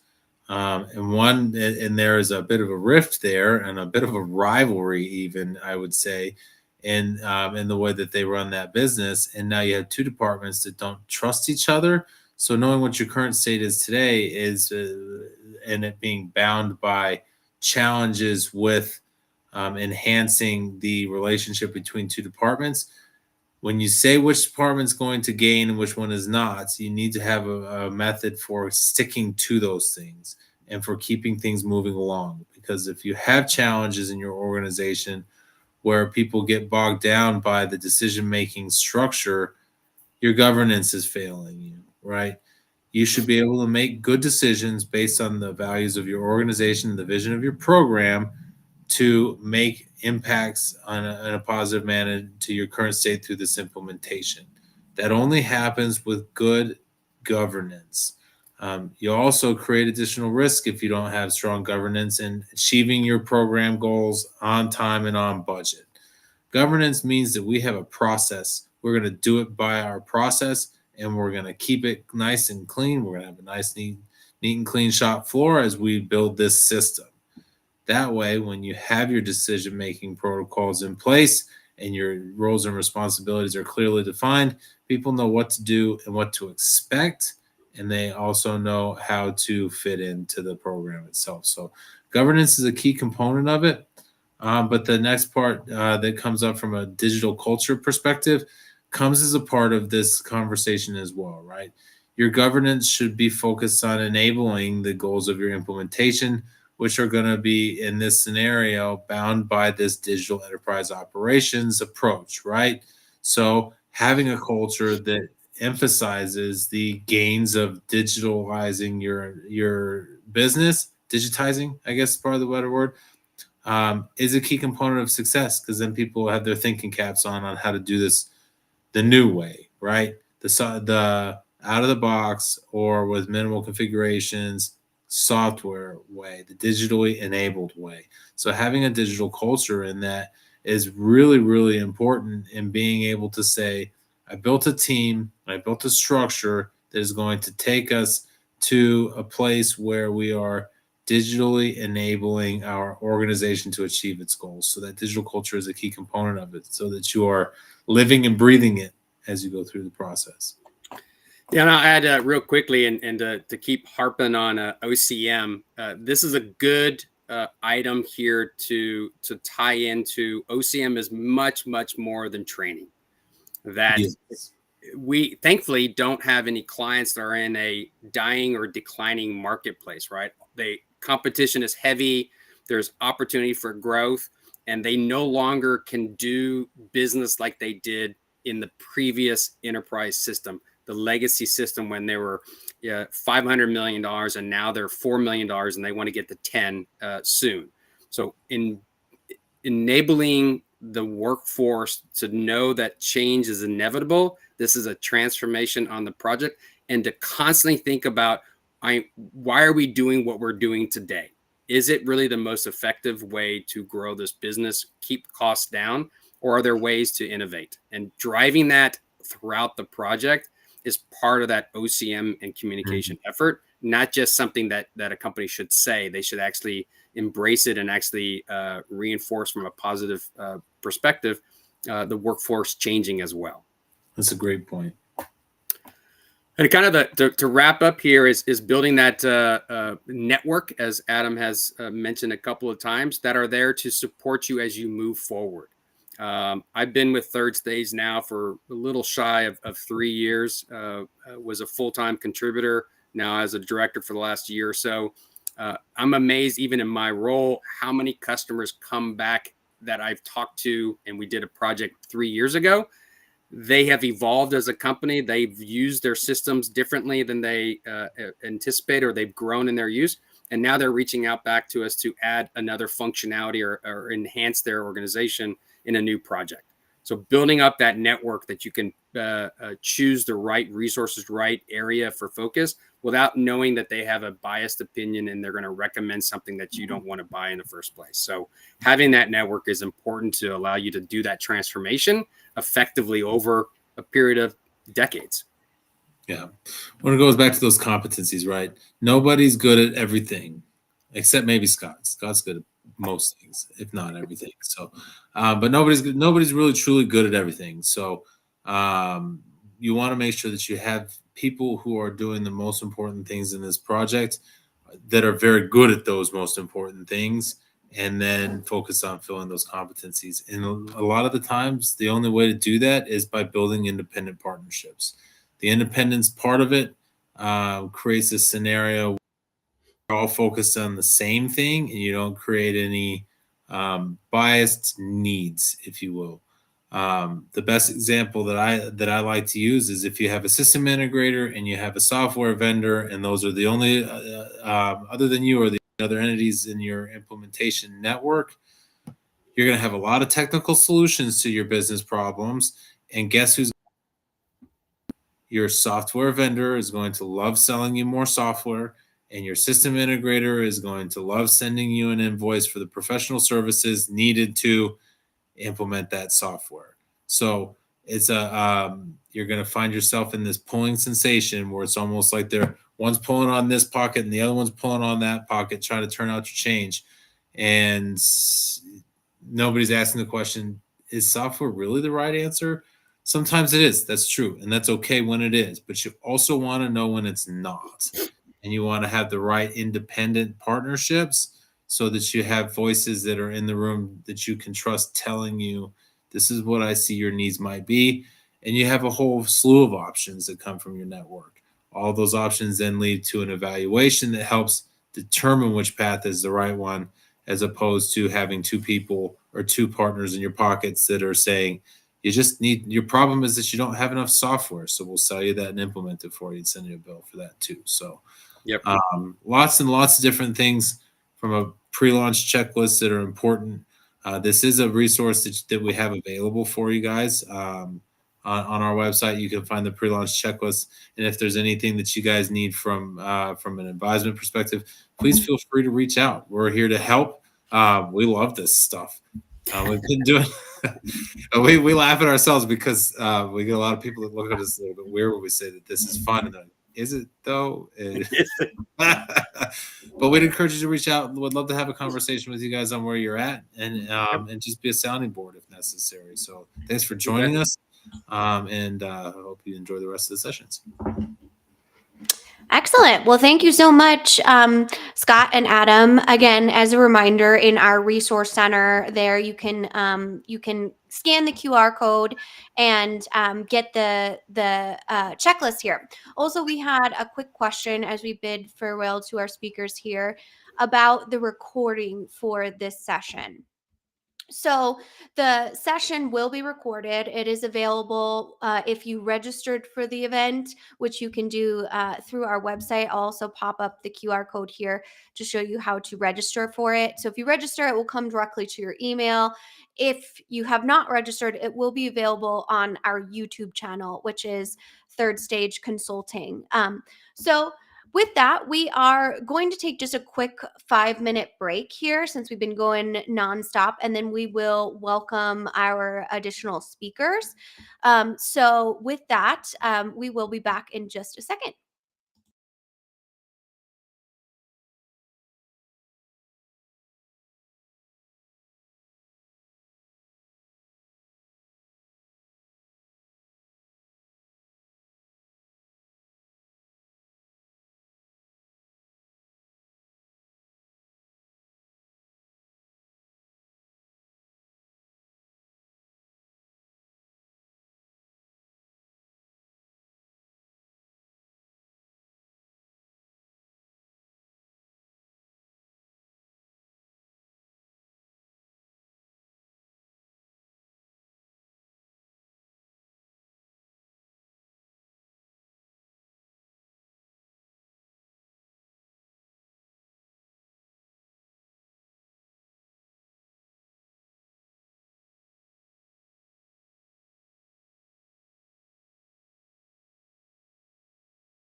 Okay, welcome back. Thank you everyone for joining us. I hope you have enjoyed the boot camp so far. Just a few logistic pieces that we will be doing for our last and final session here. So as a reminder, we are live on all of our channels. So Facebook, Instagram, YouTube, and LinkedIn. So you can type wherever you're joining from in the comments to ask questions to our presenters, and they can answer them in real time. Also, if you scan our QR code at the top of the screen there, you can register to get the recording directly to your inbox. We also have a few various thought leadership pieces that we've presented today that you can scan via the QR code and get, which is our phase 0 checklist, as well as our pre-work for the event, which was our 2024 report.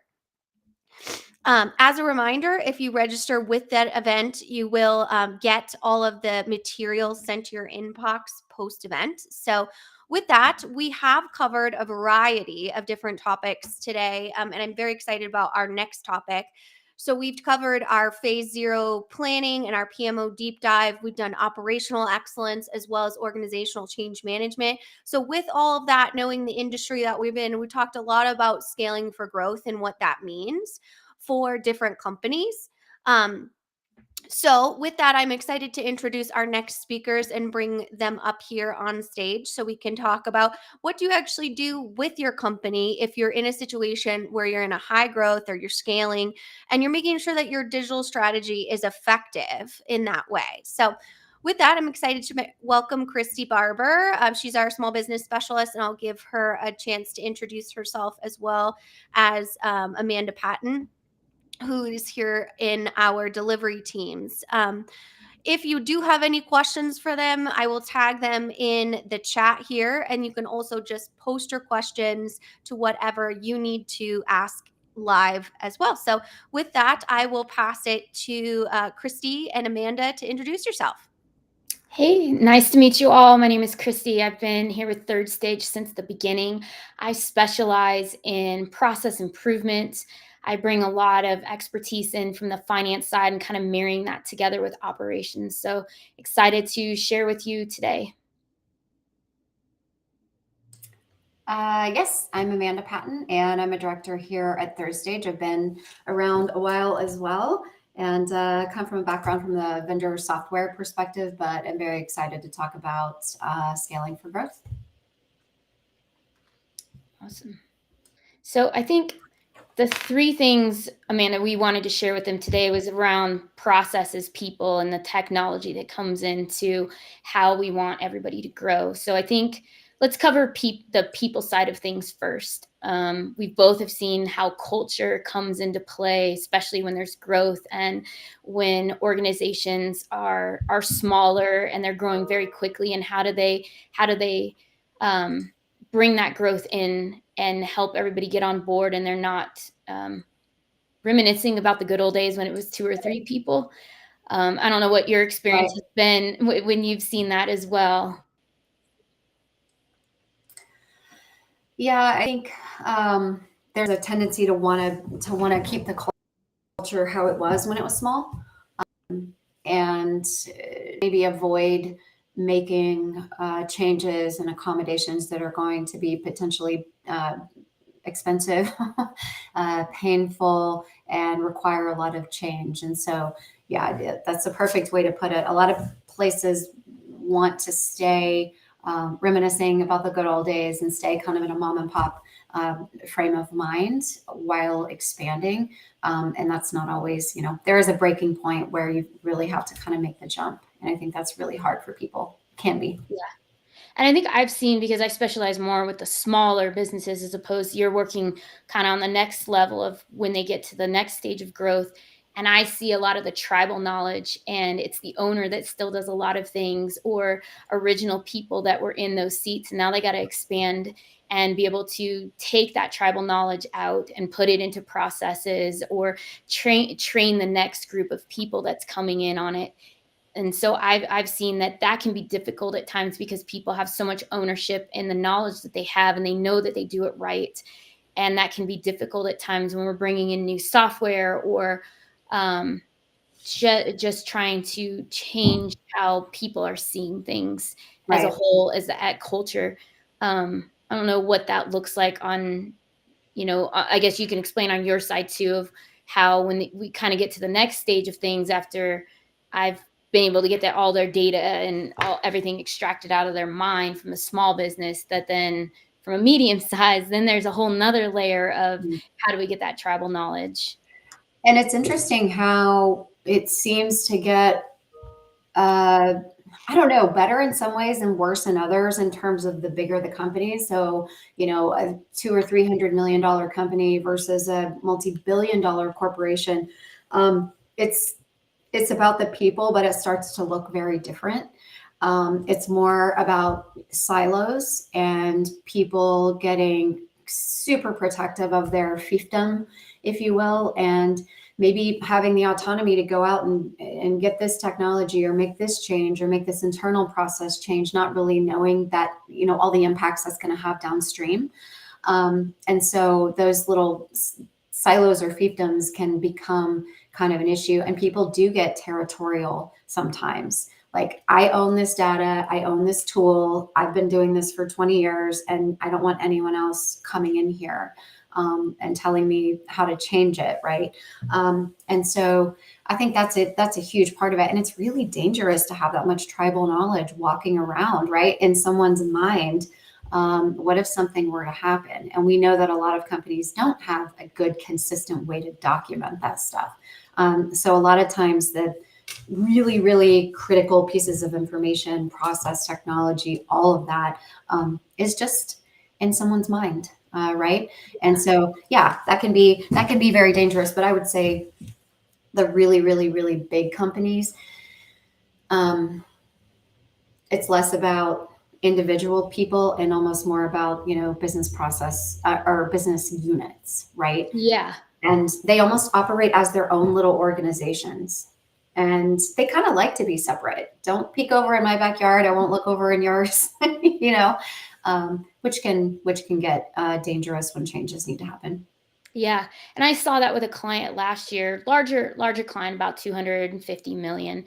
And they still operated very small, where every department was siloed and each department is buying its own technology because they know what they need. And they're not looking at it from a holistic point of view of this is what the organization needs, because that knowledge only lives in the silo. And it was interesting when we were conducting workshops even, and we're saying, hey, okay, the data flows here and this does this. And it was eye-opening for a lot of them to say, oh, you do that too. Oh, you use the software for this too. And it's like, yeah, we could probably eliminate a handful of steps or get out of living in so many Excel spreadsheets. And I see that a lot with the smaller businesses too, is there is a lot of pride in these phenomenal spreadsheets they've built to capture information and help with all of their business decisions.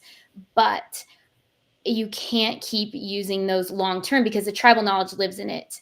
And if that person were to leave or whatnot, then that can have an impact later on the business. Right. Yeah, absolutely. So yeah, let's see here. I saw a question in here, but I'm not sure. How do you capture tribal knowledge without creating fear within the organization? So I think, at least on the small business side of things, what I try to articulate is you're the expert at this.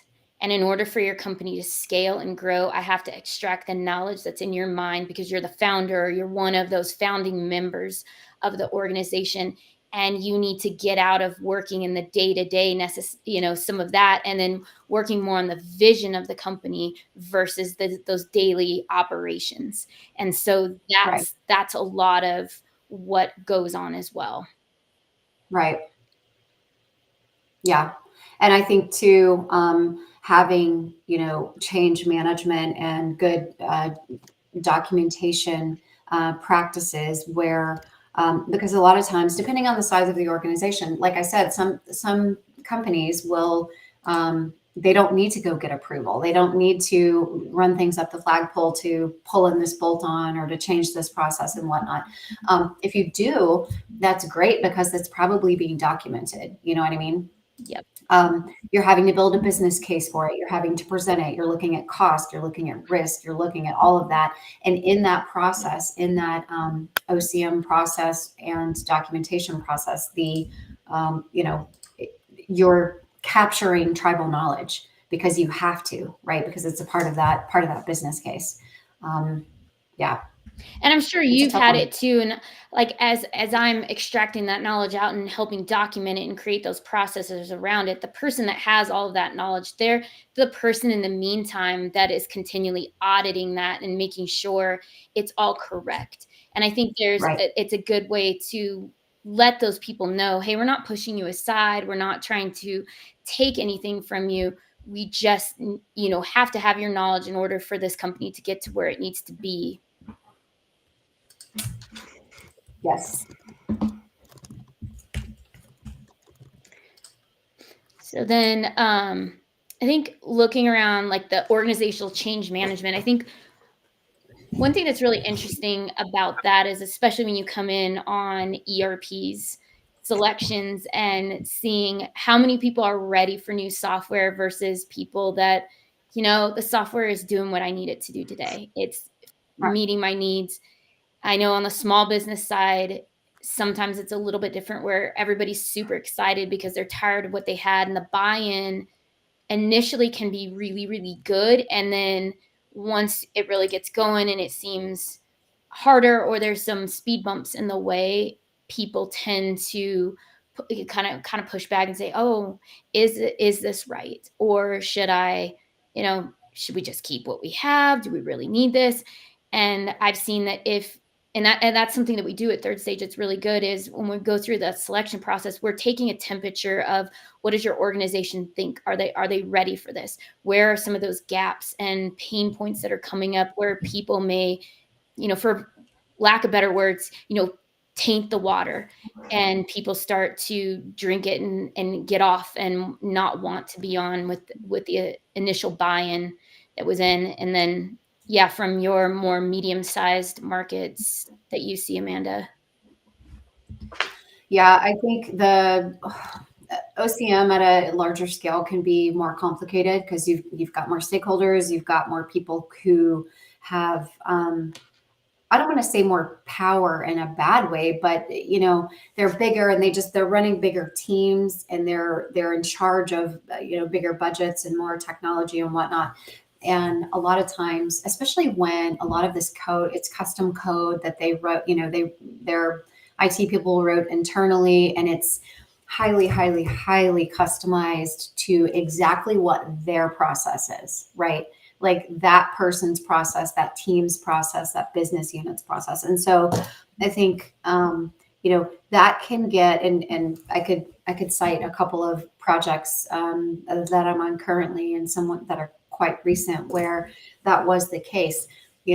Problems may show up over here downstream in this department, but they started over here because they weren't captured properly. There wasn't enough, I guess, eyes on it, right? You've got people with very narrow views sometimes making decisions about technology and process and whatnot. And I think that's a big part of it too, is just that change management component and holding people accountable, but not in a way that makes people feel defensive or afraid or like they're wrong, right? Mm-hmm. Because if you start asking people to document things and whatnot, people can get fearful and they don't want their role to go away. They don't want their control of their daily process to go away. Because like you said, what they have right now works for them. And who wants to change that, right? If it's not broke, don't fix it. Mm-hmm. And that's the mentality. But when you're trying to grow, when you're trying to scale for growth, and you know that your current process and technology cannot accommodate the growth that you're about to experience or are experiencing, we have to first say, what is current state?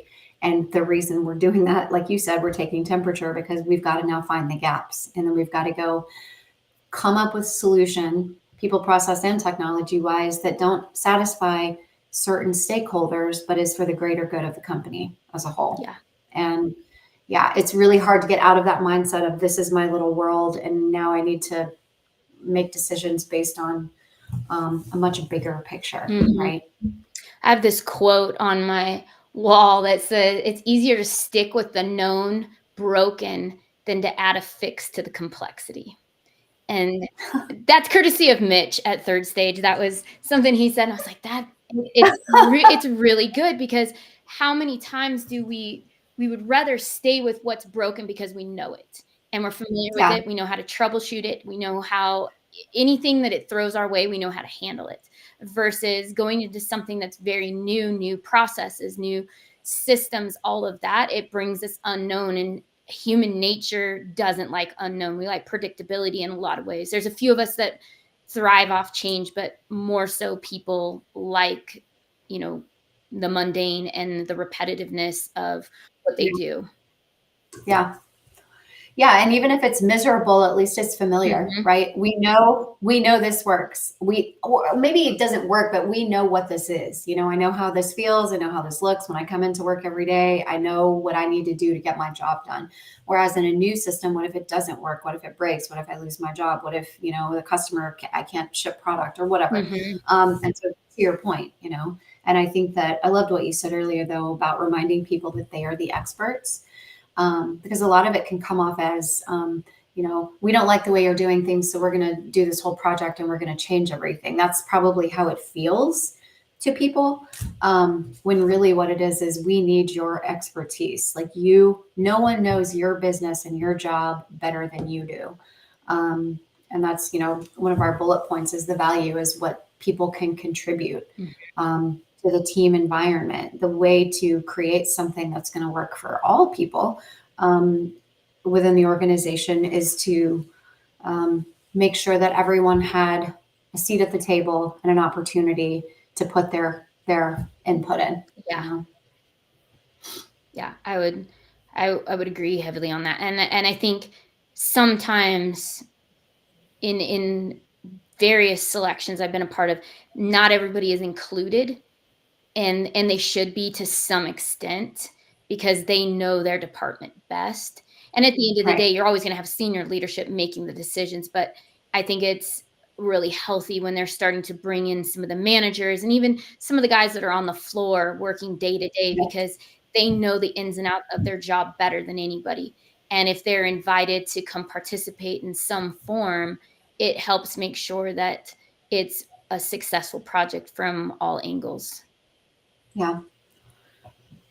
I know I've been part of many, I'm sure you have too, where when you're in these process mapping workshops, what executives think is the process and what's actually happening on the floor couldn't be more different. Yeah. And so if you're making process and technology decisions based on what you think is the process, and that is not reflected in the real world on the shop floor, you're going to have a world of hurt when you try to roll out that new technology based on false assumptions, really. And so it can be painful to kind of shore that up with, this is supposed to be the process. These are all the workarounds we've had to create to keep our customers happy, to get product out the door and whatnot. Finding out where the gaps are and then making sure that the plans are working. They're solving for those things and not this fictitious, imaginary, perfect world where everybody follows every process the way they're supposed to. So, and to your point too, people need to learn differently.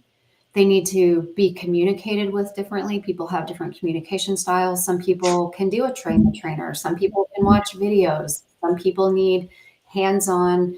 If you're on the shop floor and you're using a kiosk or a tablet, your experience is different with this new system than people in the back office. And so you can't roll out a communications plan or a training plan or building configuration sessions, whatever, in a cookie cutter manner, right? You've got to address different people have different ways of doing their jobs, and we need to have modalities available from communication and training standpoints. So, and I think that's one of the things that when you are assessing the organizational, the readiness assessment for the new software and all that, that's a key point that even we measure in there, and we break it out by department and see what is their preference of learning and being trained. And that way it helps you, the owner, put in the training to be able to speak to them the best and to help get them up to speed, because not, like you said, not everybody trains the same. And there's various things that, hey, maybe they learn the best via watching a video, but then there's this other part right here, and it's like, that doesn't make sense. I need hands-on with it. And how do we put in a plan to be able to meet all of those needs of learning within the organization? Yes, absolutely. Yeah. So I think overall, for everybody that's listening, when you're looking at the culture of your company and you're getting ready for any type of change, specifically in the small business side of things, are you able to take that knowledge and be able to document it? Are you getting people their full commitment and ownership and buy-in in what you're doing?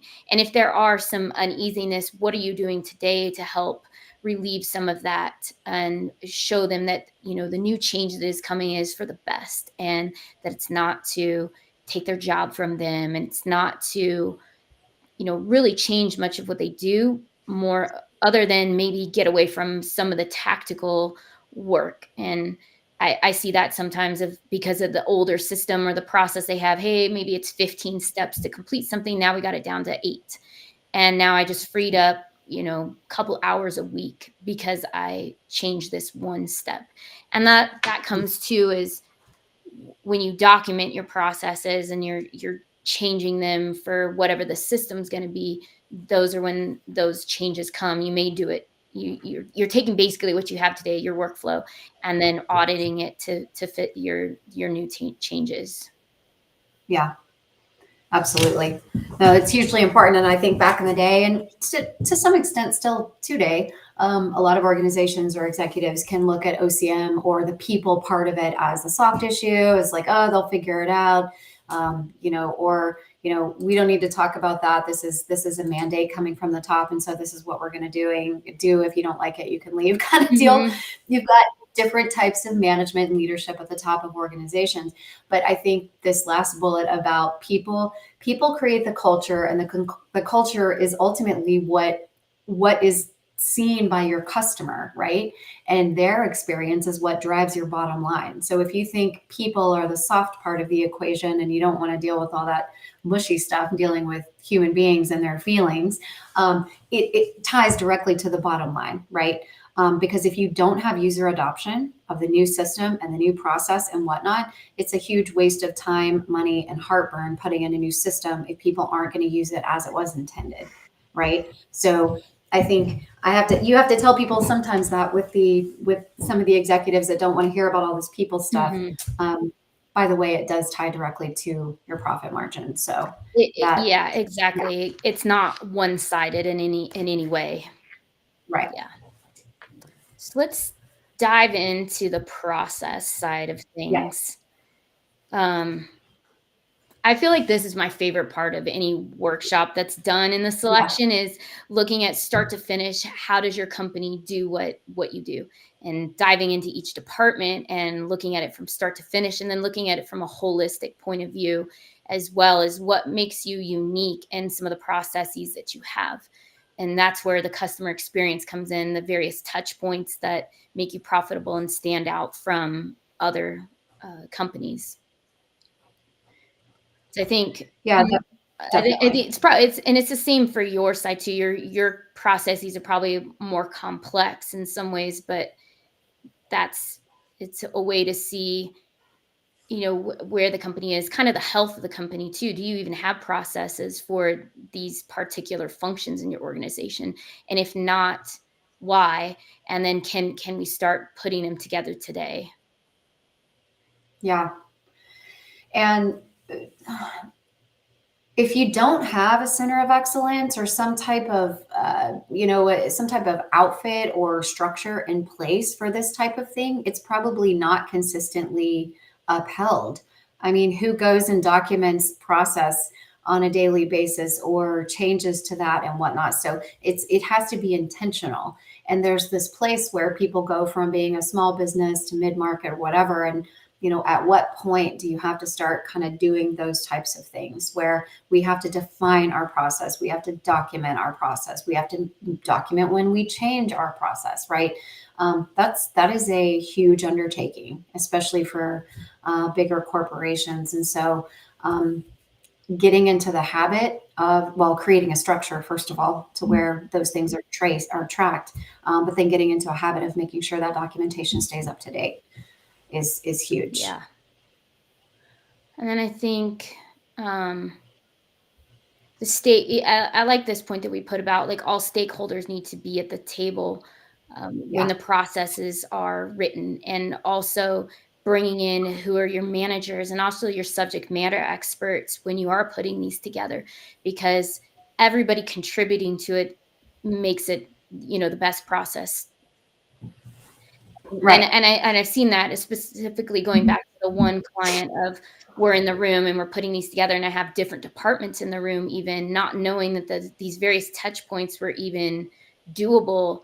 And now we can come up with a new plan of, hey, we should have the handoff over here instead of here.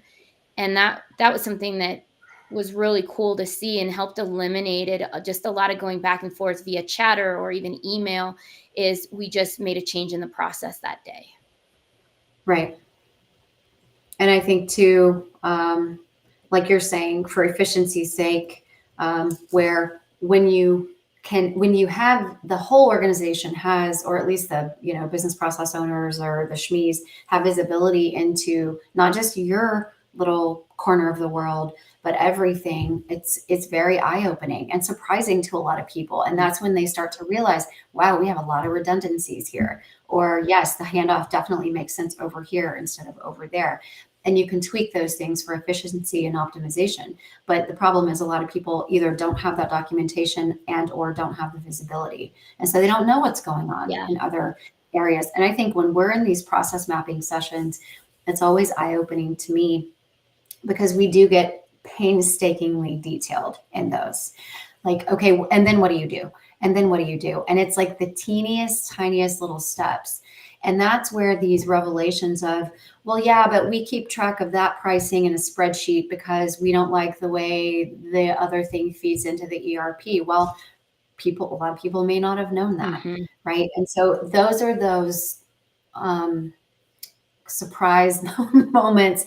These are the gaps and the things that you have to solve for. And I always think it's very interesting when people who've been there for 15 years they learn new things in those sessions, right? And those are the kind of things that we have to unearth if we're going to successfully implement new process that's going to work better in the future, especially as you're scaling for growth. You can't afford to get away with the same shortcuts when you're bigger that you could when you were smaller. Exactly. And it's going to that last point on there too, is what are costly things that are in your processes today? Like, for instance, I had a client a couple years ago, and they had always used their software one way and didn't know that you could just automatically save those invoices inside the software as a PDF. They were printing hundreds of invoices a week and then scanning them back into their repository. And now, going through, and it was just a simple thing of somebody else saying, oh, I do it this way. It's these extra steps, because it was a green screen. So, you're using tab and the mouse doesn't work, but they were able to come up with a plan that said, I just eliminated probably 8 cases of paper a month, and I don't have to scan anything. Everything looks just how it should. And that was a oversight that somebody had, because they didn't know what they didn't know. And that, and a lot of times when you get everybody into the room like that, you learn new things. And to your point, even if you've been there 15 years, you're going to learn something new that you didn't know. Right. And it too, the process, it ties back to the training too, of understanding what all is available, what all is possible. Because a lot of people come in and they just do it because that's how they were taught a long time ago. And now this new gadget or widget or functionality is available, and maybe they didn't know about it. And so improving efficiencies, and like the example that you just gave, that's a huge efficiency. But I think if people aren't on a path of continuous improvement, meaning once a year you get a refresher on what the system can do, and here's some of the updated functionality that has been rolled out, and here's some changes, as an organization, here's some changes we've made to our process that make things more efficient, just so that everybody is aware, like you said. How would you know that you didn't know that? Yeah. unless we're talking about it? So that's a great point. And people get busy, right? We're busy, and we have a lot of things going on, and it's hard to look up, to lift your head up from the heads down, to kind of look at the bigger picture. That's a huge part of this, is just visibility and having conversations across the organization. Yeah. And I think the next one of how processes need to be durable, consistent, and repeatable. And that's just going back to like what we talked about, making sure, it even goes into the next couple of pieces of it. But when you do write them out, make sure they pick up every single detail of what you do. And then from there, you can go through and determine what maybe needs to be eliminated so that it is a much more repeatable process to do. I mean, somebody's not going to want to do something that 25 plus steps. You're like, I know I could make this better. It's kind of like doing R&D on your processes to see, what steps could I possibly eliminate to make this easier for everybody to do, but also still get the same or better output. And that's a big part of it that I've seen. And then also when you do look through and you're auditing your processes, whether that's a quarterly basis, maybe it's once a year, going through all of those and saying, is this right? Do I need to change anything? Have we updated something? So now this has been eliminated, and keeping those where you do check them from, every once in a while. But then when you do bring on somebody new, they're up to speed with how you do things today. And it's not an old map that somebody's looking at, because we don't have a centralized location for those processes to be stored. And there's a variety of software people can use too. I mean, there's learning management software, but I mean, you can do it as simple as creating a Visio doc or even something with Google or Microsoft, and then just putting it in your Dropbox or OneDrive, all of that. And then everybody has access to it for that particular department. If you want to get into the more LMS stuff, every department has to go through these processes. You can check if they've gone through them, you can quiz them on it, etc. But that's not necessarily needed, and sometimes is overkill. Yeah. But it's a very good, there are options, right? Depending on your size and what you need at that particular point. And I think that, incorporating, and this is actually a bullet point, but we talk about it all the time, incorporating technology isn't going to fix that process. And I think people feel like it will a lot of times, because that's part of how it's designed. These vendors come in and show us these cool demos, or, things are oversimplified, perhaps maybe at the executive level, without maybe taking in some of the nuances that are happening on the floor or in different parts of the organization. And it sounds great, this kind of Pollyanna version of how things should be, but that's maybe not how it actually is. And so putting in a new system, or even a bolt-on or whatnot, if we don't address the inefficiencies in the process, it's not gonna fix it. No. And it's a great promise that a lot of vendors or people will make, that's going to solve all your problems because you're running on an old green screen and this is modern. Therefore, we've accommodated for all the things you could ever possibly need. And maybe that is true in some cases, but we still have to do our due diligence on making sure that we have the cleanest, most efficient processes that are available to our organization at that time. So, well, and even if you think about it too, the software could potentially do it, but it's not an out of the box feature. It could be hours and hours of customizations to get you where you need to go. And is that really beneficial cost wise? But then also, does that mean that the process you do today is so unique that nothing fits it? And that comes to a point of, do you need to reevaluate how you potentially do something as well and still go back to getting the same outputs? Right. And it goes back to the point of being durable, consistent, and repeatable. If you build in too much rigidity around your process or your tech, you could, that's not good. No. Moving forward, you need to be able to agile with those things. And so, yeah, that's a great point. Yeah. And I think going to the last point, just deep dive into cash flow before making those expensive decisions.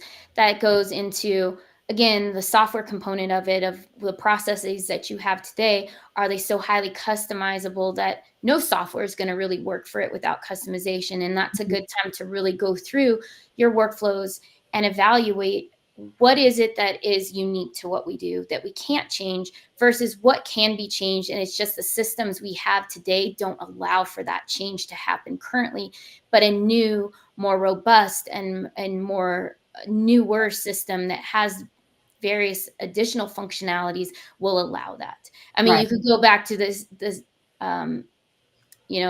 what's it called, when they were scanning the invoices back in, that system didn't necessarily allow it, but a new one would. Or you even look at a client I'm working with now with POS systems. Their POS doesn't allow different reporting. And so they're always having to go in and create things in an Excel spreadsheet to get the results they want. Well, more than likely what we're looking at is going to eliminate a lot of those steps. And now we don't have to have extra functionality built into a system to be able to extract the data we need in SQL tables and have somebody cleaning it up and putting it into a nice spreadsheet to evaluate. Right. Yeah, I think, and it kind of goes back to what's in a lot of Eric's messaging and a lot of what we see on a day-to-day basis, which is, a lot of times vendors will, and not a dig, but a lot of times vendors will try to squish you into boxes around how their software works. And a lot of times that actually does make sense. It's a great opportunity. If you're going to go through this exercise as an organization, it's a great opportunity to reevaluate your process and to look at best practices and see where you can get more efficient and whatnot.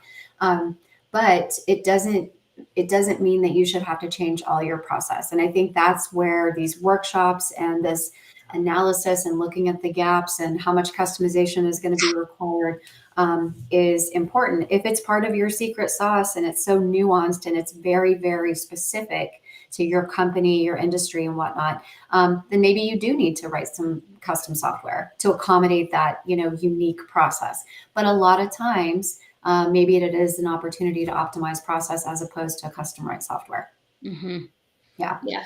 And I think a lot of the newer pieces of software out there are speaking more to those unique components that people do have, whether it's a third-party addition to what you're getting, or now instead of customization, it's a configuration. Right. And that helps bring some of those processes and workflows in. Yeah. Which is why you're seeing this huge movement toward composable ERP, as opposed to these monolithic ERP systems, because people need that specialized, and you may not need heavy lifting or, a lot of muscle in certain business units in your company, right? Maybe you really need heavy focus on supply chain and whatnot, and you can use pretty much any system to stand up your finance, depending on your size and whatnot. And then you've got that specialty functionality in supply chain or HCM or like whatever it is for that particular. Otherwise, the way it was in the olden days, you had to buy this big ERP system, and then you ended up just not turning on a lot of modules. So it's almost like you paid for something, then you're probably not going to need to use it for a long time or ever. So yeah, it's been interesting to see that shift. Mm-hmm.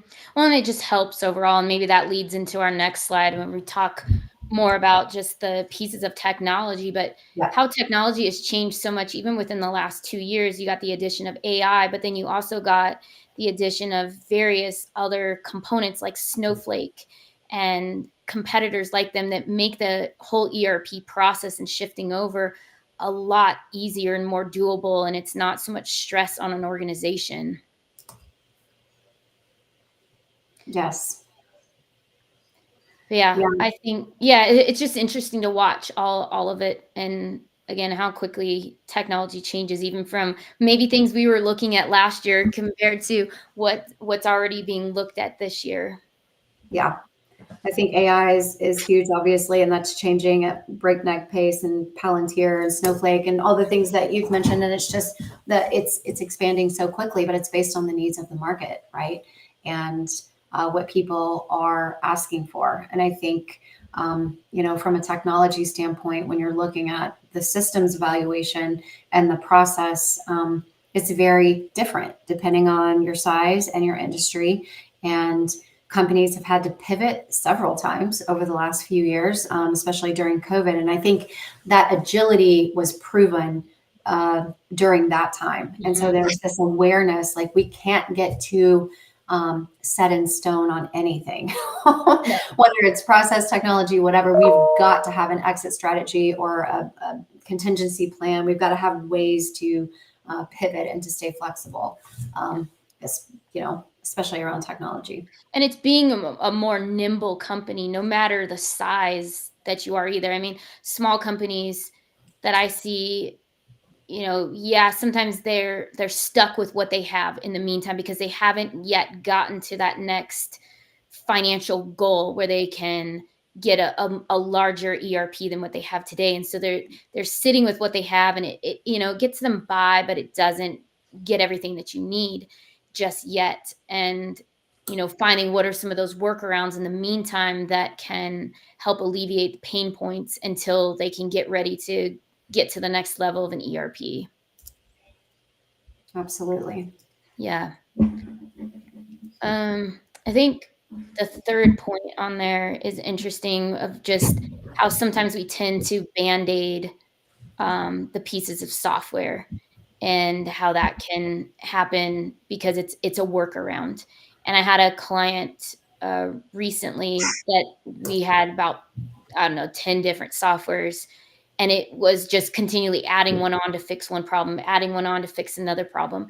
And when we got down to it, we did a full ERP selection, and then was able to narrow it down. Instead of having, a dozen plus solutions, we're sitting a little under 10, and everything works a lot better. Data, you have now one central point of truth for all data. And I think sometimes we can Band-Aid things because it's easier, but it doesn't necessarily fix that root cause of what's going on in the organization. Of we're just buying software to fix one problem, instead of sitting down and saying, okay, what is our one large issue going on, and how do we solve that? And I see that a handful of times in the smaller industries. And I mean, because when you are on the smaller side, it is easy to pick up a third-party software. A lot of them are really cheap. It's $100 a month or $200 a month, and you don't even think about it. It's like some of the gyms are like, hey, it's $9 a month to be here, and we'll probably never see you, because you forget about the cost because it is so cheap. And I think that comes in again on the small side, and I'm sure you see some of it more with medium, but not as much. It's been really not so much anymore, but it was shocking to me in the beginning when you get into these multi-billion dollar corporations that from the outside looking in, you just assume they have it together because they're massive. They're household names. They operate all over the world. They're extremely successful. And so you would just assume that you peek behind the curtain and all the systems and the people and the processes are all, in perfect alignment. And it was shocking to me to learn that this one client said that their systems were Band-Aided and bubble gummed together, and that they just pictured it as this big teetering ball of all these, systems and bolt-ons. And there were like 300 something edge systems and 29 separate ERPs within this one organization. As an example. And of course, they've got, locations all over the world. It's very complicated, right?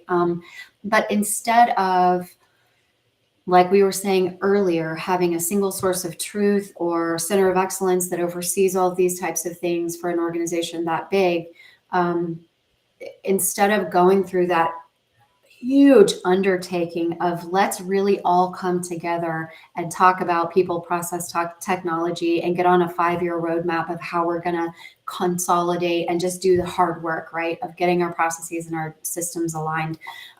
They just go and buy what they need in the moment and create this workaround. I'm going to get this bolt on. And then before you know it, those problems grow because they break and they don't accommodate volume anymore. Not to mention companies of that size are acquiring other companies all the time. So they're also then absorbing new and different systems that don't speak to the systems they're running. And so you end up with a hodgepodge as well. So yeah, I always found it to be very interesting, but people are doing their day jobs. They're trying to get product out the door and be profitable and keep their shareholders happy. And so some of these big picture projects that are going to require a lot of time and consternation from a lot of different people in the organization, they just get put off. They just get kind of kicked down the road until it's urgent, until it's almost like an emergency. And you never want to be operating under those circumstances if you can help it. So, yeah. But people, and that's one of our points, people get tired of asking for help or asking for XYZ. We need this functionality. We're not able to do this thing that's very important to our customer. And so they create a workaround, in the meantime. So. And you have to be able to continually doing business a lot of times. Right. Then that can go to the next point too. It's like sometimes those create bottlenecks, and sometimes there's issues with how the system is really going to work at the end of the day. But yeah, it's interesting to watch. Yes, definitely. And I think probably to just kind of wrap up this session is then talking about the last parts of the technology is when you're want to scale for growth and maybe you don't have cash flow to do it. I'm talking to kind of the smaller organizations here. A lot of times you can leverage your inventory as your asset. You can, a handful of vendors will let you go on a payment plan. They have financing. You can also leverage a line of credit. You can look at your labor and see if people within your organization are able to help and be more involved with an implementation. And the more that you're able to help and do on your own, that a lot of times brings down the costs as well. And then at the end of the day, you're moving them away from a lot of the daily tactical work to more strategic, and they're involved with it and they're helping plan for the future. Right. Like you were saying, if you're running around putting out fires, or it took you 22 steps to do this thing, and now it takes you 7 steps to do that thing, those efficiencies start to bear out in big ways, right? Where you can put people on these strategic initiatives and look for efficiencies and look for ways to be competitive and to be proactive instead of reactive, which is sort of, when you're hamstrung with a system that doesn't optimize, your process, then you kind of get bogged down in that day-to-day work. So yeah, that's the ultimate goal, right? That self-sufficiency, return on investment, making sure that you solved for the business outcomes that you were going into it for in the first place, and that you can come away saying, this was a successful project. We aligned our people, our process, and our technology, and we were successful. And we can show gains in these areas because of that. Otherwise, why do it? Yeah.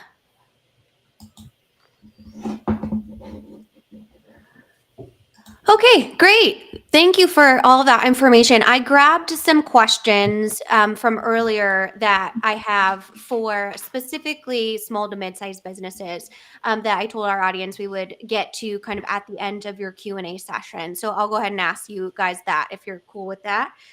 So we had a kind of a viral video about family-owned businesses that had gone and gotten a lot of attention.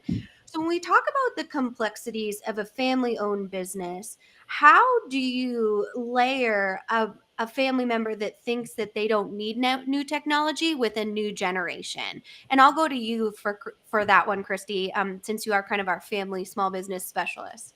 That's an interesting one. I actually have seen this in my own family's business as prior generations look at things. Well, it's always been this way. It works really well for us. Why would we change anything? It goes back, why fix what isn't broke? But the newer generations that are coming in, we're more tech focused. We see things from a very different lens than what the previous generation does. And it does create a lot of complexities, a lot of butting of heads that I've seen even within my own family's business of, sometimes you need just an outside third party view to come in and talk to both of those generations that are, coming in. And a lot of times there's a handoff too. One generation is kind of preparing it to be a full handover. And what does that look like? But I think, again, at the end of the day, it's communicating and over communicating with each person within the organization and letting them know, look, you've built this, you've done it well, and I want to uphold everything that you're doing. But we're changing a few things. I mean, you can even see this with a lot of family organizations out there. I think Chick-fil-A is a good example. Like they've changed some of the menu items slightly. They're appealing to different diets where they now have like vegan options. They've changed like their cup model and various things that they're small little changes, but I'm sure prior, what did those conversations look like to be able to get there? And I think it's a touchy subject. I think you have to approach it carefully, but I think at the end of the day, it should always be doable, but you never know sometimes. Oh, sure. And it sounds like engaging, because you do a lot of this client work for third stage, engaging a third party that's autonomous can be Yeah. helpful in navigating that, because it can be more of an emotional environment than a typical corporation. So I think that's an excellent question. If you do have more on that, Christy does have a small business playlist on our Third Stage YouTube channel where many of you are watching right now. So you can check that out. The one other question that I had was about entrepreneurial organizations. And so maybe I'll go to you, Amanda, and we can have Christy provide some color. So our organization is very high volume, fast growth. How do we make sure that we can create some standardization in our processes when no one is good at standardization? Very good question, because a lot of times that's what the employees that are captured within an entrepreneurial organization are more self-starters. They might not be, something that is really based on processes. So what would be your recommendation to that user, Amanda? Ask for help. Yeah. That's my recommendation. I mean, we have to play to our strengths, and a lot of our methodology looks at things in you've got these core competencies, you've got these categories of core competencies that you need to always be looking at to make sure that risk is mitigated, that documentation and change management and all these really important pieces, not only of a digital transformation, but just running a business in general, right? And so if your core competency doesn't lie within someone currently on your team, and you're an entrepreneur and your business is, you have ideas and you're doing that part of it, I would ask for help. In a consultancy, pulling down templates, maybe asking other businesses how they've done it, depending on your budget and ability to pull in a consultant to help you with that, to help you create some structure. If you can't afford to do that, be creative and how you kind of get input from other people who've been where you are, right? And how they did it. That, to me, that's one of the most powerful things we do, is we provide case studies and examples where other people have been in that situation and they went and got help. And then the other piece of advice is be sure and implement those suggestions, right? It's easy to go ask for help. It's harder to actually put that into practice, right? And so I think those are important. Ask for help, establish a structure. If you can't keep up with it yourself or within your team, have somebody come in every 90 days and reevaluate where you guys are on that project to make sure, or on that trajectory to make sure it doesn't fall off. That would be my recommendation. Sure, absolutely. Those are all great things to consider, and then the leadership really has to commit to that. It sounds like to really committing to that growth. And I think this was such a great overview. The one thing I'll add is we do have a variety of tier 2 ERP systems that are great options for companies that are in kind of in high growth or mid-market. It's definitely becoming something that you don't have to implement or be ready to implement something like an Oracle or SAP at that level. There's lots of other options, which leads me to our resource for this conversation, which is the QR code up in the corner here. you can scan it and actually download our 2024 report, and that will give you our top 10 list of ERP systems, of technologies, to give you an idea of what might make sense for you. But big thank you to Christy and Amanda. We'll bid you farewell as we kind of close up here. So thank you so much for all of your great insight. Thanks. All right. Well, thank you so much for joining us for the Digital Enterprise Operations Bootcamp today. It was a great conversation. Thank you for all of your collaboration. As I mentioned, if you registered for the bootcamp, this video replay will be in your email. If not, you can find it on the Third Stage YouTube channel. Be sure to scan the QR code above here for all of our resources and follow us on social media. We love the dialogue with our audience and everything like that. And happy 2024. And I hope all of your projects and strategies are going to be very successful this year. Thank you so much, and we'll see you next time.